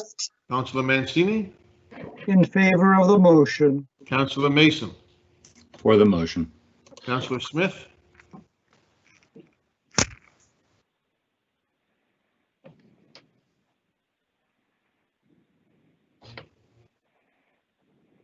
Councillor Smith, I can't see him on the screen either. Councillor Smith, Yeah, my computer is being very slow today. Yep, for the motion. Councillor Cleary, Sure. Councillor Walker, For the motion. Councillor Adams, For. Councillor Zarowski, For the motion. Councillor Whitman, Yes. Deputy Mayor, Voting yes on the motion. Councillor Russell, For the motion. Councillor Outfit, Yes. and I'll say affirmative from the mayor. So that motion is carried. That was a special affirmative for you, Councillor Hensby. You good? Councillor Austin. Thank you, Mr. Mayor. And similar to Councillor Hensby, I have a question for staff on one of the ones that was not recommended, specifically the Dragon Boats East and the paddle piece. They've been looking for money for paddle boards, and I understand in the recommendation, the reason why they were not recommended is because there wasn't an explanation as to why they needed to order these specialty ones. And I'm just curious from staff, was that the only reason that it's rejected? Because I mean, I did grab that from them this morning. Through you, Mayor Savage, to Councillor Austin. When we looked at this submission, they are proposing to purchase these paddles from a foreign country, which incurs additional duties and taxes, and the actual paddle storage rack from the United States. There was no explanation provided for the need to purchase these from sources outside, international sources, which increased the cost. So I think that if we were to reconsider this, we would need perhaps some explanation. Typically, the community grants program focuses on non-elite participation. So we're looking more for members of the general public, not elite equipment or elite competition. So that explanation could be clarified for us. Yeah, thank you, PJ, because I mean, what I got from them is that the paddles they were looking to buy are what they call festival paddles, and they wanted these specific ones because it's the set that they already have, so they didn't want a whole bunch of different types of paddles. They wanted the same consistent ones, and these are actually the ones they use for the general public. When it comes to the elite paddles, they rise up to $350 each, and they buy those are bought locally. So these are the general public ones, and they wanted a consistent set. The explanation I have is they're cheaper, more durable, and they're not aware of any opportunity to buy these in Canada. I know that the program does still have money in the budget. You know, and I'm cognizant of everyone has to fill out applications and submit. And would it be appropriate to refer this back, or is this one that would be better that they reapply in next year's intake? That's a difficult question, to be honest. I mean, certainly it is appropriate for you to refer back. You have provided verbally some explanation to support your referral. We would certainly ask the group to substantiate their rationale in writing in an email to staff, at which time we would review it along with the referral and the supplementary report. There's nothing inappropriate in a referral back. It could be referred to next year as well. So you have two options, but it's not out of order to refer this back to the supplementary. Okay, well, I mean, I would want more detail from them anyway, because at this point, I mean, I only kind of caught wind of this last night, and so all I have is a quick email. It would be, I would want some more substantiation of it too. I think I would like colleagues to move to refer this where we do have money in the program budget, and this was a very small ask. It was, you know, under $5,000, and the Dragon Boat programming, of course, is probably the most inclusive paddling program on the lakes. They have the blind athletes have you know, it's very much a team sport that takes out people of all ages. So I would like to move that is a referral back. Mancini Second, seconds Councillor that. Carson. Councillor Mancini, I heard first. Thank you. Okay, ready for the question on that one, colleagues? Question.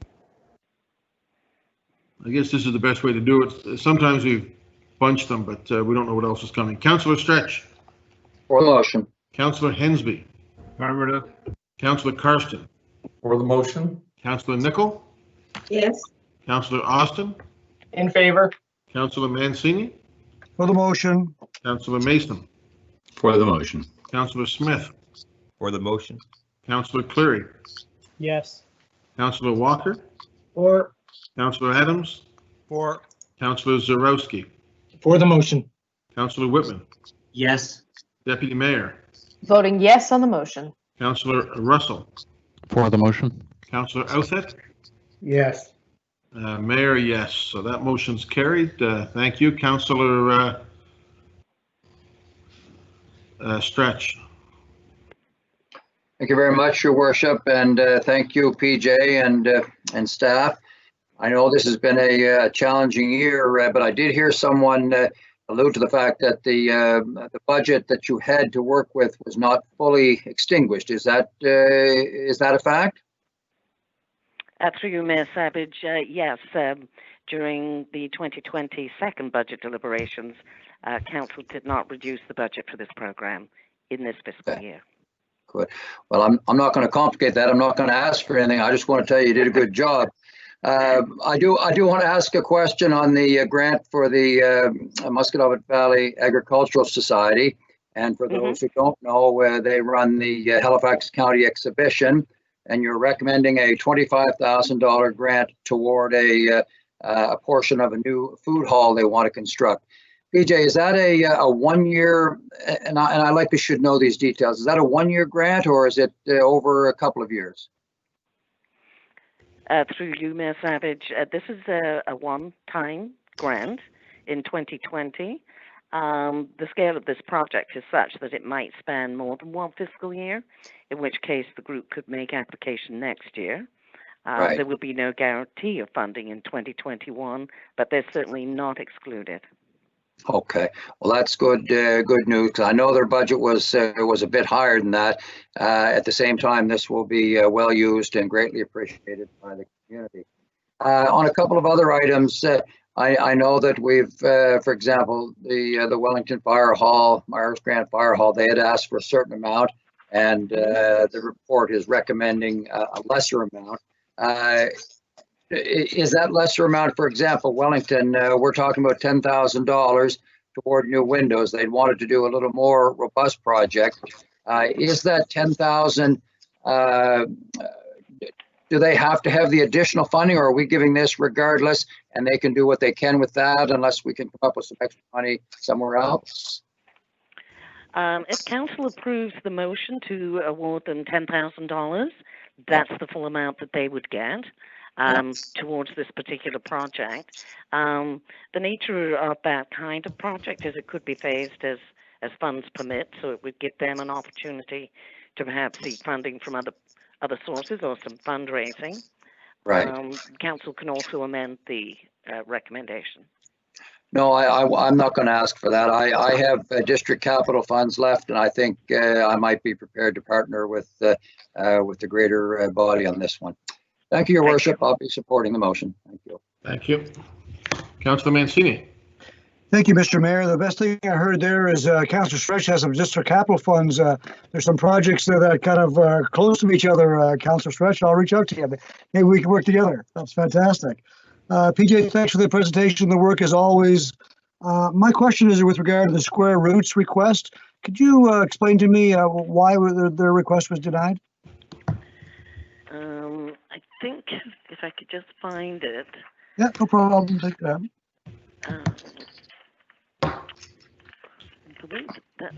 Can you give me the number? I think it's in ineligible.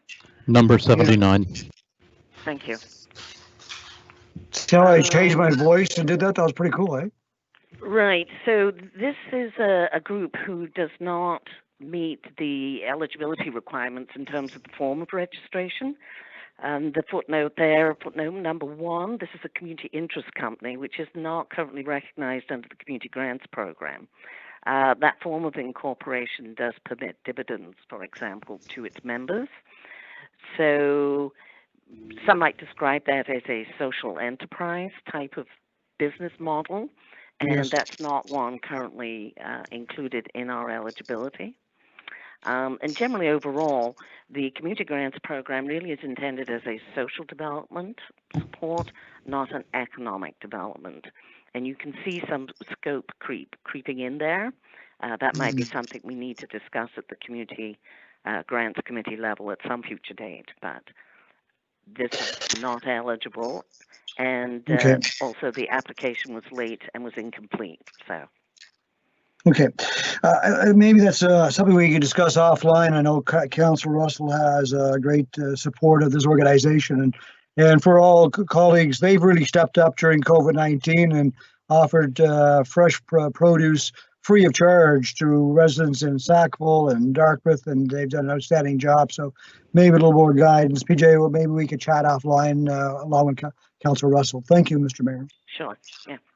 Thank you. So we've sent a couple back for further consideration, and then we'll vote on the main motion. Are we ready for the main motion? Question. Councillor Stretch. For the motion. Councillor Hensby. Affirmative. Councillor Karsten. For the motion. Councillor Nickel. Yes. Councillor Austin. In favor?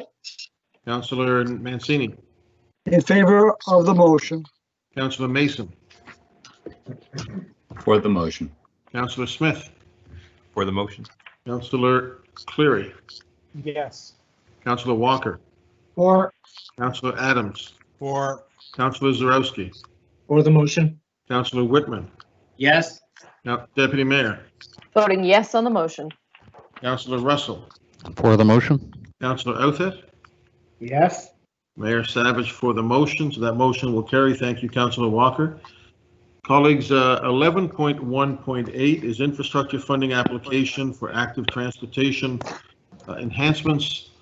Councillor Hensby, Nickel. Thank you much, Mr. Mayor. I'll put the motion on the floor. The Halifax Regional Council direct the Chief Administrative Officer to submit an application for infrastructure funding to the province of Nova Scotia for a minimum 2/3 funding contribution towards 2 active transportation projects. 1, trail facilities in East Preston along Trunk Highway number 7, and 2, the paving of gravel shoulders on Mineville Road between Trunk Highway number 7 and Candy Mountain Road as outlined in the discussion section of staff report dated June 10th, 2020.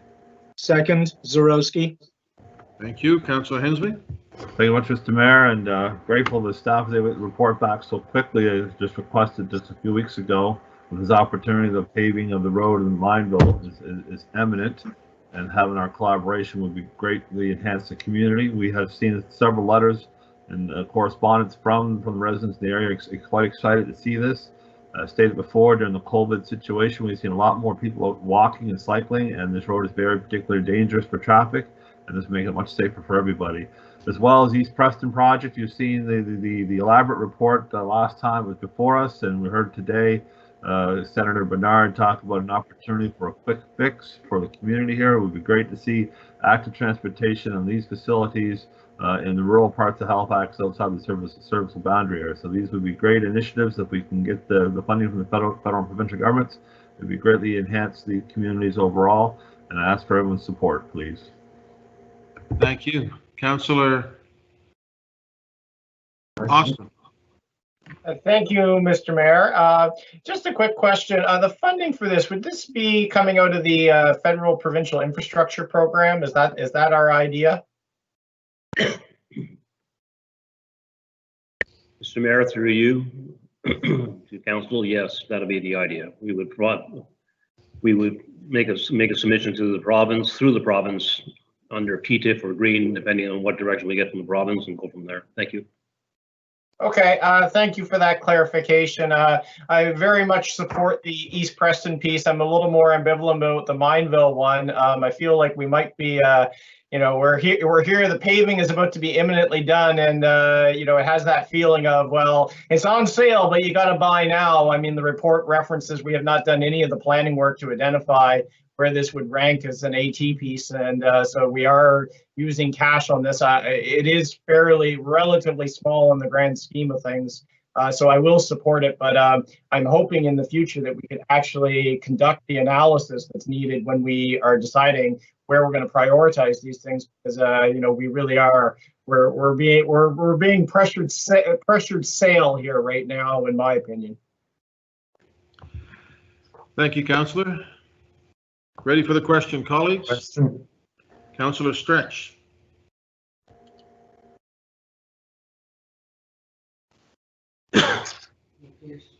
Councillor Stretch is frozen. We'll come back. Councillor Hensby. Affirmative.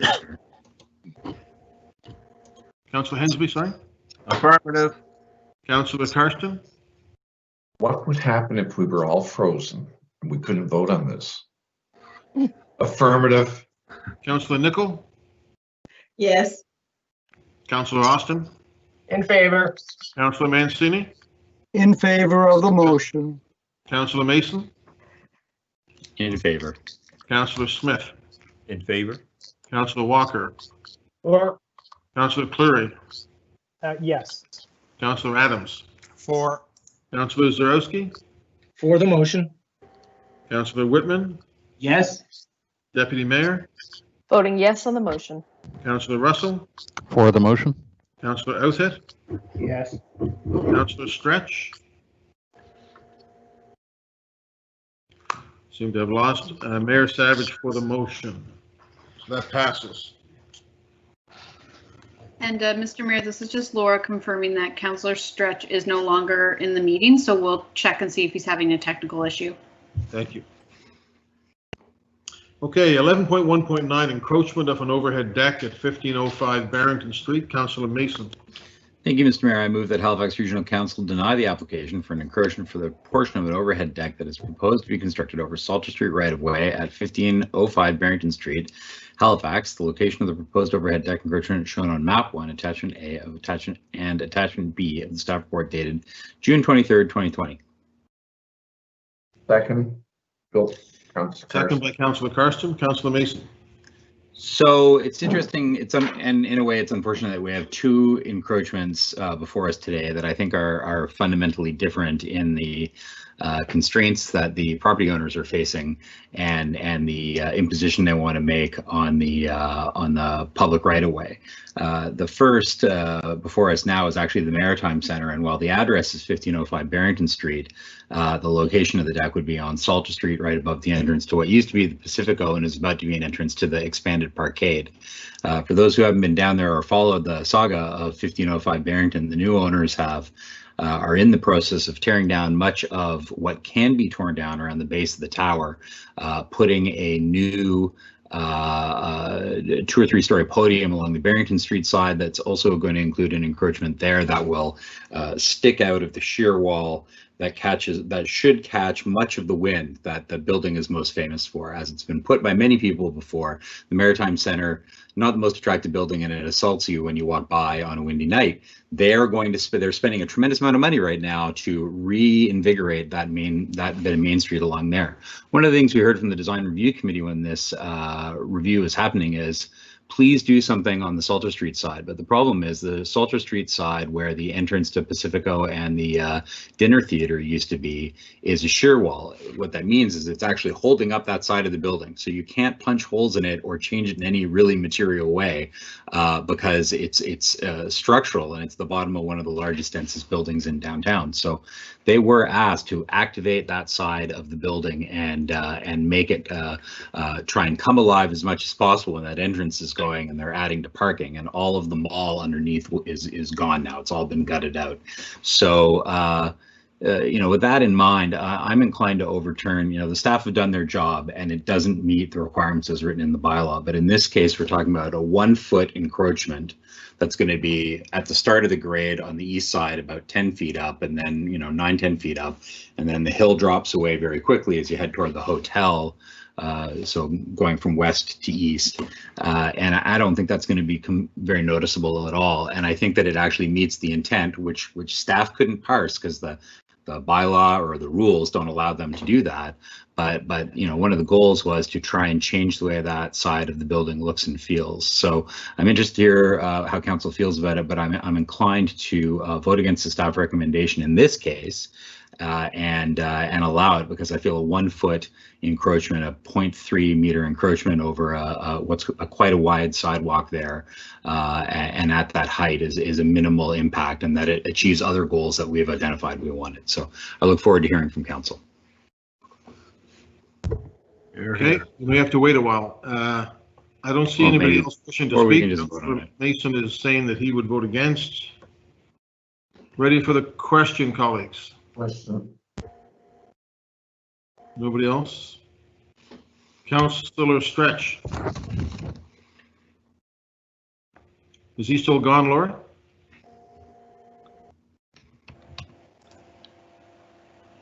Councilor Hensby? Negatory. Councilor Karsten? Against the motion. Councilor Nicol? Against the motion. Councilor Austin? Opposed. Councilor Mancini? Against the motion. Councilor Mason? Opposed. Councilor Smith? Against. Councilor Cleary? I guess I'll say no. Councilor Walker?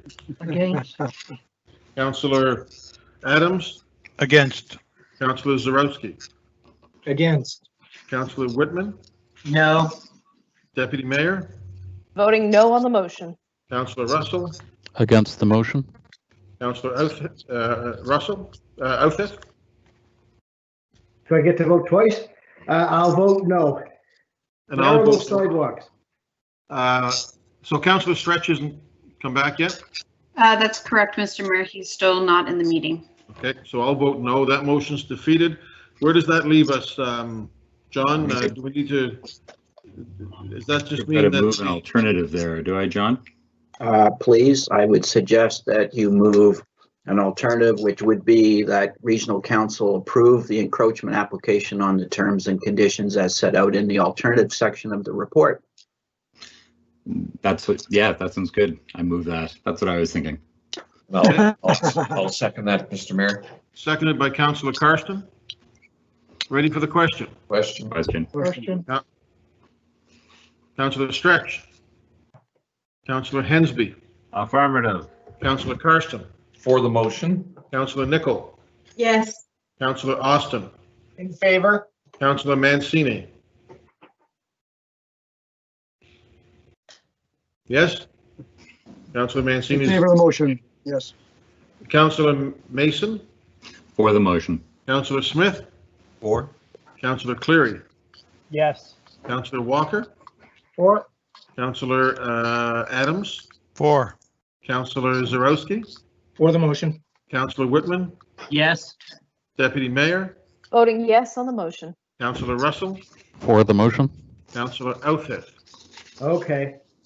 Councilor Savage, yes. That motion carries. Item 11.1.10, encroachment of rooftop deck, 1732 Argot. Councilor Mason. Thank you. I should have also said about, if I may, Mr. Mayor, about 11.1.9, that the owner of Niche did contact me, and my response was 2.5 feet. Can't you make it smaller? Like, what are you doing? And he came back at 1 foot. So he did actually respond and make it as minimal as possible, but it would have taken out a couple of tables if they'd made it any smaller. So thanks, council, for that. Now, in this case, I'll put the motion on the floor and then I'll discuss my issues with this one. So move that Halifax Regional Council deny the application for the encroachment of a deck that is proposed to be constructed on the roof of the 3-story building over HRM Street right away at 1732 Argyle Street, Halifax. The location of the proposed rooftop deck encroachment shown on map 1, attachment A, and attachment B of the staff report dated June 23rd, 2020. I so move. Second, Councilor Carson. Second by Councilor Carson. Councilor Mason. Thank you, Councilor Carson. So this one would be 9 feet above the sidewalk between the Five Fish and Auction House, right across from Grand Parade. And the issue is that it actually sticks 6 feet out over a 9-foot sidewalk. So instead of being a relatively minor encroachment, I think that it would actually be very significant. The sun goes down on the back of those buildings, so it would come up and over, and by the time you get to lunch, the sun's going down on the Granville Street side, and it would put that sidewalk in shadow for all time, because this is a permanent encroachment. And so in this case, I just can't get there. I tried, I looked at it, and I do have to applaud the original drawings had pillars holding it up, like the old La Perla in downtown Dartmouth and the one at the sports bar, formerly the Palace, which, you know, I think time has proven those were not great choices and they didn't hold up very well. So they did take out the pillars. It is self-supporting, but it's still, I mean, to do something that on that sidewalk and that, and you know, like that isn't something that I think fits there, given the depth and how it would take up 2/3 of the sidewalk.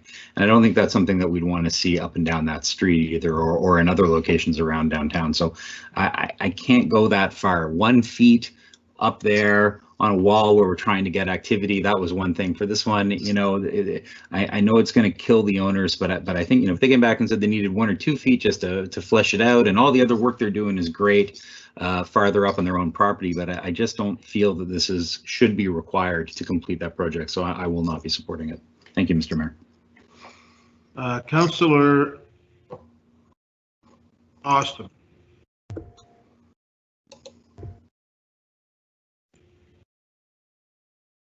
Your mic.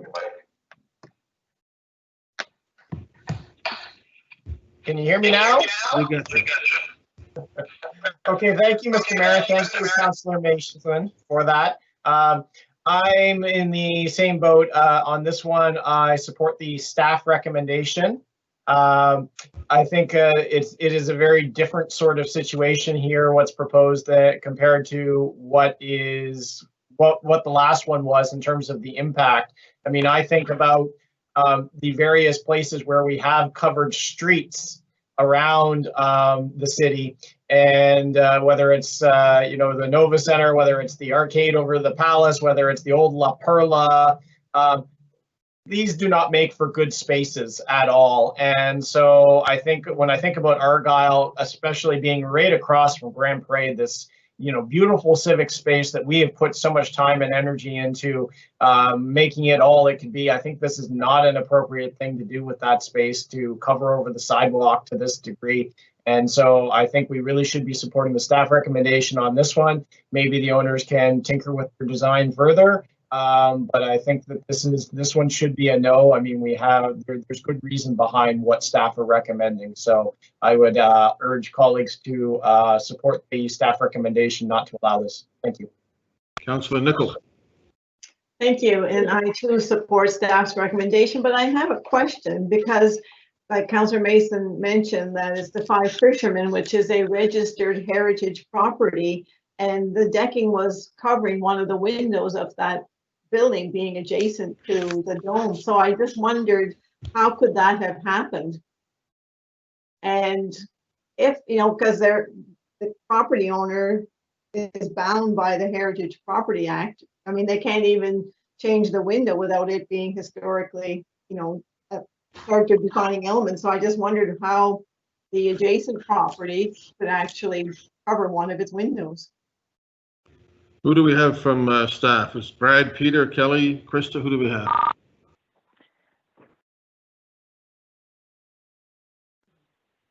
Hello, this is Krista Cumming. I'm here. Hi, Krista. Go ahead. Did you hear the question? I did hear the question. I'm a program engineer with infrastructure planning, the development engineering team. And so I think that the property that Councillor Nichols is referring to is an adjacent property. And I guess I don't think that they would be prevented from replacing their window as a result of the deck. I also don't think that the dome property is the heritage property. So I think that the proposed deck is only impacting, or it's attached to the existing dome building, and I don't think that would be impacting the heritage property. Is it just me, or does that sound like it's not right? Because if you have that property next door, that it should be like heritage impact assessments should be required on adjacent properties as well, if they're going to do some construction like that. I mean, I looked to Councillor Mason at the end of the day, but I said it just seems kind of, there's just something not right with what the contractor, what initiative the contractor took. Thank you. Okay, thank you. Councillor Hensby?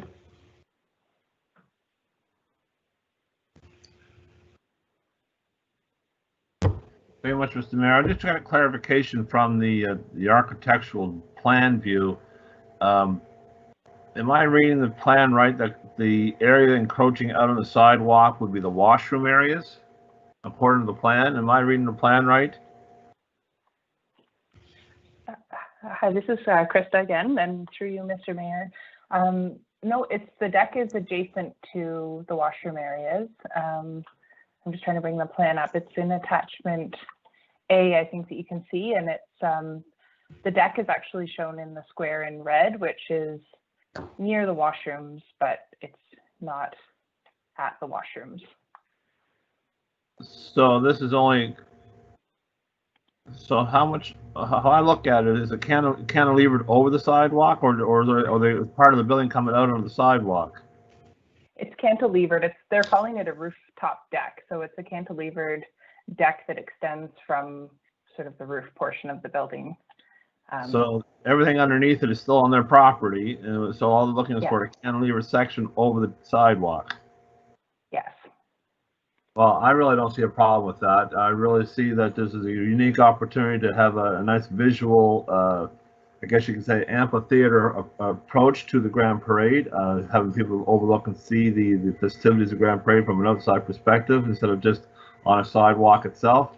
And having a cantilever over the sidewalk would save us in some snow removal issues and stuff, and we'd not have to worry about ice control because it'd be protected from those kind of things. In fact, I think it was quite a unique and an artistic way of using that space above a roof line of the old atrium or the Lawrence Reagan's old spot. So I think that I'd rather see this be approved instead of denied. So I'll be not in favor of the motion. Okay, I'm going to just weigh in. I wouldn't normally weigh in on this one, and I wouldn't normally be opposed to Councillor Mason on something like this, but I do think, particularly in this age where we're trying to encourage life in our downtown, I would be supportive of the people that own this property and the amount of money that they're putting into it. So I will vote against the staff recommendation, but I certainly appreciate the work that staff have done on this. If there's nobody else, then we will go to, I'm sorry, I was going to say Councillor Lewis, Councillor Whitman. Thank you, Mr. Mayor. I like the look of this project as well. I want to support it, and I think it's a good investment and a good addition to Argyle Street, so I'll be supporting it. Thank you.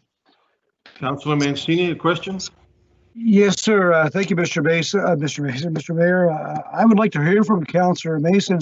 Has he had any conversation with the owners of the building, and are they aware of your concerns? And is there any opportunity to go back to the drawing board? Because I do like what I'm seeing there, what's happening there now, but I'm very concerned about your concerns on encroachment over the sidewalk. So I just want to know if they're open to go back to the drawing board and keep in mind what we're looking to accomplish on the street. So when Councillor Mason, if he closes, he wouldn't mind sharing that with us. Thank you. Thank you. Councillor Karsten? Yep. Thank you very much, Mr. Mayor. If Councillor Mason's coming back, I would just ask him for a little further clarification, because now we've talked about two, and I'm reasonably sure this is the one, I believe, Councillor Mason, you mentioned that they have, in fact, taken the pillars out. Is that correct? I need clarification on that, because the property in Dartmouth has been mentioned so often and just between us because of the pillars. I did not vote for that particular one back a number of years ago. And from what I've heard on many occasions from pedestrians alike, because of the pillars, I think I was right in my decision. But if Councillor Mason can give me clarification on that, I'd appreciate it. Councillor, okay, hang on a sec. Wait, Councillor Stretch, welcome back. Yeah, it's good to be back. I was blasted out there. I don't know what happened. Power went off here. So I'm just catching up on what you guys are talking about here. And I heard Way speak. And now I hear you all kind of saying to him, well, why does he want this rejected? But it looks to me as though the staff is really recommending that it be rejected. So maybe you already heard from staff as to why they're recommending that, do your worship? I didn't hear that. Well, if staff want to speak to it, it's in the report, their reasoning. Yeah, no, you don't have to speak to it. I mean, I'd like to hear what Way says, and I'm sure he also will reflect on what staff said. So maybe that's the best way. I'll just wait to hear that. But that's all I want to say. Thank you, Councillor Mason. Oh, my. You're good. Am I on? Yeah. Oh, good, because the bar would not come up. Okay, so the questions were, did I talk to them? I have not talked to them about this iteration. I've talked to them about it in the past. It was when it was first brought to me months and months and months ago. I did not know, it was not brought to my attention that there would be an encroachment. The question was, to Councillor Nichols' point, how do you feel about this in terms of heritage and this change, and are you okay with having, it's a multi-tier deck that goes up on the same angle as the old atrium rooftop did, and I was like, yeah, that's great. That's a great thing. You know, when I had a chance to read the report on Thursday or Friday, I said, ooh, that's different than I thought. And so I haven't had a chance to talk to them yet. Note to councillors who haven't been downtown the last 6 months, it's like the main part of it on the atrium is built. So it's going ahead one way or another. It just needs to be, you know, there will have to be changes made to accommodate what council decides or doesn't decide today. And I'm happy to talk to them. I have no problem talking to Gary and the rest of his team about like what might be acceptable. Didn't have a chance to do it before today because of the report coming in, and you know, coming out of quarantine and moving all my stuff back into my house in the weekend, just couldn't get to it.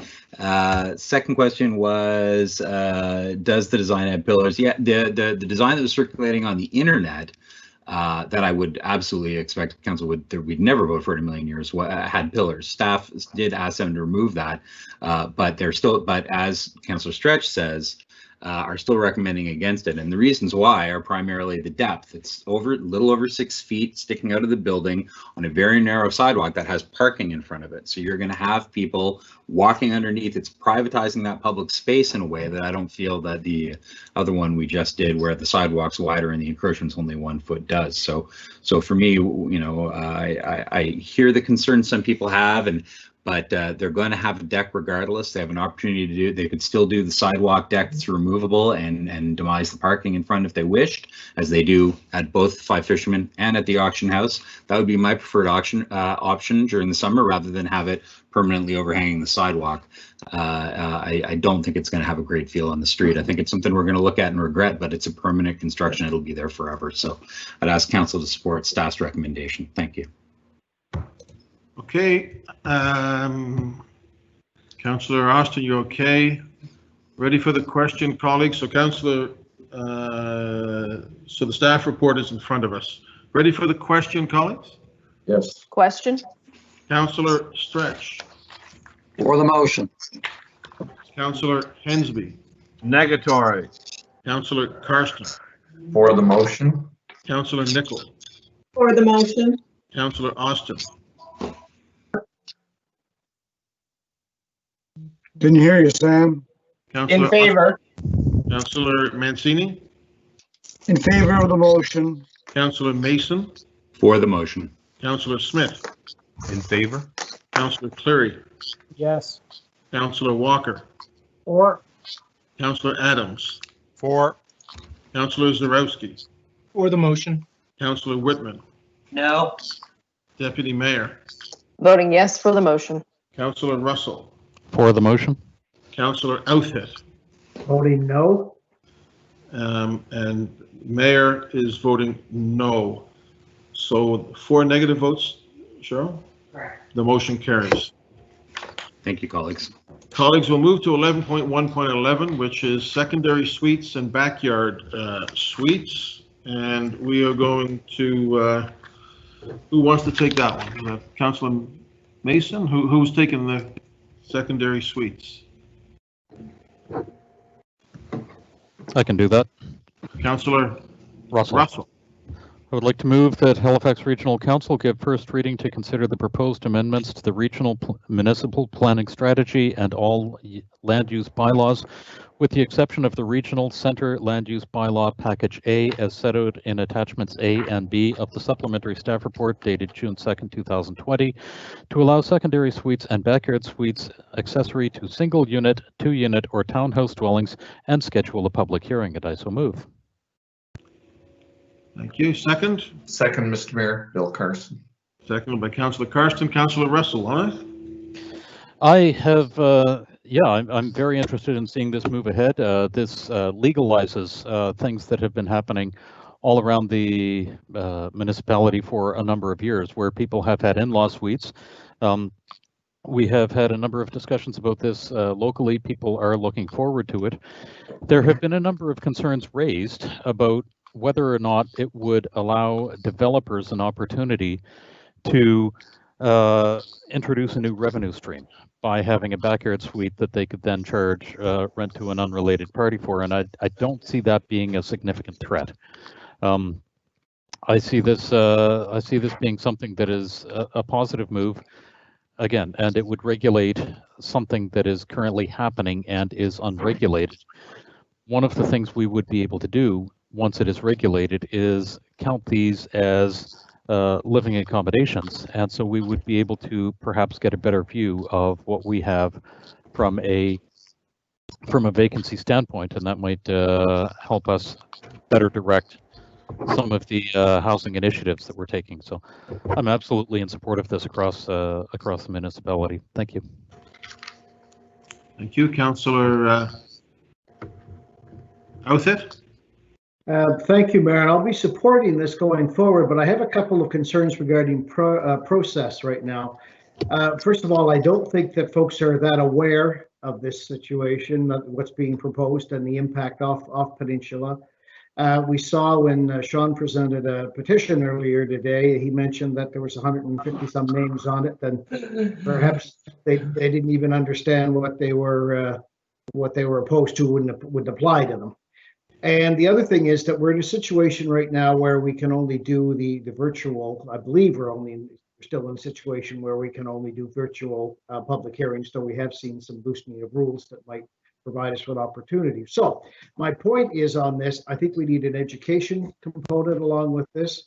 And I think we probably need to do more than just a virtual public hearing on this. So I'd like to find out from somebody in planning what their plan is, if you will, for the public hearing, and also if we can do some education on this. I can speak to some of this. This is Jill McClellan with Planning and Development. Through the mayor to the councillor. Thank you. Okay. Yeah, so for notification for the public hearing, I mean, we did talk about when this first came to first reading that we would possibly have a larger ad. We'd also be doing updates to our HRM websites, advertising on our HRM digital signage, using social media to really get the word out that there is going to be a public hearing on this. And then we're also open to any suggestions from council on that matter as well. As part of the original staff report as well too, if council does proceed with this, the proposed amendments do get approved, we do have a public education procedure that we want to follow. So we want to have a pamphlet so people understand what are the secondary and backyard suites, what sort of rules would apply to them based on their plan area. Now, regarding having a different type of public hearing, that I can't not speak to. I don't know if that might be more of a legal question. All right, thank you, Jill. And I think the education component of this is important. I don't know if Kelly or Jacques can address this, but we have seen the loosening of some rules where you can't have gatherings with social distancing if they're properly facilitated, this sort of thing. So are we looking, I would much rather have something of this importance, this magnitude dealt with, even if it was over several nights. I mean, this was dealt with on the peninsula through the center plan, and the center plan received a whole lot of public input and education. I'm worried that this won't. So are we in a situation where we could do at least a portion of this over a number of nights, small groups in person? Who can answer whether the new regulations have given us some additional options for public hearing? John, maybe? I can try, Mayor. Thank you. The prohibition that currently exists was issued by the Minister of Municipal Affairs under his hat as the Minister responsible for Emergency Measures Act, and it prevents council from meeting in person. So they have to proceed either on telephone or some electronic measure. Just to remind councillors and for the public, that because of the limitations on the technology means that individuals will need to sign up if they wish to speak ahead of the meeting. It's not going to be possible for somebody to put their hand up at the time and decide to speak. So that is realistically the only real change. And certainly under our rules, unless they are changed, you would need to register at the outset, and then from there we could schedule the length of meeting as to whether it would take place over one evening or whether it would need to be carried over, which is the normal case if we're unable to accommodate people. But essentially, we would require sign up at the outset. Okay, John, that wasn't quite my question. Sorry. My question was that since the rules changed, that we can now have gatherings of 50 people with no social distancing, up to 200 with social distancing, over 200, I think, with social distancing and some kind of an events coordinator. Does that not allow us to potentially do an in-person public meeting or PIM on something of this importance? No, the minister's order has not been changed. The minister has ordered that council specifically is to meet electronically, and that has not changed by the changes on the public health orders. But we could have a PIM on this topic if we wanted to, could we? In order to pass this bylaw, you will require a public hearing in accordance with the charter, which will have to be conducted electronically. Yeah, okay. All right. I hope we do a lot of educating on this, because I think Councillor Walker mentioned this one time too, there's a lot of people off the peninsula who may be welcoming this or may view this as a good thing or may not, but the awareness of this, I would suggest, is almost nil at the moment. Thank you, Mayor. Thank you, Councillor. Councillor Hensby. Very much, Mr. Mayor. Asking staff in a couple of questions. Will this be an opportunity for us to so-called legalize those illegal suites that we currently have in a lot of basements or second floors, whatever the case may be, on the peninsula or in the urban areas? I know there's a lot of illegal apartments that have never been really registered. Will this be an opportunity for us to capture those finally and get them on the assessment roll and everything else like that? And also, will they be required to meet minimum standards for occupational use? Also, the question I had in regards to Councillor Mancini and I were asked on the Cow Show on Monday about secondary suites in a house. Why is it restricted to 80 square meters? Wouldn't it be more dependent upon the size of the home itself? In regards to, if you have a large house, why not have a large secondary suite inside either the basement or upper floors if you have the room and capacity to do so? Why is it restricted to 80 meters?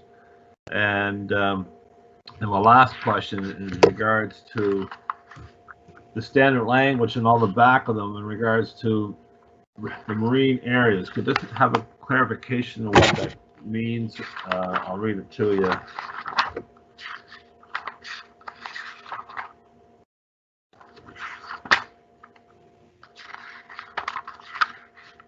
Where's the marine ones? Coastal areas. Subsection 1 does not apply to any residential accessory structure which do not contain a backyard suite, marine dependent uses, open space uses, parking lots, or temporary uses. This coastal areas, I'm a little confused reading that section, so can I have clarification? And so they're telling me that on the first section it has to be built above a certain elevation, I assume. And if it doesn't meet that, I'm trying to read that second clause. So could I have some clarification on the coastal areas definition, please? For sure. So to the through the mayor to the councillor. regarding legalizing currently illegal secondary suites, that's part of the intent of these amendments. Is HRM has quite a few illegal units, so this would be a way to help legalize them. They would have to meet the land use bylaw provisions. They would also need to meet the building code and minimum standard provisions as well. Where we got the 80 square meters as the maximum size for a secondary suite, that comes right from the building code. So the building code already has a definition for secondary suites, and it can't be no larger than 80 square meters. So that's to provide consistency between those two documents. I'm having trouble locating the specific reference to the marine coastal areas. But what we're mainly trying to intend there is that some of our bylaws do allow for small development or small accessory buildings within the marine, along the coast or within marine areas or within that water course buffer. We want to make sure that you're not using that as a backyard suite, because that backyard suite would be more intensive than a shed or something like that to the coast. Because that is probably what's occurring in some of our boathouses are being converted into these little suites and little Airbnbs and stuff like that. So I think that we have to be cognizant of that, and enforcement is going to be interesting on that one in particular. Yeah, for sure. Thank you, Councillor Mason.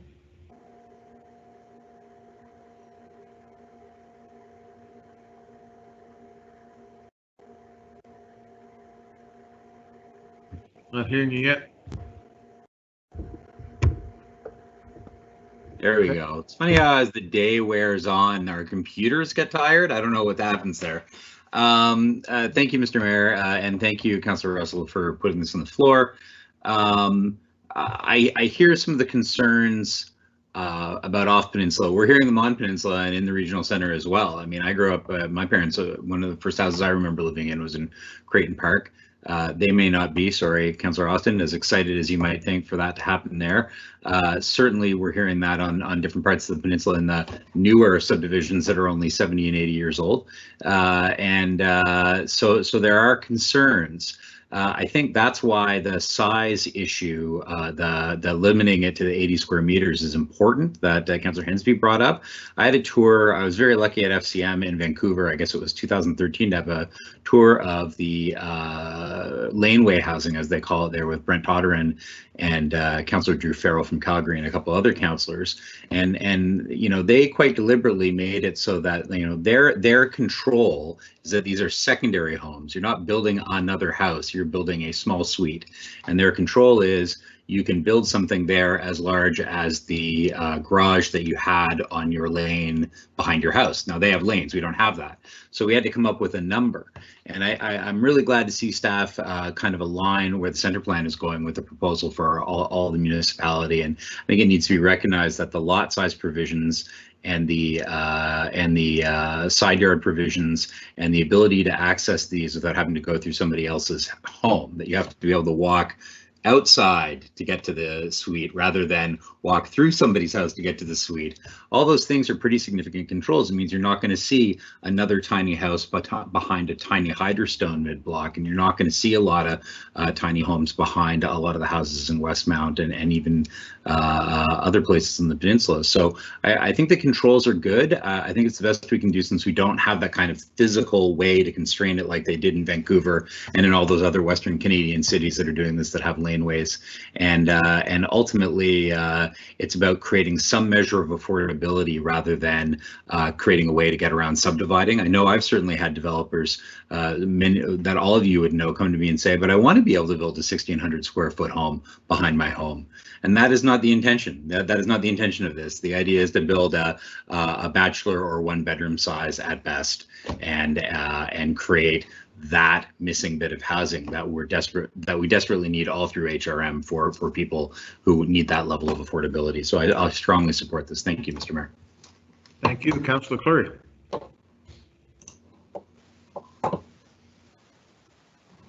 Thank you, Your Worship. So I'm supportive of moving this forward. I mean, there are a lot of controls in here, as Councillor Mason has pointed out. Councillor Outhit's points in terms of awareness, and I'm sure it's not shocking to most people that most residents are unaware of what every level of government is doing. And if staff could just answer, because Councillor Outhit talked about how this has only been talked about in the regional center, and that's true. It has actually been consulted through the center plan. But I was just looking at the Shape Your City Halifax website, which the consultation for this, because I think we initiated this. In fact, I was looking at the beginning of the report, which I think there's a typo. It says January 28, 2019, but I think it was actually 2020 when we actually initiated this and then went back for the supplementary report that is arriving here.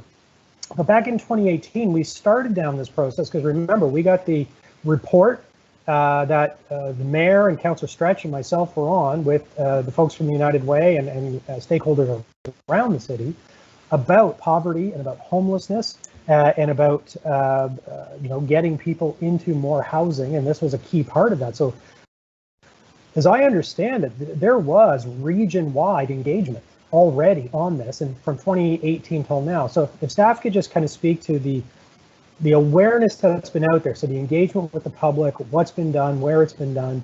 I think, we've done a fair bit already in terms of trying to get the message out, trying to get folks, and I remember looking at the feedback.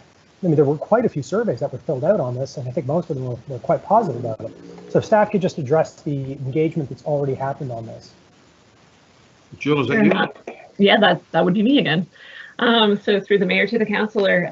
So we did do a survey. The survey was done in the fall of 2018. It was live for about 78 days.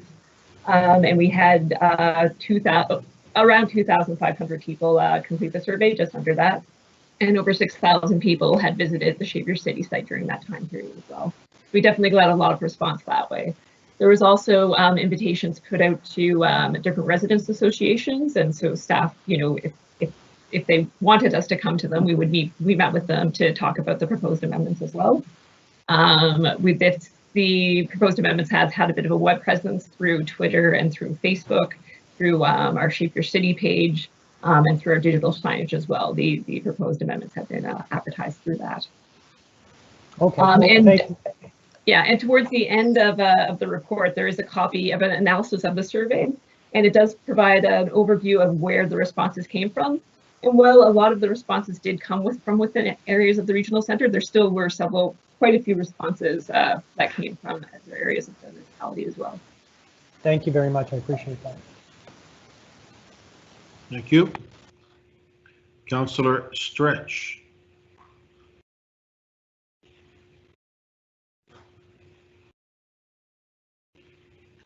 Sorry about that, but that little bit of a glitch just illustrated what's concerning me most about all of this. And Bill just referenced that first reading. He's not going to speak to it, and that's right. We normally wouldn't be talking too much about this. I've heard a lot of opinions. This is an important issue, very important. It affects a lot of people. And the thing that's concerning me most is this process, this computer, this two-dimensional way that we are purporting to represent the people that really are going to be affected most by this type of a decision in this proposed public hearing. So I'm getting frustrated.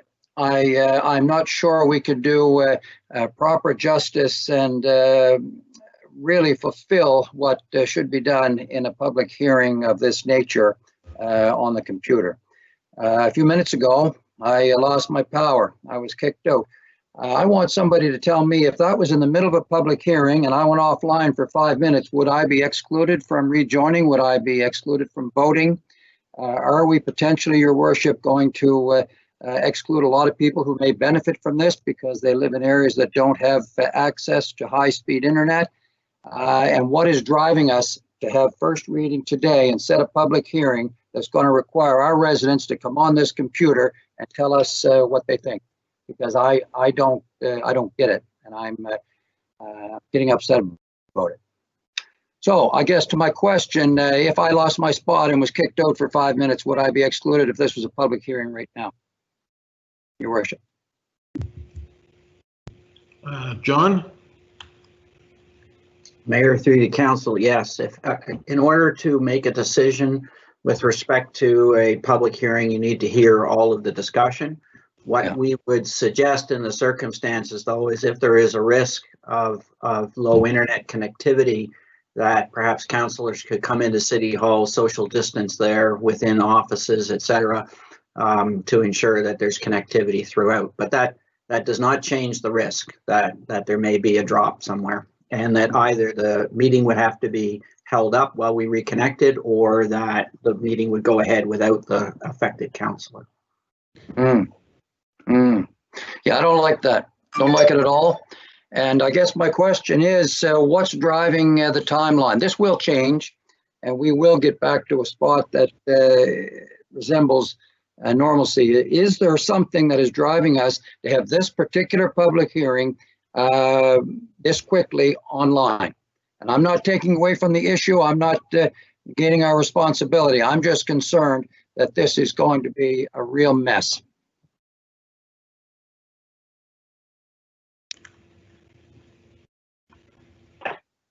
Is my mic on? You're there. Sorry, I don't mean to put a dark cloud on things, but I'm just getting a bad feeling about public hearings of this caliber being proposed to be held online. That's all. I know that there was an issue that came forward at our community council, and I wasn't comfortable at all entertaining a potential, attendance of 200 and some odd people. So we delayed first reading. We just didn't give first reading. And in time, when we're able to meet again in person, as we should be, and as hopefully we will be able to, then we'll pick it up. So I guess I'm wondering what is driving us today to pass first reading and to accelerate this to a point where it may end up being compromised. So John, if this passes today, is there a timeline by which we need to have the public hearing? No, this would simply be first reading, and then we would schedule a hearing. The limitation is it has to be a significant period of time. I can't remember how long. I think it's at least 14 days, but there's no real limit to it other than the timing and availability of council. So I think to Councillor Stretch's point, then if this passes today, we would have to have a look at this and see what our options are, both in terms of timing and technology. Yep, fair enough. Okay, thank you for listening to my frustrated point of view. Thank you. You're not alone, Councillor. So Councillor Carson's okay. Councillor Walker, hang on now. His words say one thing, but his fingers said something else. Councillor Carson. Yeah, so I want to follow up where I did tap my name on the board. I wasn't going to speak, but on what Councillor Stretch is saying. And, let me phrase it another way, because I think I'm glad to hear what Councillor Stretch was able to get as a response from staff. But if those words weren't stated, I'm going to suspect that the clerk's office would proceed to just proceed with doing a public hearing within the next allotted time based on the time needed for ads, right? So can I confirm that? Is the plan right now to move ahead with the public hearing using technology within the time allotted for the ad to appear in the paper? And if not, what is it? When Councillor Oathead spoke, that's about the time that I rang in, because I have the same concern, particularly, quite frankly, when Harbour East Marine Drive had their public hearing a week and a half ago. The speakers had to be on telephone, on audio only. I couldn't quite understand that either. We only had 8 speakers, but why they weren't able to join like a Teams meeting and at least interact virtually when it was their turn to speak. So maybe that needs to be looked at, because I found that very odd. Here's community council and all of the people that wanted to speak had to be on a telephone somewhere. You never even saw them. So, what I'd like to know is, would we proceed with a public hearing if Councillor Stretch didn't add what he just did? So, Mayor, if I may. I have concerns as well. The motion is to set a date for a public hearing. The general course, and it would be the same here, is that the clerk's office would look at potential dates and bring them to agenda review, at which point the mayor and CEO and the members of agenda review, the deputy mayor, would look at that in light of this conversation. There's no set date, but there would be an expectation that in accordance with council's direction, it would be done in a reasonable period of time. Yeah. And the challenge is we have no sense of when the minister may lift or if he will lift the order in terms of meeting virtually for the foreseeable future. Then Mr. Mayor, I hope my time isn't up. Then the one question that wasn't answered is what is the time sensitivity on this one? Staff haven't answered that because I'm inclined, quite frankly. Okay, I'll not add my comments. Jillian, I think one to add. Yeah, no, through the mayor to the councillor. I mean, it is the prerogative of council to decide the timeline for the public hearing for this.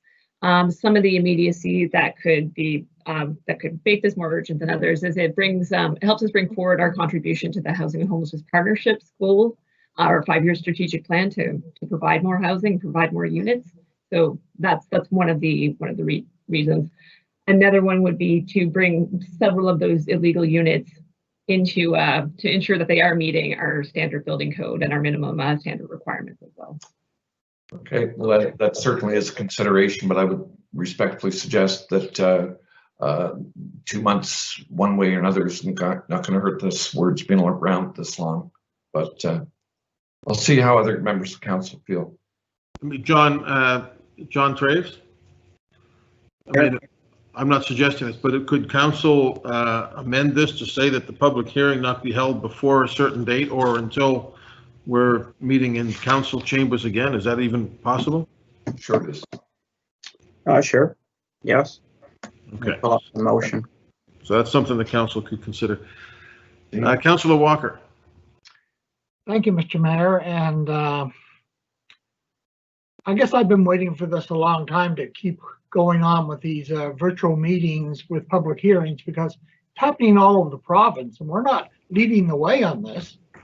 And with this topic, it's like the old beer commercial. Either you like it a lot or you don't like it a lot. And I've already had residents on both sides and I've already told them, if you're in favor, you write an email. If you're not in favor, you write an email and it will be delivered to council and we'll hear you. It doesn't have to mean you have to show up. And as to say to me, we got to move forward and we just can't stop. And I still expect the second wave to come in September. So we're not out of the woods yet here. And to me, we're moving on. And if you want to phone in, you can phone in, or you can join teams, you can join teams. But biggest thing we have right now is write us an email. Clerk's office, send it to any councillor to be forwarded on. And on with business. Thank you. Thank you. Councillor Russell. Or sorry, you put this forward, I'll come back to you. You've spoken once? I have spoken once, yep. Yeah, I'll come back to you. Councillor Nicol? Thank you.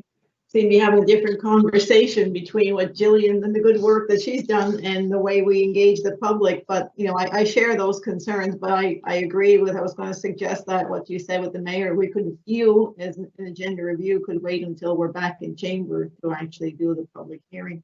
I guess my questions to Jillian and my understanding of this is from those that have reached out to me from District 4, they are in favor of this because they look at it as for housing. They want the in-law suite so they can have their parents living with them. But I think that's all that they sort of understand. So, you know, it's going to, we're going to need to broaden that with regards to, and you mentioned illegal units. Do we have an actual knowledge or data as to how many illegal units are out there? Like, so because there are people that already have units in their basements and that sort of thing. But I just wondered whether there was going to be a way of determining how you're going to legalize them, because you mentioned that yourself. And with regards to the townhouses and being, having secondary suites, but it says that there was not going to be any requirement for on-street parking. So I just wondered if there was, like, how we were going to handle the parking as part of these, like to have more people living on one property.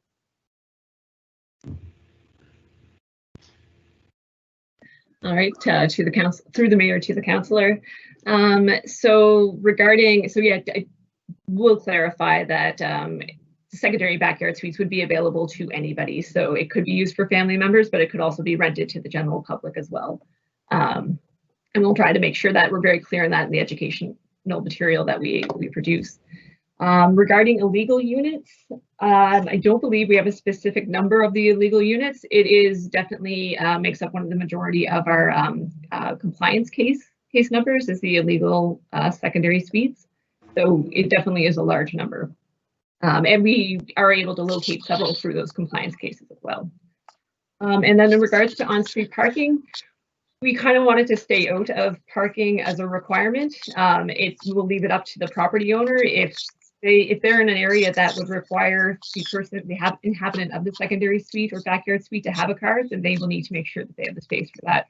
But we didn't want to make it a requirement in more urban areas where there's access to transit, where you may, the person who may be living there may not have a car or need a car. So we kind of wanted to stay out of the parking requirements. Okay, thank you. Thank you. Councillor Outfit would be 2, Councillor Cleary would be 2, Councillor Hensby, you spoke on this once, I think, as well. Councillor Austin? Mr. Mayor. And so, I mean, I mainly wanted to chime in at this stage on the dynamics of holding a public hearing on this that Councillor Stretch, Councillor Carson raised. And I mean, we did have our first public hearing at Harbor East the other day. It went relatively well. However, everyone was on the phone, and once they're on the phone, you're really relying on people to manage themselves. We had several instances, and we only had 7 people on. We only had 7 people on that phone line that weren't counselors or staff. And you had several instances where people, Councillor Carson, maybe I got my numbers wrong, maybe it was 8, but there's more than once that people chimed in like off of mute in the call. They were on a lag because they didn't see the same screen that we did. They were seeing the screen online, so there was a piece about trying to get them to mute their phone and then watch online, and then we would wait at the end for them to catch up because there was about a 40-second delay in what they were seeing on their screen and what we were seeing on ours. So, I mean, it was doable. It worked well, but it was not problem-free. And there's limits as to how much we can improve that, considering you're dealing with people who each one of them is probably going to be their first time participating in this. And I based on that experience, I think it's something we can do for small, relatively localized things. But if we're expecting a hearing where we maybe have 100 people on a phone line, that will crash and burn under the weight of it. It will not work based on what I saw. So I don't know how we manage that from a technical perspective. I would hate to see this delayed because, I mean, we do our housing crisis has not gone away. We get maybe a little reprieve because the students are not going to be moving here this fall, this September. But there's a huge pent-up desire and need for secondary suites. Some questions that we have to really look at. And so my question for staff, we are amending a whole bunch of different bylaws here. Do we have to do this by one mega hearing, or could we have 3 separate public hearings, maybe do them by community council and amend the area plans in each district so that way it spreads this out and we don't potentially have a mega hearing that gets swamped with everybody who has concerns about secondary suites in their neighborhood. And instead, we are then able to amend in places where, you know, Sean might still be in trouble if we try and hold a hearing for the Westmount subdivision, but in parts of the municipality where this is not so attracting as much interest, that we can proceed. Through the mayor to the councillor. So the proposed amendments are amending the regional plan, and then under that, all of the land use bylaws. So general practice has been when you amend an overarching plan, the land use bylaw gets included as part of that public hearing as well. Whether or not we could do it in a different format, I'll let somebody else speak to that. But that's just a general practice when you do amend an overarching bylaw. Could we defer the regional plan piece? Is it possible to pull that apart from the rest of it and do the secondary plans and have them stand? You need the regional plan policy to make the land use bylaw amendments implementable. Mayor. Okay, well then that screws that idea, doesn't it? So, Mayor, if I may, we have given this, quite a bit of thought. And, the reality is, I think, to be fair, that until a vaccine is found for COVID-19, it's going to be very, very challenging to hold a large-scale public hearing with a large number of people. The only real safe way that we can come up with at this point, other than lining people out in Grand Parade for miles, would be to hold a virtual hearing. The software that we're using for these hearings of council is different than what you would be using at some of the other committee meetings. Team's presentation is not the same with everybody being on a telephone at the same time, which is why we unfortunately require people to sign up ahead of time to allow us to invite them into the meeting so that we don't overwhelm council and the meeting structure. So in fact, we think that it's actually probably easier to manage in this Microsoft presentations format with our staff that's behind it. So what I would suggest is, rather than trying to break this up, that we ask your indulgence to pass first reading, and we will take it away and figure out how to make it work. And if we can't make it work, then we won't be able to schedule, the full public hearing. But that's essentially the plan at this time, and we can take that up with agenda review on the go forward, and see that we can satisfy the concerns that way. Okay. Thank you, Mr. Mayor. I'm good for now then. So colleagues, just want to say it's 5:20. We have the public hearing at 6. We're going to be back here anyway. Should we take our break now, or should we try to get through this item? Let's conclude. Oh, wow. How many more speakers, Mr. Mayor? 4. Oh, yeah, we'll be till 10 to 6. Pardon me? I say we take our break now. Only gives us, hey. Makes no difference to me. I got no food here. I'm stuck here regardless. I don't think there's any food up in the council office for us, so. All right, we're going to take a break. Cheryl, can you make a note of who's on the list? And when we come back, it would be Councillor Russell, Councillor Outfit, Councillor Cleary, Councillor Hensby. Councillor Cleary may have taken himself off.